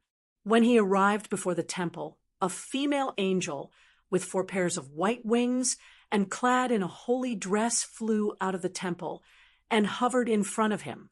Meanwhile, this was a scene Shifeng was incredibly familiar with. This female angel was none other than Gabriel, the angel that would only appear when players first created their character. However, Unlike the Gabriel Sherfong had seen when God's Domain had first launched, the Gabriel before him had already undergone significant changes. When God's Domain first launched, Gabriel was only the size of a palm. Now, though, she had a normal person's height. The sacred aura her body exuded had also become much more powerful than before. In front of this angel lord, players would feel as if they were no different than ants. Hello, adventurer. Welcome to God's Domain. I am the navigation angel Gabriel. I will be introducing to you the 4 main categories and 12 main classes. Please choose the class that you like most, Gabriel said to Sherfong with a smile on her face. Then she extended a hand and summoned a list showing the 12 available classes to Sherfong. These 12 main jobs were categorized into 4 main classes: Warrior, Shield Warrior, Guardian Knight, Berserker, Weapons Specialist, Swordsman, Assassin, Ranger, Healer, Cleric, Druid, Oracle, Mage, Elementalist, Summoner, Cursemancer. As this is your second time creating an account, and your first account has satisfied the Swordsman class's level 180 Tier 3 condition, if you select the Swordsman class again, you can start as a level 100 Tier 3 Swordsman. If you choose any other class, you will have to start from level 0, Gabriel said after giving an introduction on the 12 main classes. Then she asked, "Do you wish to choose the Swordsman class again?" "I will choose the Swordsman class," Sherfong said in a resolute tone. He had spent a total of 20 years fighting in God's Domain as a swordsman in his 2 lives. He was even the first player to become a Tier 6 god in his second life. Hence, the swordsman class had already become something inseparable from him. Now that he would be starting another journey in God's Domain, he naturally wouldn't select any other classes. He had already determined himself to reach the apex of God's Domain as a swordsman in this life. He would make up for the regrets he had in this dreamlike world and recover his missing memories. Sherfong felt that the missing part of his memories should be tied to God's Domain's existence. Meanwhile, only by reaching the apex again could he potentially recover those memories. "Class selection complete," Gabriel said, nodding. "Please designate a name for your character." Hearing this, Sherfong pondered for a moment before saying, "Black Flame." Black Flame was the pseudonym he had used most of the time in his other life. In that life, Black Flame was also the name of the sword god that everybody in God's Domain knew of. Now that he was no longer Shadow's sword magician, he naturally didn't have to continue using his original ID of Yifeng. Naming successful. Do you wish to adjust your appearance? The adjustment rate is limited to 15%. Gabriel added. Sherfong had decided to alter his character's appearance to match the original Black Flame's appearance. Although he couldn't mimic it perfectly due to the limitations imposed, his character still turned out very similar to the Black Flame in his other life. His character looked very close to becoming a middle-aged uncle, and his eyebrows also gave off a strict feeling. Appearance adjustment complete. Please select a birthplace. After confirming Sherfang's appearance adjustment, Gabriel waved her hand again and summoned the complete map of the God's Domain continent and the map of an unknown landmass. Then, she said, "You are allowed to choose any major city in God's Domain as your birthplace because you will be re-entering God's Domain as a level 100 Tier 3 player. Apart from the major cities, you can also choose the newly appeared miniature ancient world as your new birthplace." "I can start directly in the miniature ancient world." Sherfong was slightly surprised by this revelation. The environment found during the ancient times of God's Domain was significantly better than the environment found in modern times. Not only was the mana during ancient times more plentiful, but the mana itself also provided significant help in improving the concentration of players. This, in turn, could increase the success rate of players in completing their tier promotions. After reading about the upcoming expansion pack in God's Domain, Shi Feng had planned to search for a way to enter this miniature ancient world. Now, it would seem that he didn't need to waste his time doing so. Now that God's Domain had already been in operation for a decade, most of the available resource spots and leveling spots in God's Domain already had an owner. Unless Shi Feng joined one of the major powers, he would have difficulty acquiring any useful resources. Leveling up would become an especially big problem. After all, the prime leveling spots of God's Domain were the various guilds' capital to help their new recruits catch up to frontline players as quickly as possible. There was no way these guilds would share their leveling resources with outsiders. If Shi Feng couldn't gain access to these prime leveling spots, even if he was a level 100 Tier 3 expert, his leveling speed would be astonishingly slow. It would take ages for him to return to level 200. Meanwhile, the miniature ancient world was a place untouched by God's Domain's various powers. It was undoubtedly good news for Shi Feng that he could enter the miniature ancient world straight away. After seeing Shi Feng remaining unresponsive for some time, Gabriel couldn't help but ask, "Do you wish to select the miniature ancient world as your birthplace?" "Yes." Shi Feng nodded. Player Black Flame has selected to be born in the miniature ancient world, initiating teleportation in 5 seconds. "I wish you a happy gaming experience." Gabriel nodded to Shi Feng before chanting an incantation. 5 seconds later, Shi Feng transformed into a streak of white light and disappeared from the space in front of the ancient temple. Then, after an unknown amount of time had passed, Shi Feng opened his eyes again and found himself standing in the middle of a majestic city filled with tall buildings. To be precise, he currently stood in the plaza in front of a war god's temple, the bustling plaza filled with tens of thousands of players who had similarly just arrived in the miniature ancient world. 100 Flow City, is it? When Shi Feng checked the system map for the city's name, he couldn't help but be astonished by what he saw. According to the map, 100 Flow City measured 40 kilometers from side to side. It was much larger than any main city found on the main continent. Even a Tier 3 player would need to run at full speed for 15 minutes and in a straight line to cross the city.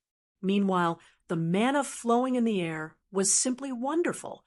When standing in this mana, Shi Feng could feel his mind clearing up to a great extent. Afterward, Shi Feng closed the system map and called up his current character's attribute panel. Character: Black Flame, Human, Miniature Ancient World Suppressed State, Affiliated City, 100 Flow City Title, None Class, Swordsman Level, 100 HP, 96,000/96,000 Attack Power, 7,432 Defense, 9,140 Attack Speed, 186 Movement Speed, for 150 attributes, Strength 2,050, Agility 1,849, Endurance 2,100, Intelligence 1,670, Vitality 1,594. Free attribute points. 0 Sword King class talent. Obtain 30 free attribute points every level. What a ruthless suppression. Shi Feng was a little astonished when he saw his statistics. The starting equipment the system provided him was by no means terrible. The system had given him a full set of level 100 secret silver equipment paired with 2 level 100 fine gold ranked longswords. With such equipment, he should have basic attributes rivaling a level 100 High Lord. However, because of the miniature ancient world's suppression reducing his attributes, he was only slightly stronger than the average level 100 Lord. With such basic attributes, ordinary experts would need to form parties if they wanted to defeat level 100 Lords efficiently. If an ordinary expert tried soloing a level 100 Lord with so little attack power, it would take them ages to defeat the monster. What gave Shifeng an even larger headache was the state of his mana body. The mana body played a pivotal role in determining a Tier 3 player's strength. The stronger a player's mana body, the stronger their skills and spells would become. Moreover, a strong mana body would also allow players to recover their stamina and concentration much more rapidly. Meanwhile, mana bodies were divided into 4 ranks: bronze, silver, gold, and epic. In his first and current life, Shifeng had only completed a bronze mana body the first time he reached Tier 3. This was also one of the main reasons preventing him from reaching Tier 4. Although the system had directly elevated his new character to Tier 3, his mana body remained at the bronze standard. If he had to rely on such a weak mana body, he would have a much more difficult time getting promoted into higher tiers. Fortunately, this ancient world has a solution to make up for this problem. Otherwise, I'd have no choice but to start over from level 0. The minimum entry condition for the miniature ancient world was level 100, Tier 3. Meanwhile, once players entered the ancient world, their statistics would be forcibly reset to level 100, Tier 3. It didn't matter whether a player was a Tier 4 or Tier 5 expert in the outside world. Despite this being the case, many Tier 4 experts had chosen to enter the miniature ancient world. Meanwhile, one of their reasons for doing so was that this miniature ancient world provided players with a chance to reconstruct their Tier 3 mana body without starting all over from scratch. They would get the opportunity to pave a much sturdier foundation and create a much brighter future for themselves. During the time Shifeng was inspecting his statistics, most of the players who had appeared together with him in the plaza had already left the area. Now, only a few thousand players remained. Read latest chapters at Wuxia World. EU, these people sure know how to move quickly. When Shifeng saw the many players rushing toward the city center, he leisurely made his way out of the plaza and followed after them as well. Every NPC city found in the miniature ancient world housed a special building known as the Colosseum. This was also the only place where Tier 3 players could acquire the opportunity to reconstruct their mana bodies. Chapter 2933, Epic Challenge. Chapter 7, Epic Challenge 100 Flow City, Colosseum.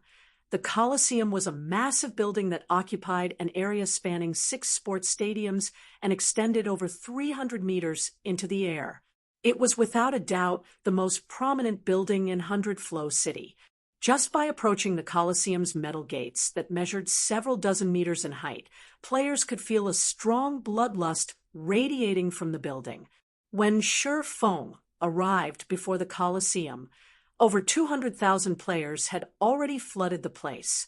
Among these players, only a small part of them were players who had recreated their accounts and entered 100 Flow City, while most of them were players who had teleported from the main continent of God's domain. As Shifeng made his way into the Colosseum, he saw many players hawking their wares by the entrance, selling 6-piece level 100 dark gold set equipment for cheap. Each set only costs 2,000 gold coins or 200,000 credits. You can use it up to level 120. It is a must-have for new accounts. Level 150 epic equipment going for only 2,000 gold per piece. Level 150 epic weapons going for only 5,000 gold each. These are must-haves for those challenging the Colosseum. Stock is limited. First come, first served. 6-piece level 120 epic set equipment for only 20,000 gold. 10% off paying by credits. Hundreds of players continuously hawked their wares in front of the Colosseum, adding even more noise and liveliness to the crowded establishment. This was a rare sight in God's domain nowadays. It was as if the game had reverted to its launch day. Only not many players took these hawking players' offers. Instead, most of them looked at these hawking players in contempt. These merchant players must be insane. Level 150 epic weapons are only going for 2,000 gold outside, yet they're asking for 5,000 gold here. This is daylight robbery. I know, right? Thankfully, I bought myself an 8-piece level 150 epic set equipment before coming here. Also, players can only bring up to 1,000 gold and not a copper more to the miniature ancient world. These people must have lost their minds. 10 years had passed since God's Domain launched, and players had already explored over 90% of the game's available maps. Hence, currency in God's Domain was no longer in as high demand as it had been initially. At launch, players could exchange 1 copper coin for up to 30 credits. Now, though one could get 1 gold coin, which was the equivalent of 10,000 copper coins, for just 90 credits. Meanwhile, the exchange rate had remained like this for 2 years without changing. Although the Miniature Ancient World's release had affected the recent pricing of God's Domain's currency, the change wasn't particularly drastic since players could only bring a limited amount of money into the Miniature Ancient World. Hence, the exchange rate had only gone up from 90 credits to 100 credits per gold coin. Of course, currency wasn't the only thing players were limited to bring into the Miniature Ancient World. The weapons, equipment, tools, and materials they were allowed to bring were also limited.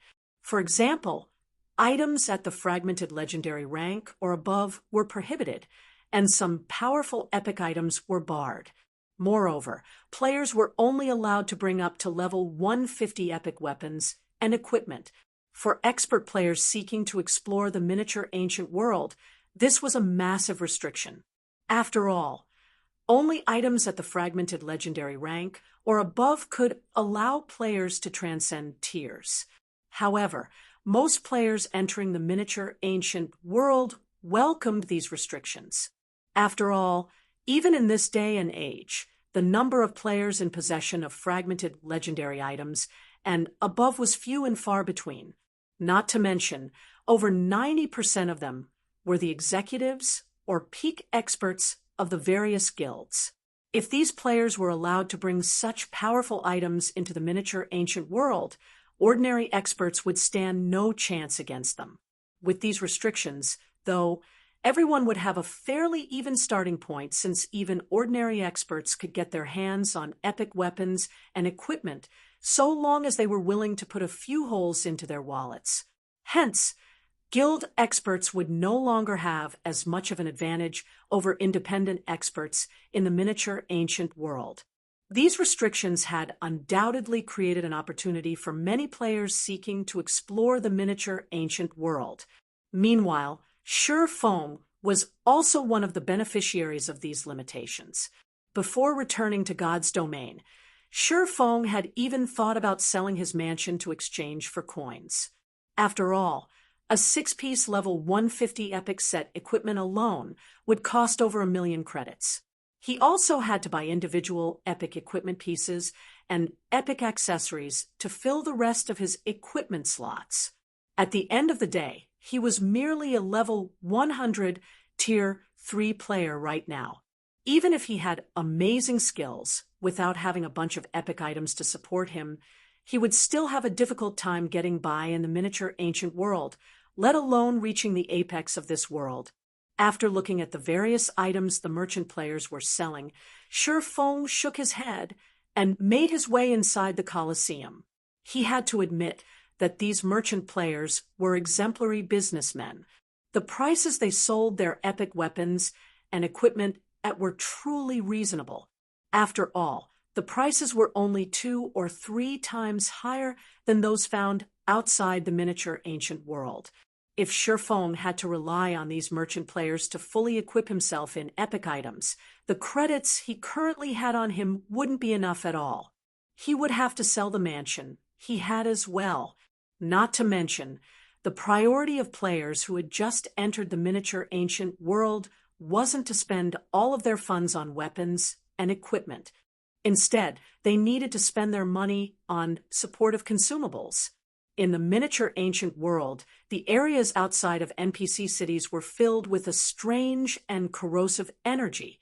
So long as players left the protection of NPC cities, this strange energy would immediately start corroding their bodies. Once the corrosion level reached a certain point, not only would players lose stamina and concentration rapidly, but they would even have their basic attributes reduced as well. Eventually, they would even lose their lives to the corrosion. For this reason, players could only spend a very limited amount of time outside of the confines of cities. Meanwhile, players would need to rest inside NPC cities to expel this corrosive energy out of their bodies. And if players wished to expedite this process, they would have to consume expensive foods or potions. In addition to supportive consumables, players also needed to save their money for the crucial services offered in NPC cities, and one of these services was the Colosseum.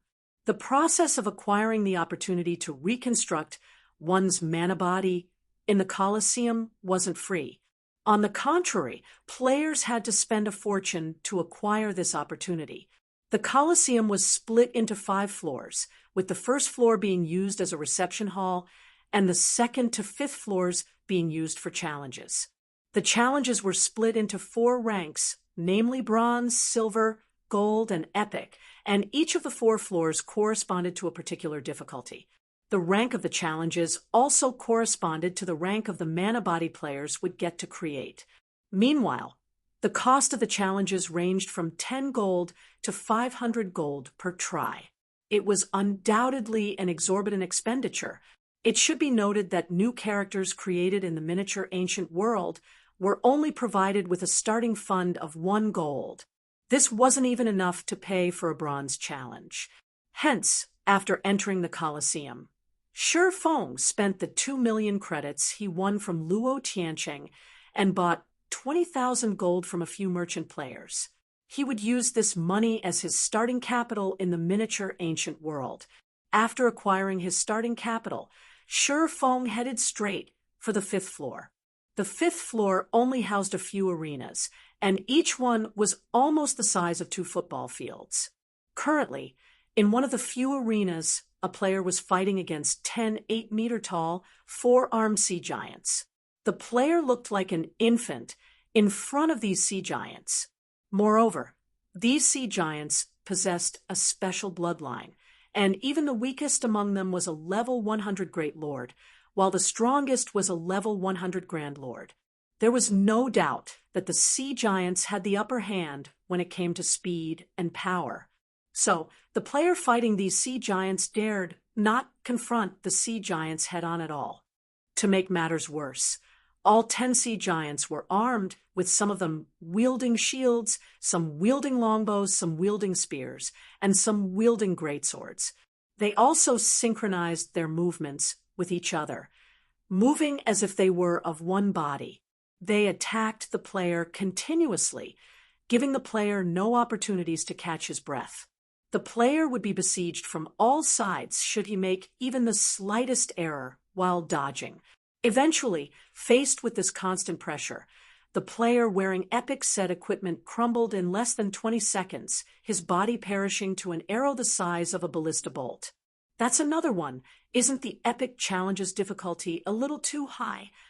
I know that guy, and he's a tier 4 expert who had long since reached the refinement realm already, yet he didn't even last 30 seconds. Can anyone even survive the 1-minute requirement? That's right.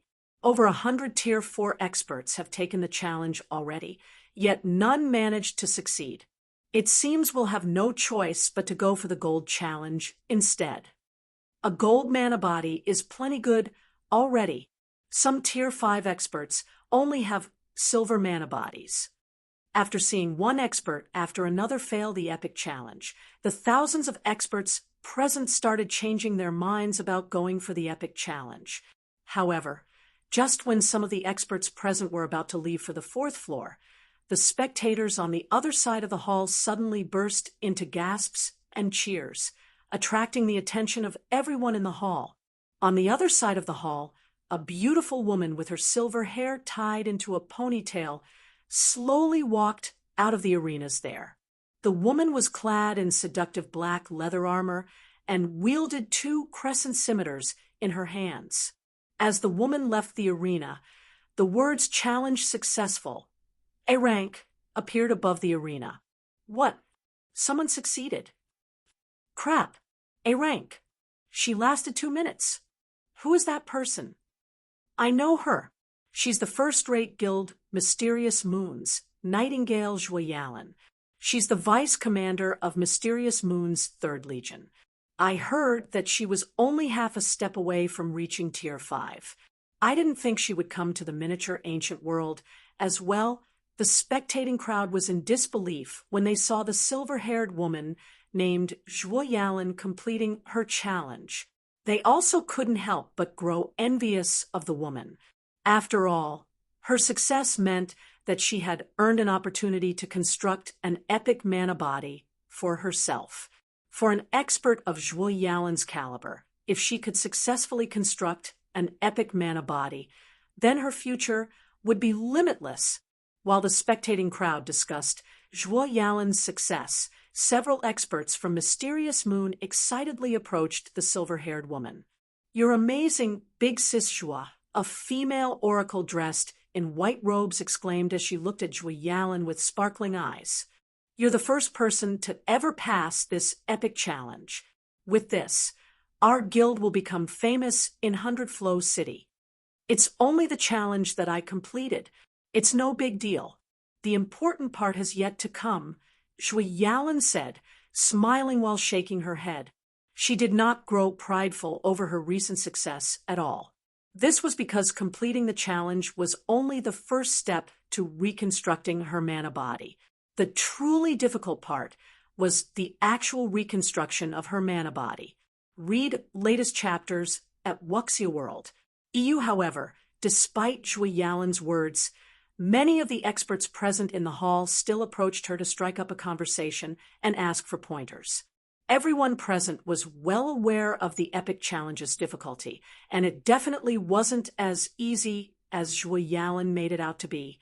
Meanwhile, during the time the many experts were crowding around Joyalin, Shifeng approached an unoccupied arena in the hall. Each challenge costs 500 gold. The arena's manager, a level 150, Tier 4 NPC, indifferently said to Shifeng, "You will receive varying rewards depending on the evaluation of your challenge. You wish to proceed? Here's the money," Shifeng said, nodding. He then handed 500 gold to the manager and walked into the arena. Chapter 2934. Expert. Chapter 8. Expert. 100 Flow City, Coliseum, one of the epic challenges arenas. Along with her successful challenge, Joyalin became the topic of discussion for everyone in the Coliseum. Many of the various first-rate Guild's Peak experts present also looked at her with envy. Among the crowd in the 5th-floor hall, a girl wearing light blue armor and carrying 2 long swords around her waist stared at Joyalin from a distance. A look of worship on her face, the girl with her hair tied into double ponytails exclaimed, "Big Sis Nightingale is so amazing," as expected of the genius who's on par with our academy's Director Lin. Now that she has cleared the epic challenge, it seems she's certain to set foot into this year's A-League. In the 10 years God's Domain had been in operation, all sorts of combat tournaments revolving around the game had been created. Among these many tournaments, the Professional League could be considered the most popular tournament. The Professional League was something countless experts aspired to participate in. This was because the Professional League was a place for players to display their skills to the innumerable players of God's Domain. The tournament garnered well over 10 billion spectators each year, and the revenue it generated was astronomical.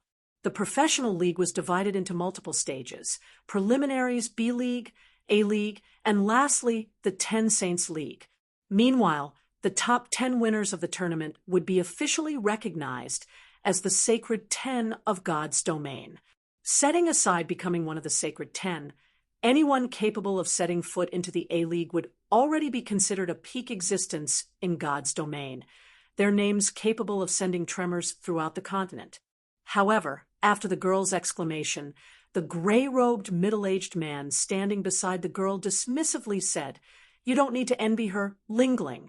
Setting aside the fact that your sister is also close to reaching the A-League, you yourself possess talent rivaling your sister's.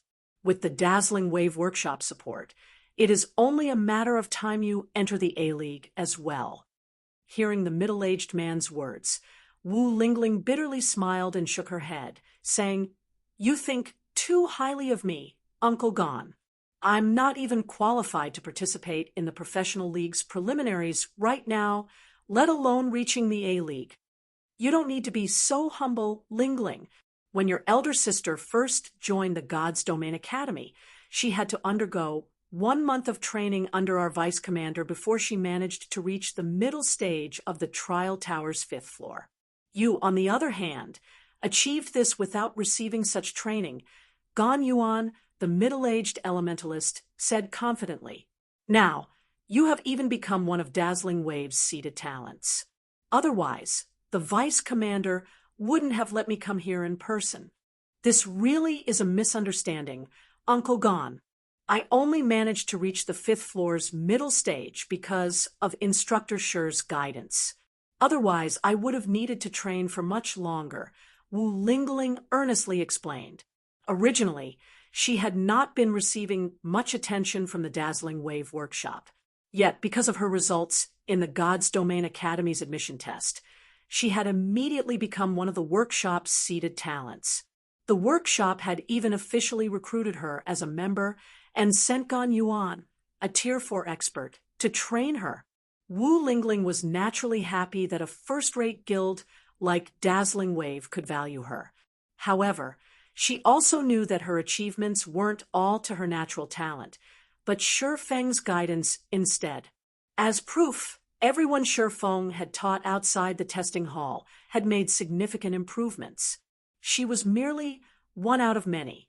"Stop being humble, Lingling. I understand that you place a lot of importance on bonds," Gan Yuan said. The more he looked at Wu Lingling's humble behavior, the more he liked the girl. He had seen many talents in his life, yet almost every one of them had a little arrogance in their behavior. For Wu Lingling to be so well-behaved and humble despite being so gifted was undoubtedly a pleasant surprise. Then Gan Yuan continued, "Since I've already come here, I'll make sure that Instructor Shi of yours receives plenty of benefits. I heard that Shadow has dismissed him and has even sent some veteran employees to keep an eye on him. He'll probably have a difficult life in the future if this keeps up. However, if I bring it up with Shadow, I believe he'll be fine from now on. As for your future lessons, you just need to follow me in this miniature ancient world." "Uncle Yuan, isn't this against the rules? I finally became a student of the academy. I've also apprenticed under Instructor Shi. If I keep training with you, I'm afraid many people in the academy will speak badly of Instructor Shi," Wu Lingling said in disagreement. "How about I train under you after I pass the preliminaries, become a professional player, and formally join Dazzling Wave?" There were many precedents of the God's Domain Academy's students joining a guild while still a student. However, these students would generally only do so after successfully qualifying for the professional league's preliminaries. This was because of the regulations the Academy had set up to prevent the various powers from rampantly snatching talents. According to the Academy's rules, students would either have to graduate from the Academy or qualify for the professional league before joining any guild. Before students met either of these conditions, they would have to study under the Academy's instructors. Although many guilds would secretly start to cultivate the talents they prioritized even before these talents met the Academy's requirements, these guilds typically did so in secret. If guilds blatantly nurtured their unqualified talents, it would be a huge disrespect to the Academy and the instructors involved. "Don't worry, Lingling. I came here specifically to talk with that Shi Feng. I believe he will be more than happy to cooperate once he hears me out," Gan Yuan confidently said while caressing his goatee. Before meeting up with Wu Lingling, Gan Yuan had already conducted a thorough investigation on Shifeng and found out that the other party was merely the former guild leader of a second-rate guild. Moreover, even at his peak, Shifeng was only a Tier 3 expert who hadn't even reached the refinement realm. He was nothing but an insignificant existence in God's domain. In comparison, Gan Yuan was a Tier 4 refinement realm expert. Any smart person would eagerly try to curry favor with him. This Wu Lingling was momentarily at a loss for words. Having a Tier 4 refinement realm expert serving as a personal instructor was indeed something many students in the God's Domain Academy looked forward to. However, for some inexplicable reason, Wu Lingling did not think that Shifeng would be in any way inferior to Gan Yuan when it came to instructing students. Unfortunately, Wu Lingling didn't have a say in this matter. Her elder sister, Wu Xiaoxiao, had acquired this opportunity for her and even told her to cherish it. After all, Tier 4 experts were considered mainstays in first-rate guilds, and every one of them was incredibly busy. These experts usually didn't even have time to instruct the guild's new members, let alone provide one-on-one guidance to someone who hadn't even formally joined the guild. "Let's stop talking about this," Gan Yuan said, interrupting Wu Lingling's thoughts when she saw the girl's hesitance. "By the way, where is that instructor Shi of yours right now? What's his ID? Didn't he say to meet here?" "I'm not sure. Instructor Shi only said to wait for him in the Colosseum's 5th floor," Wu Lingling said, shaking her head. Then she quickly typed out a message and sent it to Shifeng, asking for his whereabouts. A moment later, she received a reply and read it. Instructor Shi just replied. His ID is Black Flame, and he says he is preparing to enter Arena number 3. He'll come to meet us once he's done with his challenge. Black Flame? Gan Yuan frowned, feeling dissatisfied with Shifeng's behavior. Then he sneered and said, "Since he's taking the challenge in Arena number 3, we'll meet him there. I also can use this opportunity to see how capable he is." The players in 100 Flow City capable of passing the Colosseum's epic challenge probably numbered only a handful. Shifeng was nothing but a Tier 3 expert who hadn't reached the refinement realm at his peak, let alone completing the epic challenge. He would have difficulty even completing the silver challenge. When Gan Yuan and Wu Lingling arrived before Arena No. 3, the challenge in the arena had already begun, and many players in the 5th floor hall had come to watch. There were only 8 arenas in the Epic Challenges hall, and each challenge cost 500 gold.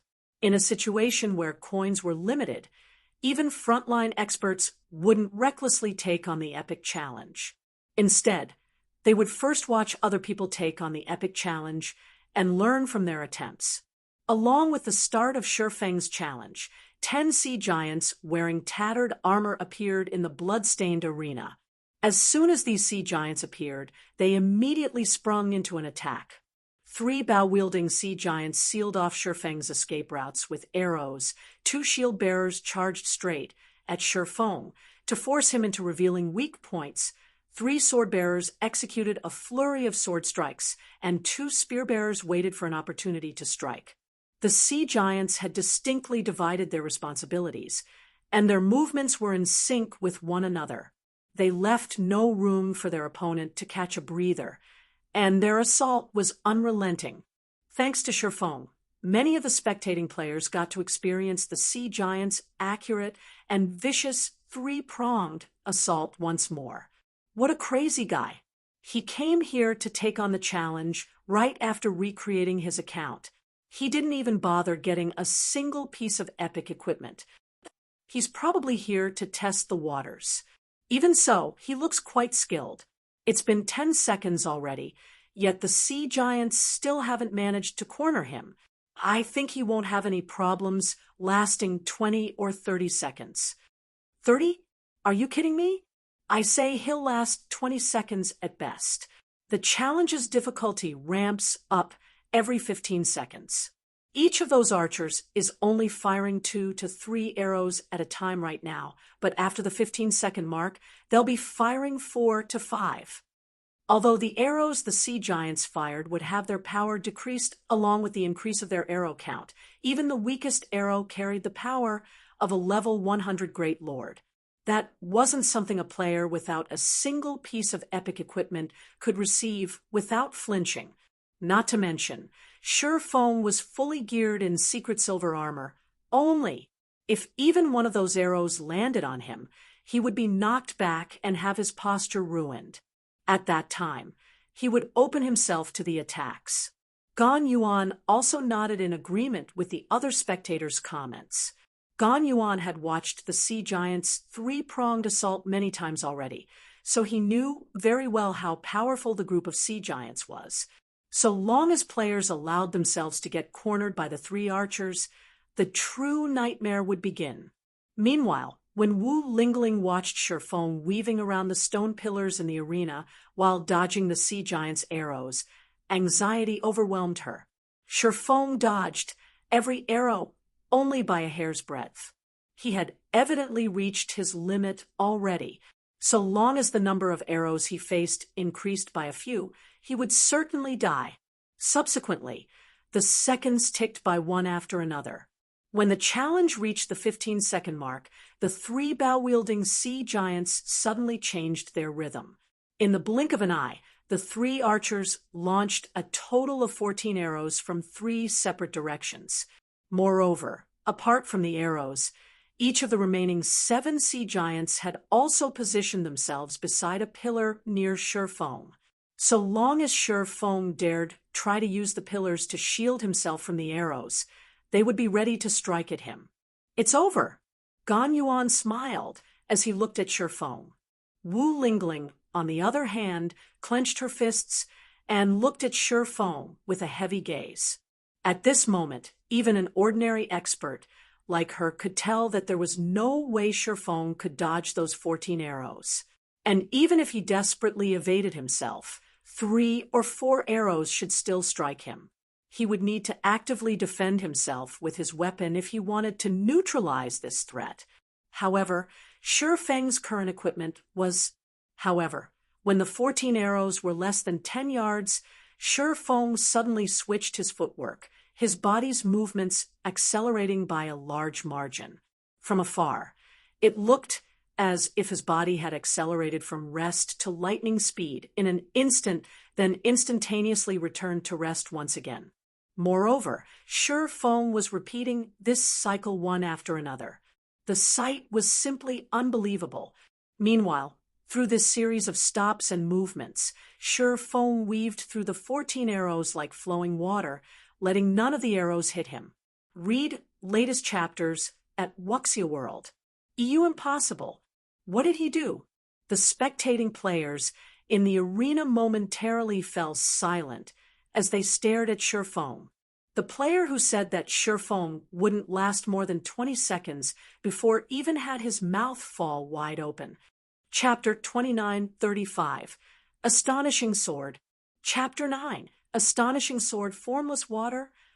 Gan Yuan muttered, his eyes filled with disbelief when he saw Shifeng dodging the arrows in the arena. Formless water.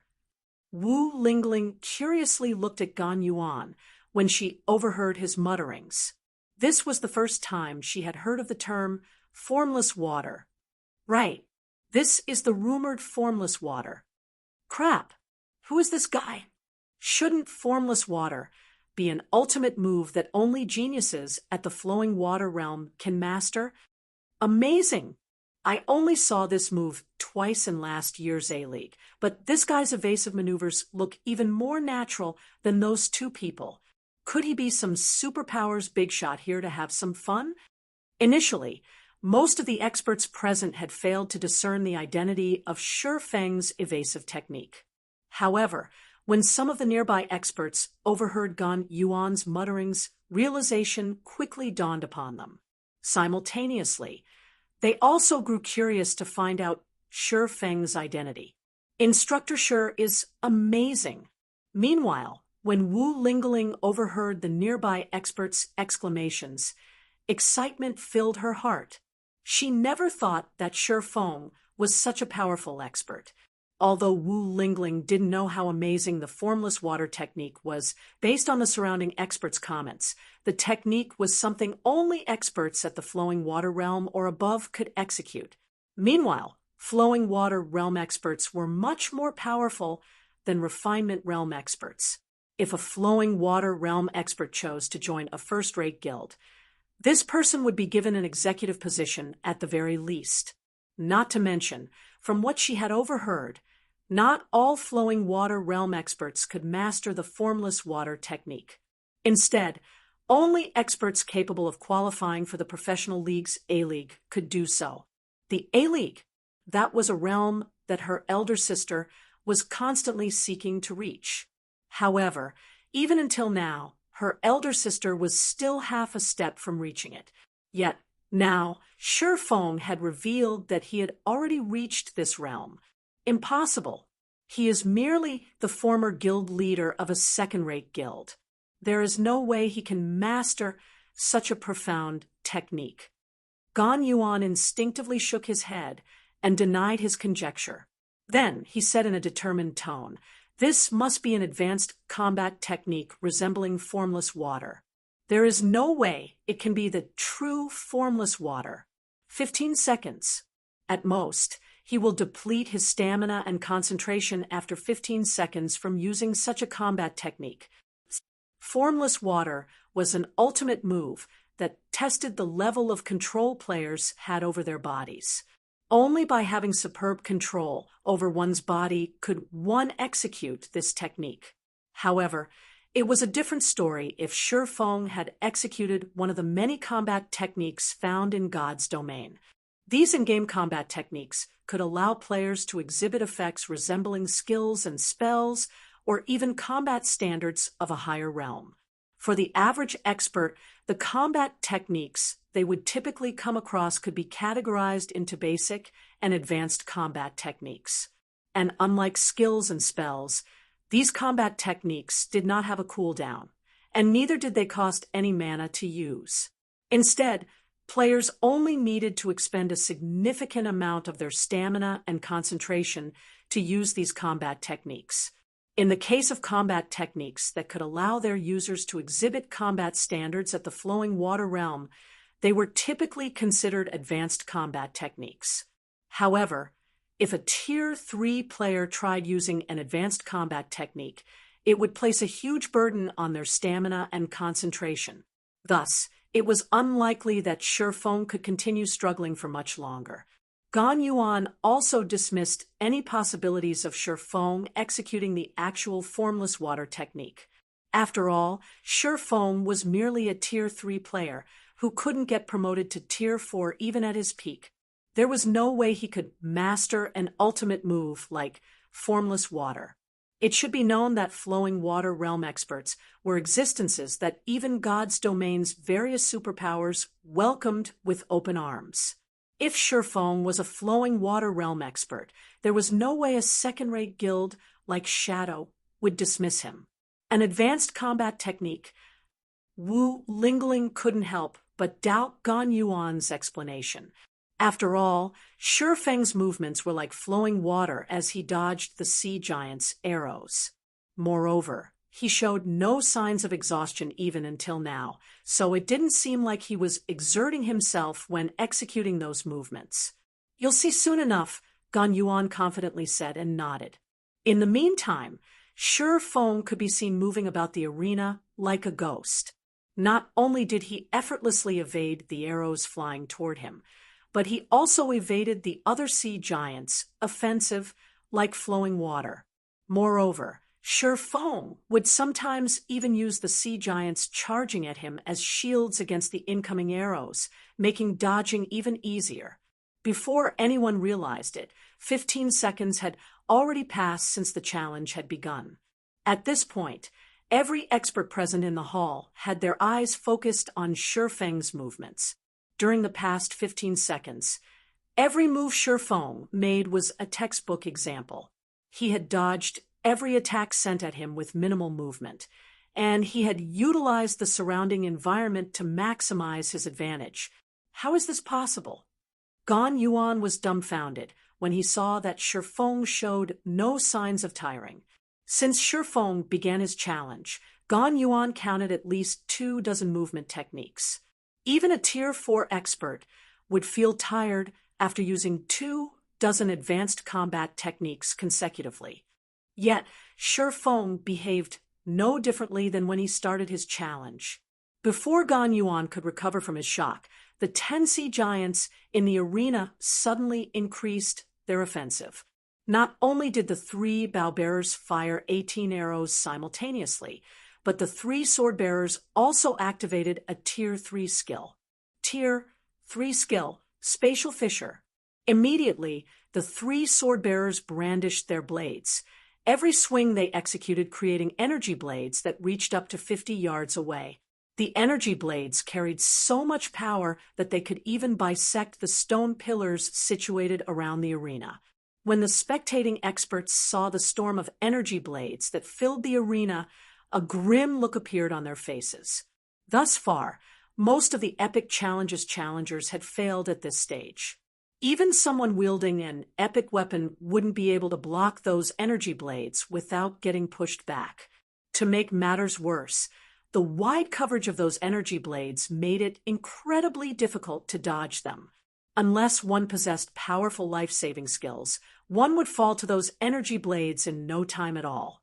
It seems that person won't last for much longer, Big Sis Zhua, the female oracle standing beside Zhui Yalan, said, sighing. Although Zhui Yalan didn't say anything in response, she still silently agreed with her companion's words. Past the 30-second mark, the epic challenge would no longer test the equipment standard of players. Instead, it tested players' mastery over their skills and spells. However, judging by Shifeng's equipment, he was someone who had entered the miniature ancient world by recreating his account. If that was the case, he wouldn't have learned any powerful Tier 3 skills or spells at all. For him to take on the epic challenge in such a state was simply a joke. The next moment, the timer displayed above the arena jumped to its 33rd second. Immediately afterward, an energy blade flew straight at Shifeng, who was in the midst of evading several oncoming arrows. The energy blade left no room for Shifeng to avoid it, and Shifeng's only option was to receive it. It seems this is the end. The spectators shook their heads when they looked at the 10-meter-wide energy blade. Even a Tier 3 berserker fully equipped in epic equipment and wielding an epic weapon would lose 50% of their HP if they received an energy blade with their weapon. If Shifeng tried to receive the energy blade in his Tier 3 starter set, the energy blade would kill him instantly. Just as the energy blade was about to devour Shifeng, Shifeng finally unsheathed the silver sword hanging beside his waist. Then, he brandished the sword against the oncoming energy blade. Break! Shifeng let out a low roar. Immediately, the long sword in his right hand split into 6 afterimages that moved to meet the approaching energy blade. 1 slash, 2 slashes, 3 slashes, 4 slashes, 5 slashes, 6 slashes. The 6 afterimages landed on the same spot one after another. Then, the energy blade miraculously deviated from its original path and flew toward a shield-bearing sea giant. Boom! The energy blade sent the shield-bearing sea giant flying. Meanwhile, Shifeng remained perfectly unharmed. This sudden development silenced the entire hall momentarily, and only after a second had passed did the spectating experts gasp and snap out of their daze. Crap! That's the 6 extreme slashes. He knows how to use Miracle Dragon's trademark move. His 6 extreme slashes look so similar to the real deal. Could he be the sword freak himself? Practically everyone in God's domain knew of Miracle Dragon, the sword freak. He was an existence standing at the apex of God's domain. Meanwhile, one of the main contributors to his fame was the technique 6 extreme slashes. Miracle Dragon had defeated countless experts by relying on this move. Who is he? Read latest chapters at Wuxia World. EU at this point, even Gan Yuan, who knew about Shifeng's identity, couldn't help but gasp. The shock he currently felt could no longer be described using words. It was true that Miracle Dragon wasn't the only person in God's domain who could execute the 6 extreme slashes. However, it was also a fact that every person who had mastered this move was an existence capable of shaking God's domain with their name. Before Gan Yuan could recover from his shock, Shi Feng continued executing 6 extreme slashes one time after another to deflect the sea giant's attacks. Moreover, he did so until the 1-minute time limit was up. Meanwhile, as soon as the challenge ended, the following words appeared above the arena: "Challenge successful, S rank."